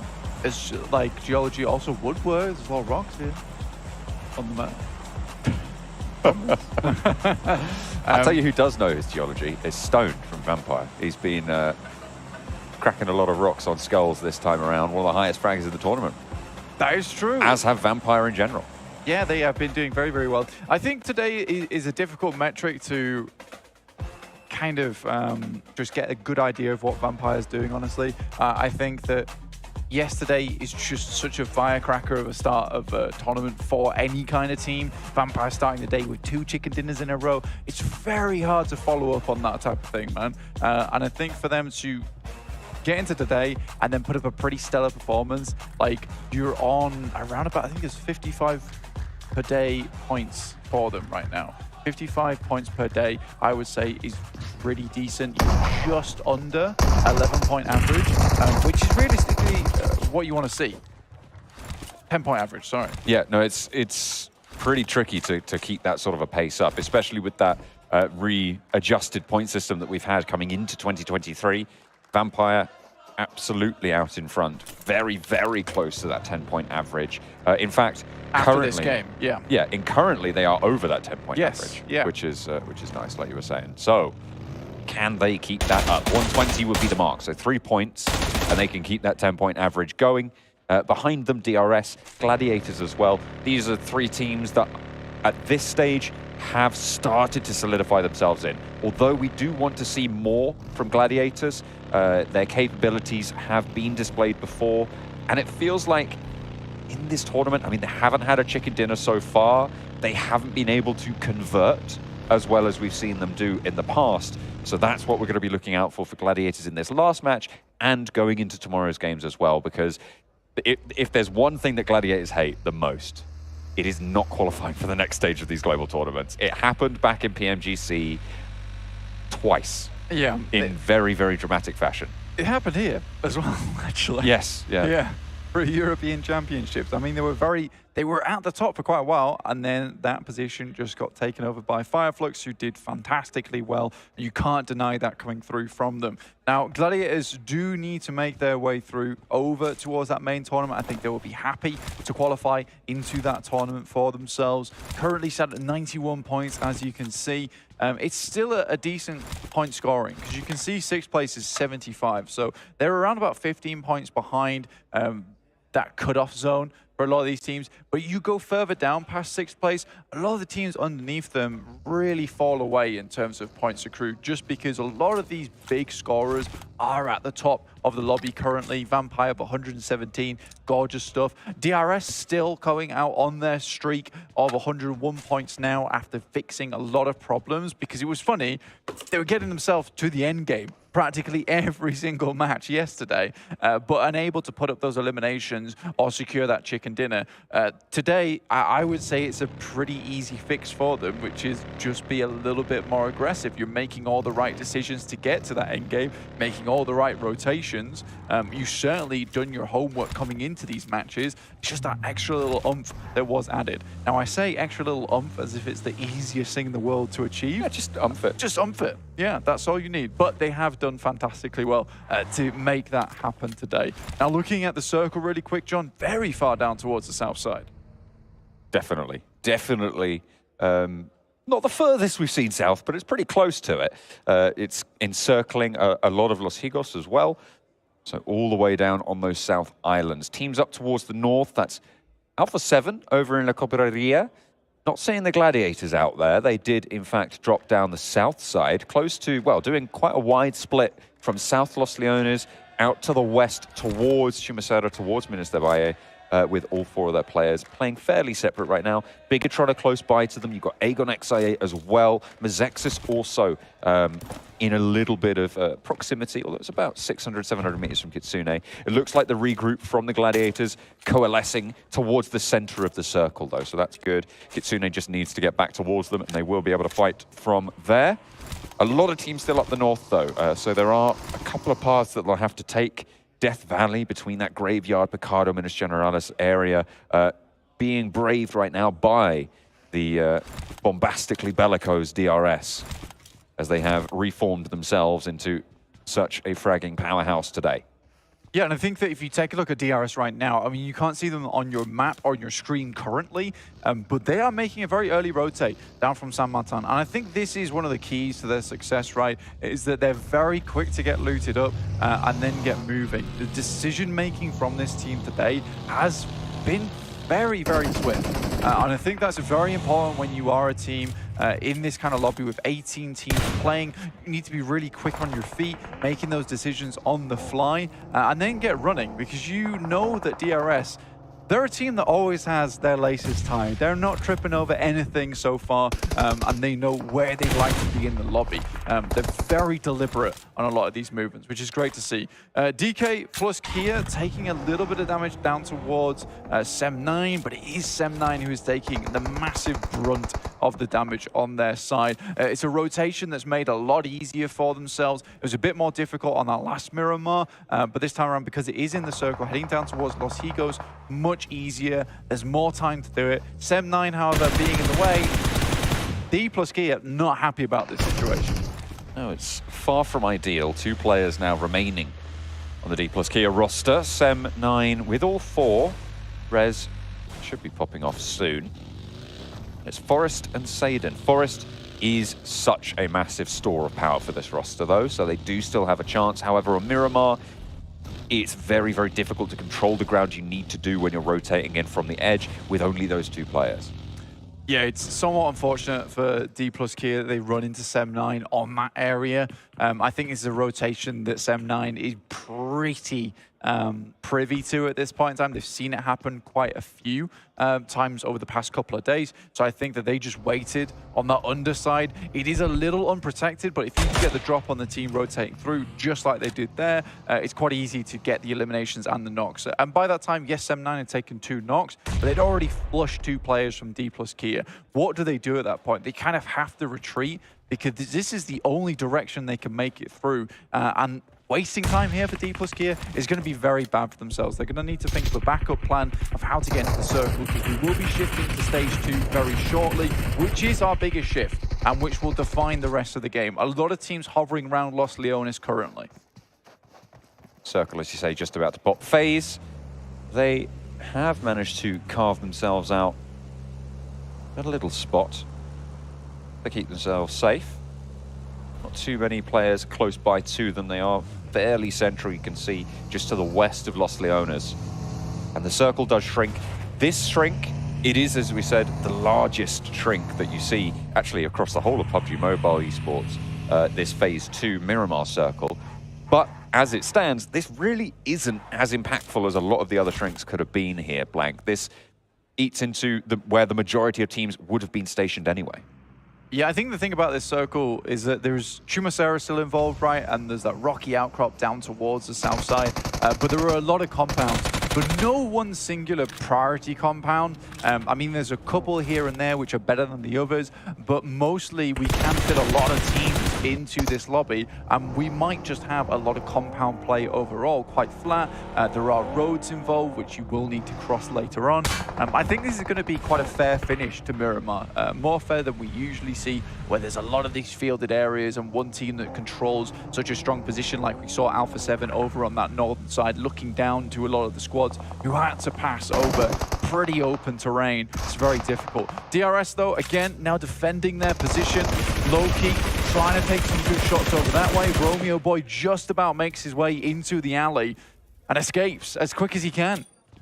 Evading the sightlines of Delta, not the easiest task, but managed nonetheless.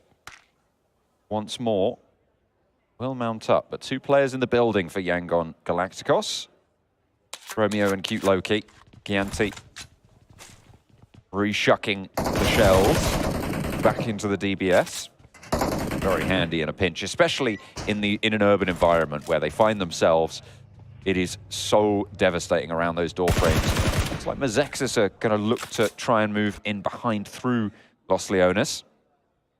Hop on over to Gladiators, staying pretty much where they decided to go after that initial drop, Blank. They have not moved up north of the road that sits in front of them. They'll play a little bit slower on the southeast side. Sem9 still down towards the south, as you said.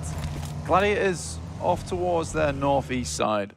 Vampire also making their way through from Los Leones on the outer edges on that slope that moves down over towards Chumacera.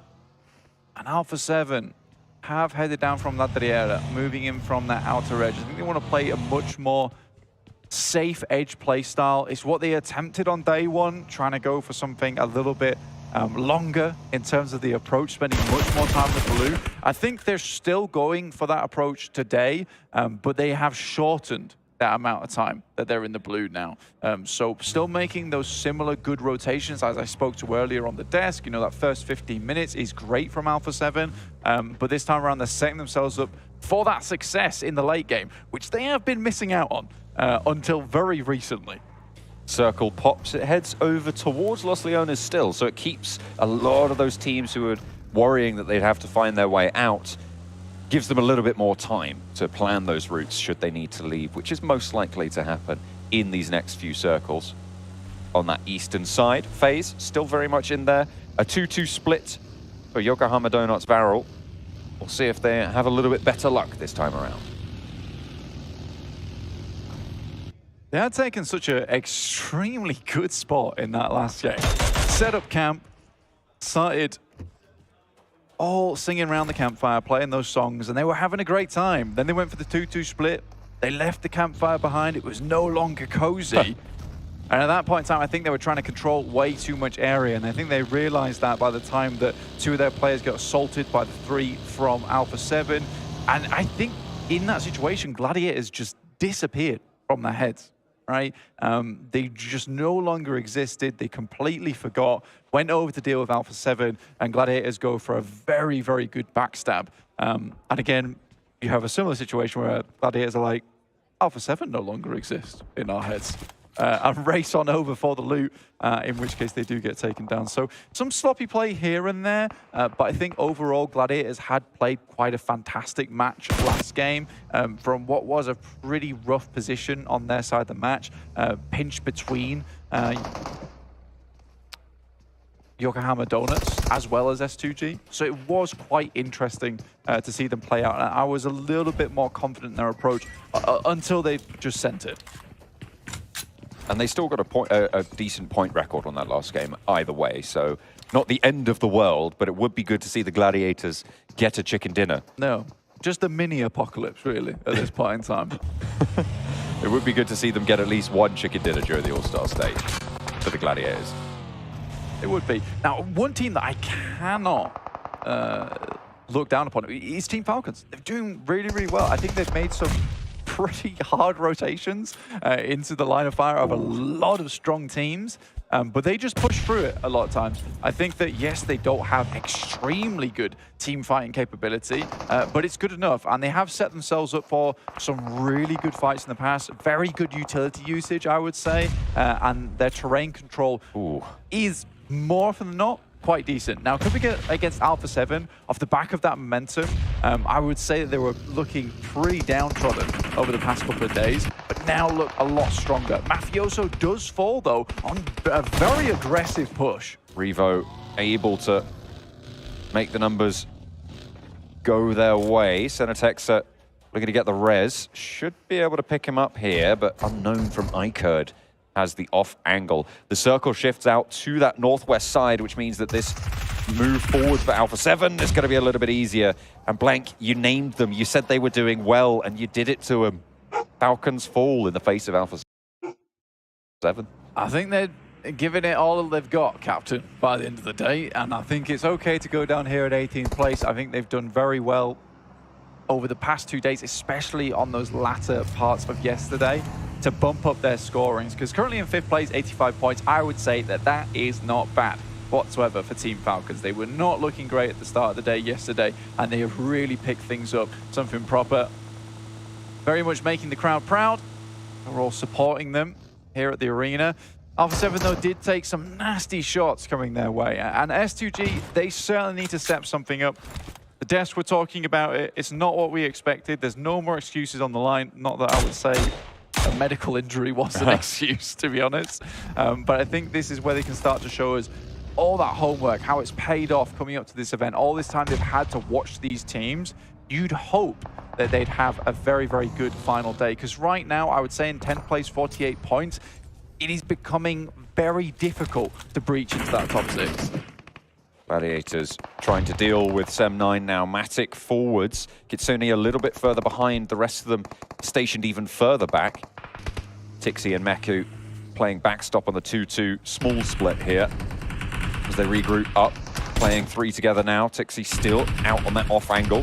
Depp, if he puts the nade right, it could be disaster for Gladiators. That looks pretty on target, a little bit to the right maybe, but the damage could go through. We're waiting for it to pop, and a lot of damage sent over to the Gladiators' health bars. You can see that on the tower on the right-hand side of your screen. But they have regrouped and they have survived. They'll need to move further north, but they are under the watchful eyes of FaZe Clan. FaZe are constantly in the wings of a lot of these fights, and we've seen before that they're not afraid to send out in towards the outside edge of the zone to take these fights. They are just sitting pretty up on top this side. I think that maybe Gladiators can feel a little bit safer knowing that there is a loot crate up there, potentially teams. Meku steps out, will get knocked. This is not looking good whatsoever. 2 players down. And FaZe are going to pick up all the points as Tixie tries to steal some of them away. 2 eliminations found, but Tixie didn't manage to get any of those done. Kitsune and Tixie, 2 players now alive for Gladiators, and they still need to make the break for it. Kitsune leaves his teammate in the dust and straight into the sightlines of Bigatron as well. Not safe by any stretch, but could just about make it to cover. FaZe Clan, in the meantime, going to have to regroup back up north towards Mormon and figure out their path forwards. Center of the circle now as we hop on over to the rest of the lobby. You've got Infinity IQ, and once again, Yokohama Donuts Varel playing that wide 2-2 split. They've maintained that pressure. Vampire Esports taking their fight against Yangon Galacticos. Schwepp's already finding a little bit of damage here. This is the engagement between I8 earlier on. A really good run up. Kenny, sir, has been very, very good today.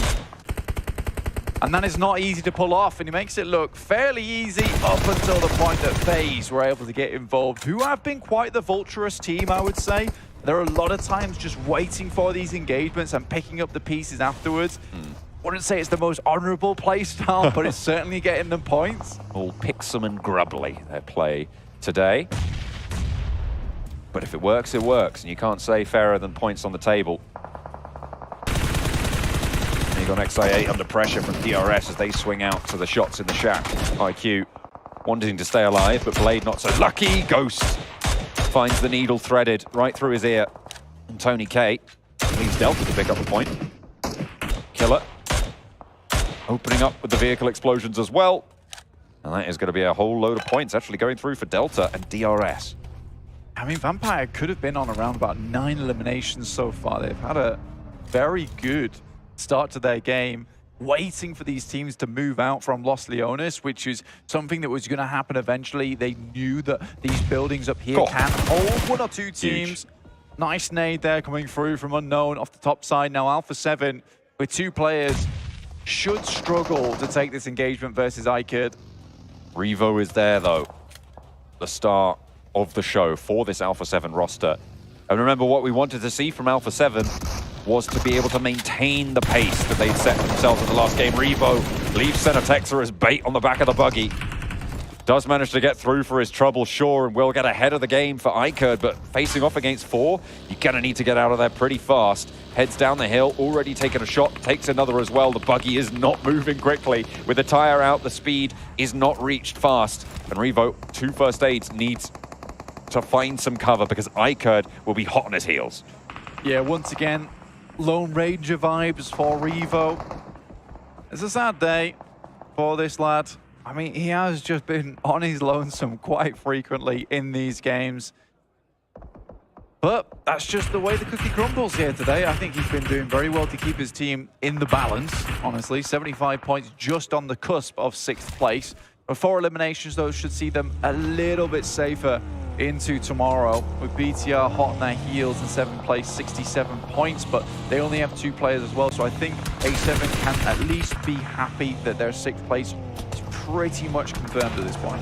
DRS are looking to break out of Los Leones. Going across these hills is treacherous though, and they find out about it when Schwepp opens up onto Delta. A trade back from Mormon of FaZe Clan onto Tony K though, so a 3-way trade. Delta down for DRS. Vampire with a knock sent their way, but not a full flush just yet. However, they will need to descend from up on high, and likely DRS are right in their way.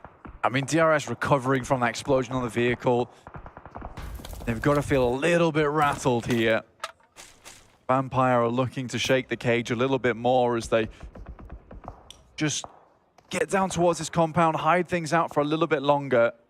For Vampire, yes, 6 eliminations so far. I think that might be up to 7 now after that vehicle elimination. And again, there were 22 eliminations at the start of this game compared to their 44 yesterday. Already, they've bumped that up to 29. So we're looking more and more respectable, honestly. And again, it started all at the beginning of yesterday. Doesn't mean we can't bump up those points at the end of the day as well. So Vampire looking to really even the score by the end of the day. I mean, you say even. Match up to their previous performance, I think, is probably fair to say, because right now 7 points. They have now exceeded that 10-point average that we were talking about before already. What's the difference between even and match? Can I get back to you on that? Yes. Okay. Fantastic. As long as you know. I'll have to give that a long hard think. I didn't mean it. He doesn't look happy in the corner there. What were you saying? Carry on. I can't remember now. Okay, I apologize. Anyway, Vampire Esports have managed to find their way to the road on that top side. This is actually quite interesting that we keep this roadside in, because the little ridge, as you can see here, is pretty important to a lot of these teams, including S2G. D+ Kia will be taken out by some nades coming through from R8. There was one sent backwards, and now iCurd look down towards S2G, who found themselves in pretty much a pit, and they're going to have to find their way to dig out of this one, because iCurd is not going to let up anytime soon. Now going to suppress the ridgeline, sure, but S2G, with the players playing close, they have nade advantage, close range. The enemy players from iCurd will find it a lot harder to place these nades correctly down the hill close because of the way the slope falls. So the backup position there is good, and the trades are working out for S2G. Although it does go both ways here as Kelsey falls down. Razy up to that ridgeline as well. Maybe looking to send out wide. Aaron behind the pickup truck there, and unknown on the off angle. Silas caught on the back lines, has to hit the deck and stay out of the fight for the time being. Aaron spotted against 2 from S2G. Will not be able to stand up to the test. Unknown not able to trade it off. Kelsey is still down, but it's not going to matter. And a masterfully handled fight for S2G keeps them in the running. It is incredible to see that kind of stuff come through from S2G, because you just get these glimpses of the PMGC champion sometimes, and you just wonder what has gone wrong. In the meantime, Carry Boy trying to make things right as Yokohama attempt to assault his position on this side of the map. Ragnarok has to step off to that backside. There is one not gone through. Carry Boy really hanging on to this nade for dear life. Ragnarok as well, cooking one up. Carry close and in danger for the Yokohama Donuts Barrel squad. This is the team that has held quietly on both Miramars so far today and really not been able to convert on the previous one. So let's take a look at how they're going to do here, because they're only facing off against 2 from R8. And Missile down again here. Ozzy-san trying to hide on the inside. Kazimaru, a sneaky little off angle and might prove pivotal in the fights to come. A nade towards the back, but it's not going to find any value. Naoto on the top floor as well. Ragnarok repositions, breaches the corner now. Kazimaru doesn't spot it. Into the fire, thinks better of it. Sends out wide. Bolting through the window, sees the player now. Kazimaru needs to get this knock if he wants to keep his team in it, but goes down instead. Finally, there's a trade, and they are not going to let this one slip away. They are desperate to cling on. And now just carry on the inside. In reality, कितना chaos होगा भाई? Their perspectives. Ragnarok got the jump scare of his life. वो रखा है, अंधी firings हो रही है, फ्री फायर्स हो रहे हैं, भाई 3-4 प्लेयर एक कुछ मीटर की दूरी पे फुट्स भाई, ऊपर से लैन खेल रहे हो, ओहो Definitely regret that one. In the meantime, Carry Boy keeps pulling the pin on that grenade like a stress ball. Oh, Race starting to move through on the west side. Race भाई नाराज हो गए भाई. ले अब तो करना पड़ेगा इसको, ये 10th पे चल रही भाई दे. Not going to be answered with a knock there. They're looking for the flushes, and S2G pick up more now. 5 eliminations so far on the game, but FaZe Clan still have threats in the hills. Mela with the Groza, with the DBS. This is a difficult player to get rid of, but with the number of barrels pointed your way, it's going to be all the harder. Finally, they're able to dispatch it. Hamzy G, the only casualty, and there's cover for the res.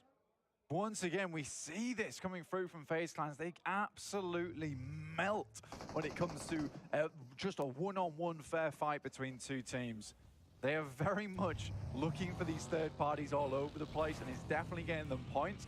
And if that's the way they want to make that money, absolutely fine. I would love to see them to really try and take some more of these opportunistic plays in these fights.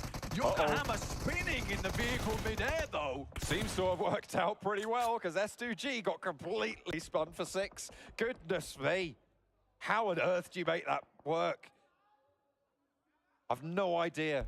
I've no idea how that happened. But either way, S2G get flipped on. And that is absolutely insane. Who does that? I am astonished by what I've just seen. Who does that? I mean, they were pulling some serious Gs in that moment. That's absolutely fine. They were pulling S2Gs. They were pulling S2Gs, maybe even S5Gs in that situation. Wow, wow, wow. An incredible play coming through from the Donuts. I think they knew they needed to take that space. They heard the engagement between them and FaZe Clan, immediately jumped on it. Maybe not the jump that they were hoping for, but it certainly worked as the DBS pointed out the window, goes full 360. Nothing personal, kid. Teleports behind you. Yeah, 100%. I mean, who expects a backflipping vehicle to just go over the top? But anyway, we're going to tune back into these 3 full 4 rosters as DRS does finally get dispatched here. Infinity IQ, 4 eliminations so far in the game. Vampire Esports riding strong with 9 on the southeast side, as well as Yokohama Donuts Varel, who are playing pretty spectacularly after that last engagement. 6 on the game. It's good stuff. I think Max on the desk really wanted to see Yokohama actually pick themselves up a chicken dinner. They've been securing themselves some good positions here on Miramar quite a few times, but Tony K stands up, will completely confirm that elimination over towards Missile. Now, 10 eliminations, there is a potential of another 7 on this match, I believe. If I'm not incorrect, which I'm not.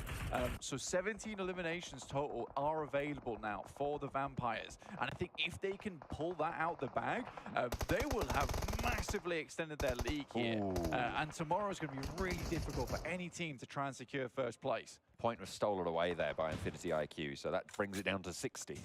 But still, I love that they instantly look at Infinity. You've done us wrong. Give me those points back right now. I'm coming to get them. Ravenclaw actually backed off the ridgeline, though. Vampire, for now, seem to have a controlling position, but if Yokohama Donuts Barrel can move through the ground here, they might be able to stay alive with 2, but Ravenclaw has the angle. Ozisan goes down. Can the point be claimed this time, though? Or will Infinity IQ pinch it away? No. The flush comes through, and Schweppes picks up another as well. The nice little headshot from the M4. 4 players on Infinity IQ and 4 players on Vampire Esports. Once again, Ravenclaw on the off angle. Ooh, looking big to nade. pick up them eliminations, but yeah, that's a lovely nade over the top. Better than any arc in One Piece. That is crazy. Oh, and a second one as well. Bensu takes the knee. And a third to bring it home. Schwepp puts the cat amongst the pigeons, and the nade leaves Ferrari dizzy as Vampire look to bleed them dry. The points go their way, and the last one to seal the deal. Why not for a 4th? And Vampire Esports bring it back. The 12th match is massive. The top of the tables is theirs for now. Goodness me, Vampire Esports, sick of the desk. Talking about how they're not as good as yesterday, but look at today. Unbelievable stuff. Jason's put up his hands. He's retreated, he's surrendered to the absolute dominance from these lads.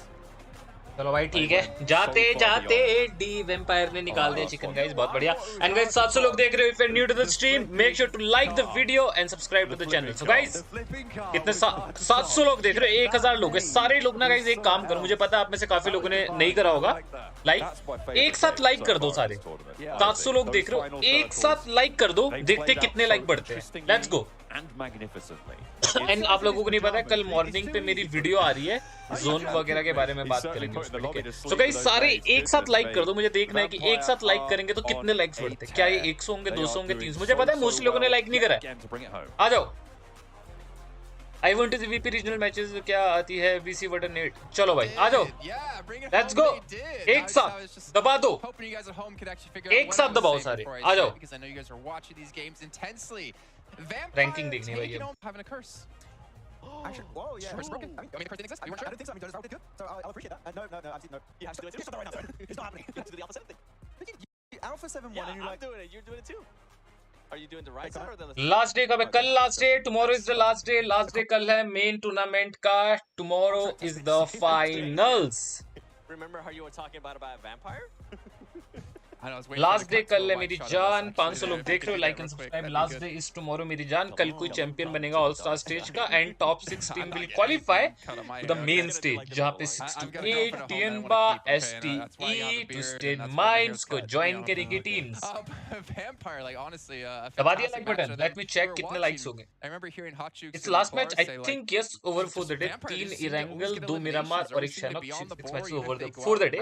एक बार overall standing का wait कर लेते हैं. They're still getting a ton of limbs and they're still showing like overall standing का wait top team. करेंगे. We're just maybe not trying as कितना hard होगा? as maybe we were on day one. Okay 60-80 हुआ. मतलब ज्यादा नहीं. 50-70 लोगों ने लाइक करा है. कोई दिक्कत नहीं. यार हैशटैग तो अगेन देखो. सृजल भाई कल का दिन इंपॉर्टेंट है. वैम्पायर का आपको पता है लास्ट डे का सीन बड़ा ही तगड़ा होता है. मजा आ जाएगा. चलो देखते हैं. अभी ओवरऑल स्टैंडिंग का वेट कर रहा हूँ मैं. गाइस आप ही बता दो ओवरऑल स्टैंडिंग पे फर्स्ट पे तो वैम्पायर ही होगी. सेकंड पे कौन है? They were saying that we can't frag out. Release them. And Sertani's like, I wish I'd leave my 2 Rolexes back at home where I'd be like this. You see this? Where do you think these came from, son? Take a look at some of the highlights here from this match. And yeah, I mean, we do see Japan as well start to rise up here with Donuts. Start talking about Rolex. Kind of wondering when are they going to show up. And not a bad time to do so. Obviously, the final match of the day.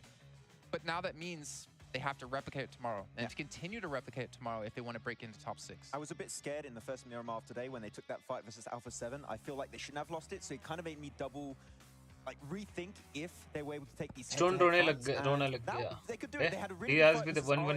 How is we saw in the compound across the road up north of those later circle changes. So right, they can still fight, which is great. But when you have Vampire to start initiating the split, guys, एक appreciation बनता है Sang भाई को भी from DRS. Like if anyone is watching from anywhere, like if you are like appreciating DRS, like Delta भाई, Gante भाई, Root भाई and Killer Whitey भाई include Sang भाई too. I guess Sang भाई ने भी काफी ज़्यादा मदद करा है. Like team inputs वगैरह में Sang भाई का भी काफी important role है. तो Sang भाई के लिए एक बार OP in the chat कर देना. To get an idea again of the points that the teams did get because it sets them up perfectly going into tomorrow, which is 6 matches. आज last match है. Yes मेरी जान हो गया है last match. अब overall standing में आ जाएगी थोड़ी देर के अंदर. I'm happy for Tony के. Yes how Donuts Faro is Infinity IQ, man. They have had, I'd say, a rough Infinity IQ चलो जी बढ़िया जी. Infinity को देख के अच्छा लगा. बट मारने के बेसिस पे ही मारने के बेसिस पे ही टीम चल रही है. बट ठीक है GG. 9 पॉइंट DRS का एक डिसेंट मैच है. मेरे अकॉर्डिंगली न्यू मेटा के अकॉर्डिंग अगर आप 8 7 8 9 पॉइंट लेके जा रहे हो that is the decent point अगर एक मैच से. भाई ये क्या है 18वें रैंक पे रोने वाला इमोट लगा रखा है. I'm in reach of 7. Okay. I don't want to get in. Hello. I'm like a little chihuahua. एक मिनट रुको. Like what? Okay. What? You just call yourself small. I am. मुझे message आया. To be fair, you do talk a lot, you do bark sometimes, like a yappy dog. Makes sense. I'm down. I'm not speed. रुको सुनो एक काम करो मैं 5 minute में call करूं तुम. Okay, well again, 6 matches left to go here for these teams going into tomorrow. Now the question comes yet again. Live some teams improve from yesterday to today. Will we continue to see teams or other teams maybe even improve going into the final day? But also I could ask this, like if you're one of the teams down towards the very bottom of the leaderboards, you're fighting for prize money, right? Yeah. Realistically, you're not going to hop in a top 6, but this makes you a little bit unhinged. It makes you a little bit more deadly for those teams around that bubble who are trying to break in a top 6. Yeah, the thing is a lot of the teams at the bottom, even though they had maybe a bad day 1, day 2, are still in reach of the top 6, but they need to have a really good day. So they're just going to send everything they have to. I feel like we've done this on PMPL so many times. Like, yeah, they still have a chance. I mean, I'm just waiting for the overall standing, guys. एक बार overall standing आ जाए, मौज आ जाएगा.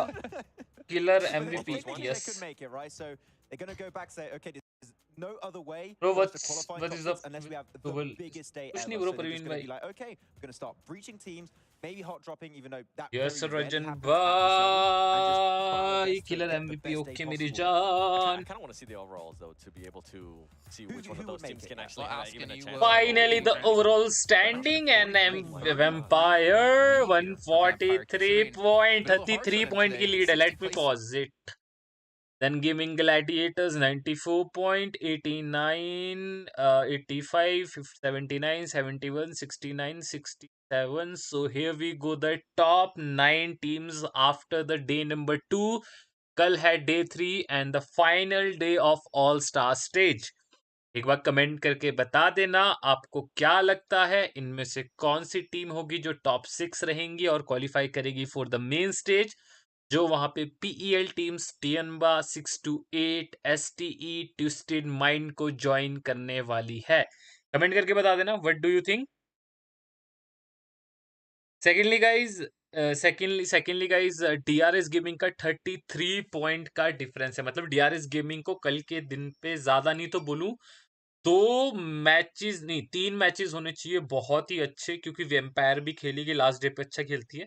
तो 3 matches will be 10+ point के साथ, जिसके बाद वो लीड खत्म होगी एंड बाकी के मैचेस में कंसिस्टेंट. मतलब कल डीआरएस गेमिंग को 3 से 4 मैचेस चाहिए अच्छे if they want to win. Like समझ रहे हो ऐसा क्या लग रहा है कल क्या होगा, एक बार कमेंट करके बताना. बाकी गेमिंग ग्लैडिएटर्स है, same goes to gaming gladiators. DRS कर सकती है, गेमिंग ग्लैडिएटर कर सकती है, डी+ कर सकती है, टीम फैल्कन कर सकती है.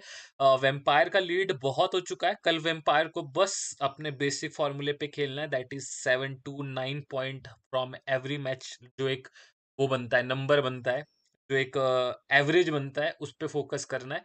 तो Vampire will be the like Vampire एक ऐसी टीम हो सकती है जो back to back I guess 3rd PMWI जीतने वाली है, क्योंकि लास्ट ईयर भी main tournament and I guess the all star जो PMWI ऑल स्टार इवेंट इन्होंने जीता था. अगेन ऑल स्टार इवेंट जीतती है तो Vampire I guess you can say the richest org बनने वाली है. इतना पैसा भाई, इतना पैसा. ओ भाई वेम्पायर ने आई गेस मिलियन में ऑलमोस्ट टच कर लिया होगा due to the global events. बाकी आ जाओ लास्ट चार्ट पे चलते हैं. तो लास्ट चार्ज पे S2G है 59 पॉइंट के साथ and I am expecting S2G last day पे शायद मोमेंटम और कमबैक पे आए. पकड़ लिया तो छोड़ेगी नहीं. आई डोंट नो क्या इश्यूज आ रहे, क्योंकि मैं भी मैचेस कंप्लीटली नहीं देख पाया हूँ. मैं एक बार मैचेस देखूंगा, मैप स्ट्रीम्स देखूंगा, मैंने एक कंप्लीट वीडियो बनाऊंगा, क्योंकि मैं कुछ और मैचेस भी साथ में देखता था.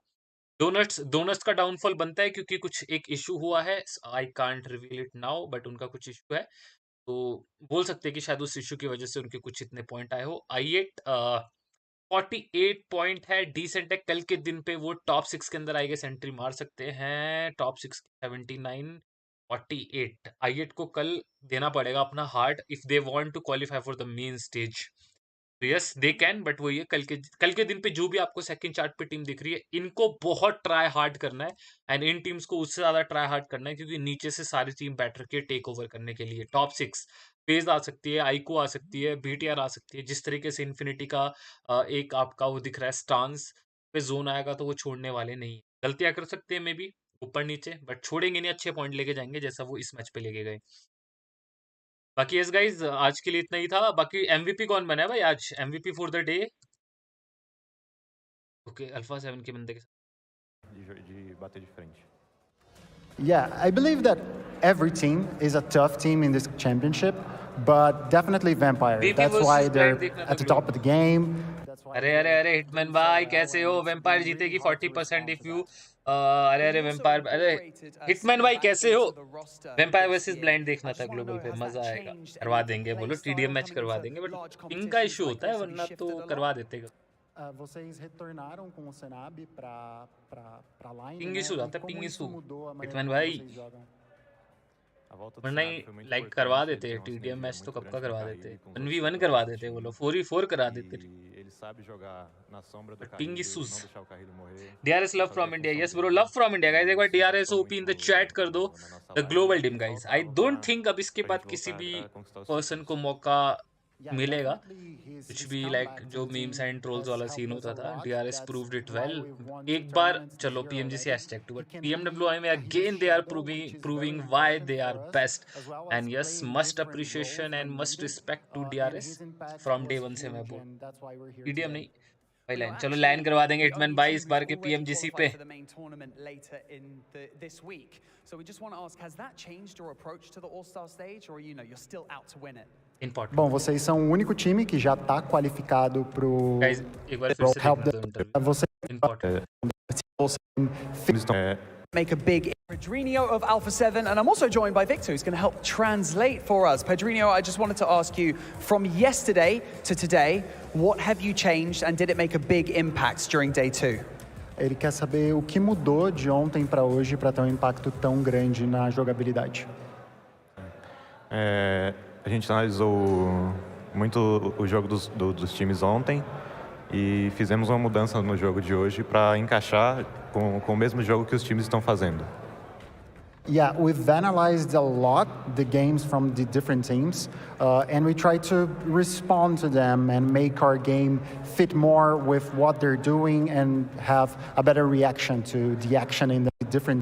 E fizemos uma mudança no jogo de hoje para encaixar com o mesmo jogo que os times estão fazendo. Yeah, we've analyzed a lot the games from the different teams, and we try to respond to them and make our game fit more with what they're doing and have a better reaction to the action in the map. DRS इस चीज को काफी अच्छे से करती है. मैंने कल आपको डे 1 पे भी ये चीज बोली. DRS लाइक डे 1 पे जो खेल रही है, डे 2 उनका अच्छा जाएगा. डे 3 ऊपर नीचे होता है. देखते हैं कल क्या सीन हो. I guess we have a bit of a. ये जो बंदे ने बात बोली अल्फा 7 से पूछी थी कि क्या आपने चेंजेस कर, सेम बोला. हम लाइक टीम को देख के लाइक उसके हिसाब से DRS बहुत अच्छे से. Curious question from a bunch of the casters also in the English talent section of this studio. They just want to know, which team has caused or given you the most trouble over the past 2 days of competition? Who have been like the toughest? É uma pergunta. Estão dando trabalho, mas. Yeah, I believe that every team is a tough team in this championship, but definitely Vampire. That's why they're at the top of the game. That's why they're doing so well, and it's been really hard to respond to that. Well, you also incorporated Senna back into the roster this year. I just want to know, has that changed any of the play style coming into large competitions like this? Have you shifted a lot? Vocês retornaram com o Senab para a line, né? E como isso mudou a maneira como vocês jogam? A volta do Senab foi muito importante. Ele tem uma sinergia muito grande com o Carrilho e com os outros companheiros do time. E ele sabe jogar na sombra do Carrilho, não deixar o Carrilho morrer e fazer a função dele. E isso impactou muito na nossa line e é o que faltava para a gente voltar a conquistar os títulos. Carrilho's shadow, which is very important for us, as well as playing different roles when needed, and his impact was huge, and that's why we're here today. Well, you're actually the only team who's already qualified for the main tournament later in this week. So we just want to ask, has that changed your approach to the All-Star Stage, or you're still out to win it? Bom, vocês são o único time. Good question, good question. Yeah, this phase is. Question पूछा है जिनको like ऐसा question पूछा है कि like alpha 7 already main stage के लिए qualify हो चुकी है, तो क्या अल्फा 7 का जो अप्रोच है वो डिफरेंट है अभी ऑल स्टार स्टेज पे खेलने? Focused on studying. We're trying to understand what the top teams are doing so we can better answer what they present to us in the next phase. So we're taking it seriously. We want to win, but this is more of a place in which we're understanding their game to better prepare. Gathering intel. बहुत बढ़िया reply. तो like यहाँ पे reply ये था, मतलब कि question था मेन स्टेज पे ऑलरेडी क्वालिफाई होता कि अपना गेम नहीं दिखा रहे, तो उसने बोला ऐसा नहीं, हम सीरियस ही खेल रहे हैं. बट लाइक समझना चीज को, माइंडसेट भी यहाँ से आपको पता लगेगा कि हम सीरियस ही खेल रहे हैं, बट उसके साथ साथ हम अनदर टीम के गेम प्ले को भी रीड कर रहे हैं कि जब हम मेन स्टेज पे जाएंगे तो एक बेटर स्ट्रेटेजी के साथ, एक सॉल्यूशन के साथ उनको फाइट बैक करेंगे. तो एक +1 है अल्फा 7 के पास. लाइक उनको समझ रहे, अगर वो नीचे भी आ रहे हैं तो कोई दिक्कत नहीं होगा इनको. और ऑलरेडी भाई पैसा चाहिए, तो पैसा तो मिल ही रहा है, पैसे के लिए तो बैटल करते ही है. That's the point. Oh, I love to hear it. Well, thank you so much for joining me here. To everyone who's played a part in building this incredible. Because everyone's playing again. Happening that already. Hello guys, thank you so much for coming to the stream. आज के लिए and करते हैं. I think अब कुछ नहीं आने वाला. You already locked in your choice, so much, of guys, course. You didn't give any context to what play it was, so let's see if he's going to get lucky here. What is our Colonel's choice here of the day of day 2 of PMWI? Let's throw it up on the screen. Let's see. Yes. Yeah. I mean, there was nothing that was able to top this too, especially with the ticker marking him right, like you were saying. He was pressured. He had to be able to perform and then being able to throw that molly as well. Yeah, that's why you keep mollies on Sanhok. I mean, you just zone an entire building with one single molly. It's going to make it so much easier. You're forced to push out, and didn't even push out at the end because the damage was too high. See, I don't even think necessarily that was, I mean, that I think for me was the play of the game, but it wasn't the play that was the important thing for me. It was seeing Carrillo back to like old school Carrillo, right? Seeing what we knew he could do. And if you give him that chance, he can take it and he can make an amazing play happen. Nobody there to help you. You're just solo against a full team. You just need to take it.